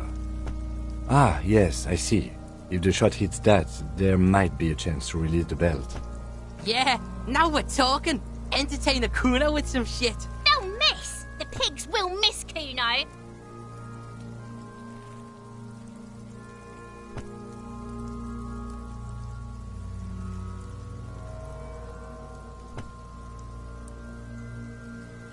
Silence. With his elbow sharp, the lieutenant unzips his jacket and produces a lightweight firearm. He drops a paper cartridge in the barrel, separates the scouring stick, and gives the cartridge 5 tucks. That's a Kiel A9090 Armistice, mass-produced muzzle-loader, ascetic, frugal, one of the most common firearms in the world. He then steps back and assumes the fellow's death's position, taking aim. The corner of his eye twitches. His finger is on the trigger. He's gonna fucking miss! The kid's voice is drowned in a shrill blast that echoes off the walls of the surrounding tenements. A cloud of smoke slowly parts in the air as the lieutenant steps back and... God damn it. Fuck you! Kuno could have hit it easy, but then Kuno's not fucking handicapped, is he? Kuno's sorry too. Kuno feels sorry for the Beano Cloud. The lieutenant doesn't say a word, just looks at the gun in his hand. No, we are lucky as it is. We didn't break anything, and the victim remains uncompromised. Any more mistakes could put us in an unfortunate position with remain collegial, officer. It was an honest mistake, and I will not repeat it. I have to say, it's beginning to look unlikely we can get him down without assistance. It's bad as it is, us shooting firearms like punks here. Go ahead, I'm not stopping you. Just don't hit the victim. Oops. This is the sorriest pair of pigs Kuno's ever seen. Officer, why do we only have one gun?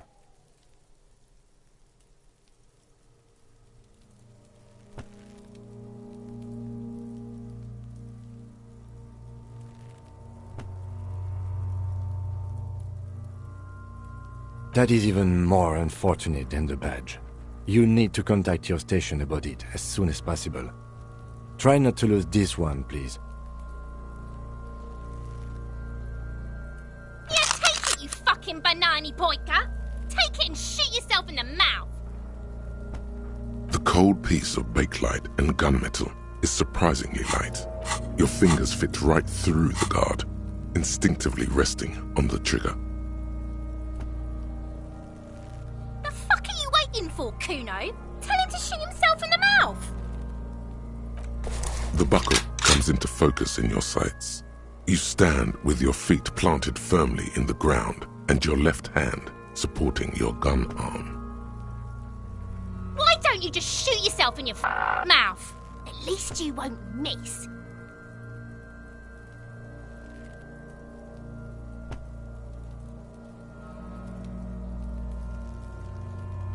Your field of view narrows. The branch slowly moves, becoming entirely two-dimensional. The metal buckle glimmers, slick with the falling rain. The corpse slowly rotates.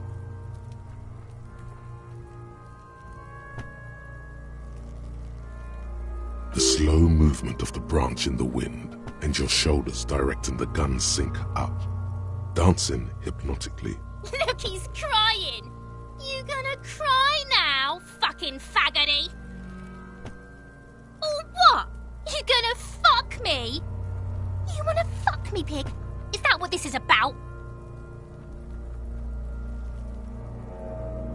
Do it! Set me free! You feel as though it would be dangerous to set this creature free, to roam about the cosmos. Don't. Do it!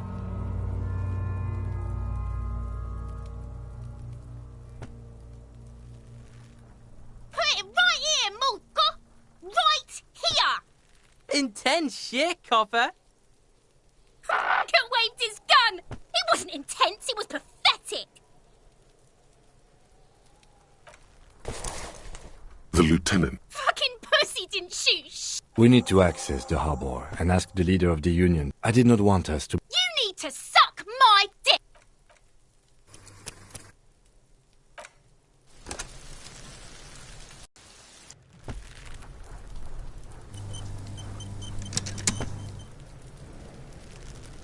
The man before you is naked, but for a pair of underpants and white boots. I'm gone. In the pub, there is nothing. A killer. Go ahead. What do you mean? It's the you. Go ahead. What? Ask me more. Because you're lost. Because here you go, you loon. Because coming right up. Because you have loved it, me and brother. Sure, looking at my face, I am all you have. Fuck no. Between you can be anything you want.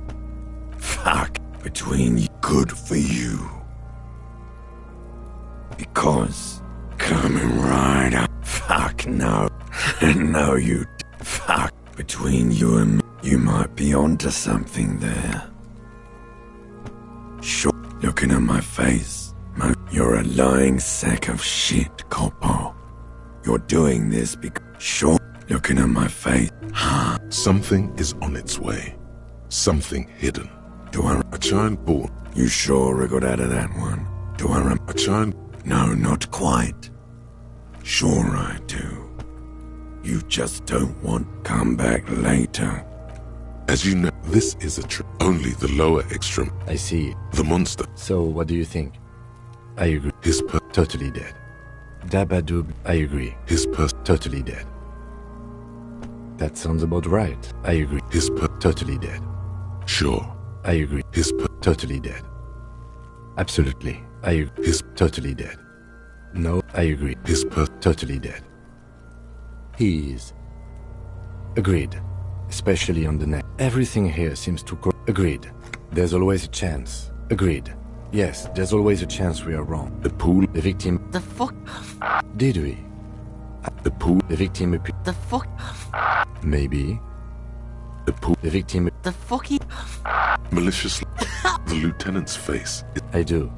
Stop talking. He means you fucked him up good, Kuno. Fucked him up brutal-like. But there is no breath to catch. Only the cadaver filling the air and your nostrils. He slowly rotates before you, decomposing. Of course. You have questions. Come back later, Corpo. Are you sure we finished the preliminary examination of the cadaver? We might miss some of these things once he's done. The cadaver slowly twists on the cargo belt, his torso covered in tattoos. The steel-reinforced belt. He doesn't act. The cadaver is a good 1.2 meters up. Neither one of us can reach the belt without assistance. And even if we do...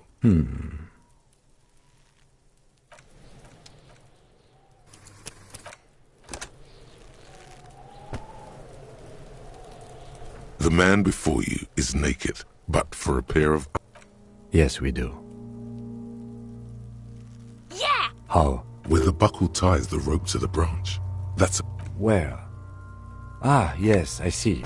If the shot hits that... Yeah, now we're talking. They'll miss! The pigs will miss, Kuno.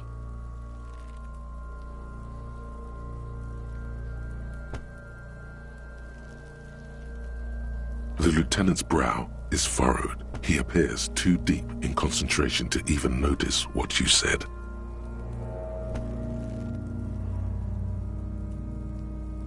Silence. With and produces a lightweight firearm. He drops a paper cartridge in the barrel, separates the scouring stick, and gives the cartridge 5 tucks.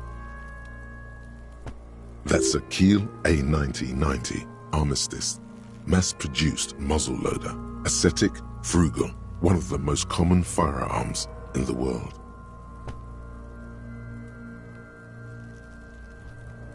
He then steps back and assumes the fellow's death's position, taking aim. The corner of his eye twitches. His finger is on the trigger. He's gonna fucking miss! The kid's voice is drowned in a shrill blast that echoes off the walls of the surrounding tenements. A cloud of smoke slowly parts. God damn it. Fucking idiot! Kuno could have hit it easy, but Kuno's sorry too. The lieutenant doesn't say a word. No, we are lucky as it is.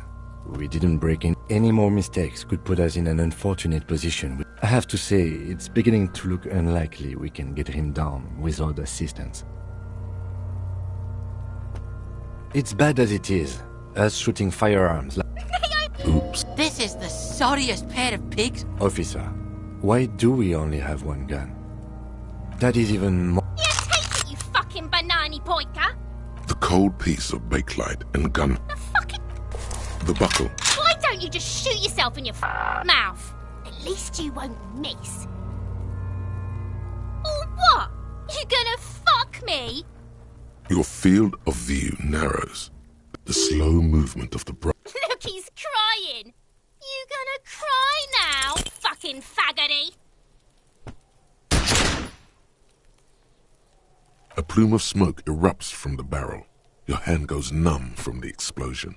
With your ears still ringing, you missed the belt, but hit the corpse straight in the chest. Bits of ribcage protrude from the skin. No blood. Only a murky... Oh my god, he's gonna fucking cry. I knew it. What a mulko.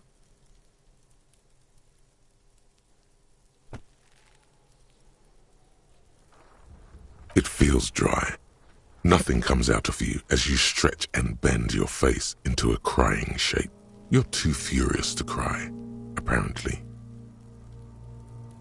The lieutenant watches you jerk some tears, your shoulders shaking. You malolda. The can't even cry. The lieutenant gently picks his gun. We still need to get him down the bad way.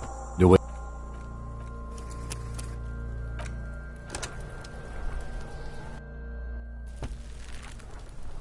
The man before you is naked.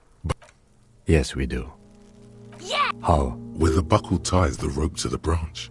That's a good spot to... Where? Yeah. They'll miss. The pigs will miss, Kuno. The lieutenant's brow. I'll blow his head off. Take it. Take the shot. Yeah, take the shot. Silence. And produces a lightweight firearm. He drops a paper cartridge in the barrel, separates the scouring stick, and gives the cartridge 5 tucks.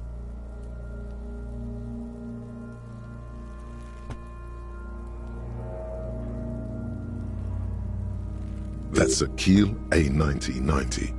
He then steps back and the kid's voice is drowned in a shrill blast that echoes off. God damn it. Kuno could have hit it easy, but then Kuno... The lieutenant. No, any more mistakes. I have to say, it's beginning to look unlikely. I was really hoping we wouldn't. The Union appear to be suspect. But what other options? It's bad as it... Oops. This is... Officer, why do we only have one gun? Extremely unfortunate. You need to contact your... Yeah, take it, you fucking... The cold... The buckle. Why don't you just shoot yourself in your... The slow... Look, he's crying. You gonna cry now, fucking faggoty? You missed the belt, but hit...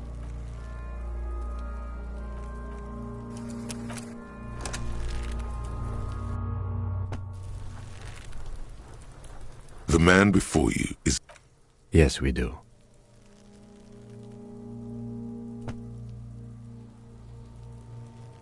Yeah! How? Where the buckle ties the rope to the branch. That's a good spot to aim. It absolutely will not, officer. That's not how physics works. Yeah, now we're talking. Entertainer Kuno. They'll miss. The pigs will miss, Kuno. The lieutenant's brow is furrowed. He appears too deep in concentration to even notice what you said. I'll blow his head off. Take it. Yeah. Silent and produces a lightweight firearm. He drops a paper cartridge in the barrel, separates the scouring stick, and gives the cartridge. That's a key. He then steps back and assumes the fellow's desk position, taking aim. He's gonna fucking miss. The kid's voice is drowned in a shrill blast that... God damn it. Kuno. The lieutenant... No, any more mistakes could put up... I have to say, it's bad at... This is... Office, that is even... Yeah, take it, you fucking The cold... The fuck are you waiting for, Kuno? The buckle... Why don't you just shoot yourself in your mouth? At least you... Your feet... The slow... Look, he's crying. Or what? You gonna fuck me? You wanna fuck me, pig? Is that what this is about? A plume of...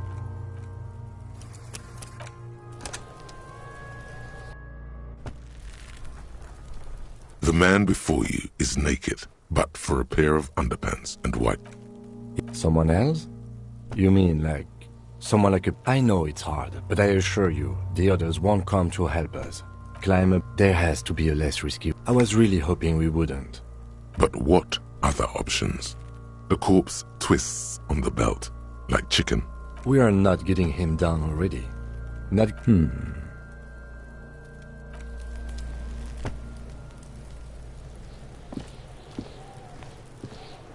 Fuck does Kuno care? Kuno doesn't...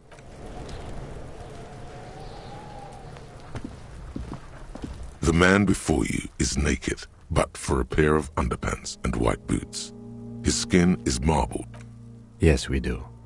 Yeah! How? Where the buckle ties the rope to the branch. That's a good spot to aim. Yeah. Don't miss! The pig... I'll blow...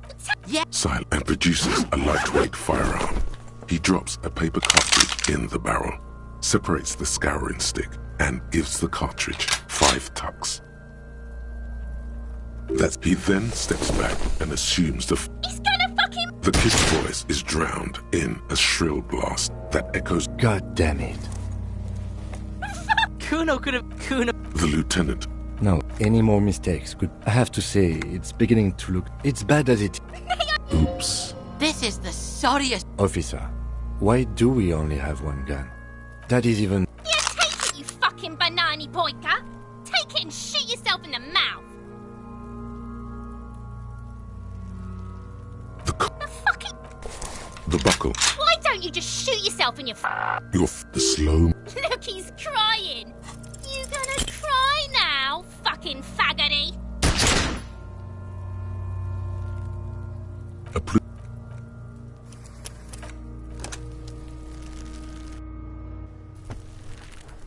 The man before you is... Yes, we do. Yeah! How? Where the buckle ties the rope to the... Where? Yeah. I'll blow... And produces a lightweight firearm. He drops a paper cartridge in the barrel, separates the scouring stick, and gives the cartridge. He then steps back and assumes the fellow's desk position. The kid's voice is drowned in a shrill blast. God damn it. Kuno could have hit it easy. No, any more mistake. Kuno... The lieutenant... I have to say, it's bad. Oops. This is the... Officer, why do we only have one gun? That is even... Yeah, take it, you fucking banana boyka! The fuck are you wait... The buckle. Why don't you just shoot The slow move. Look, he's crying! You gonna cry now, fucking faggoty?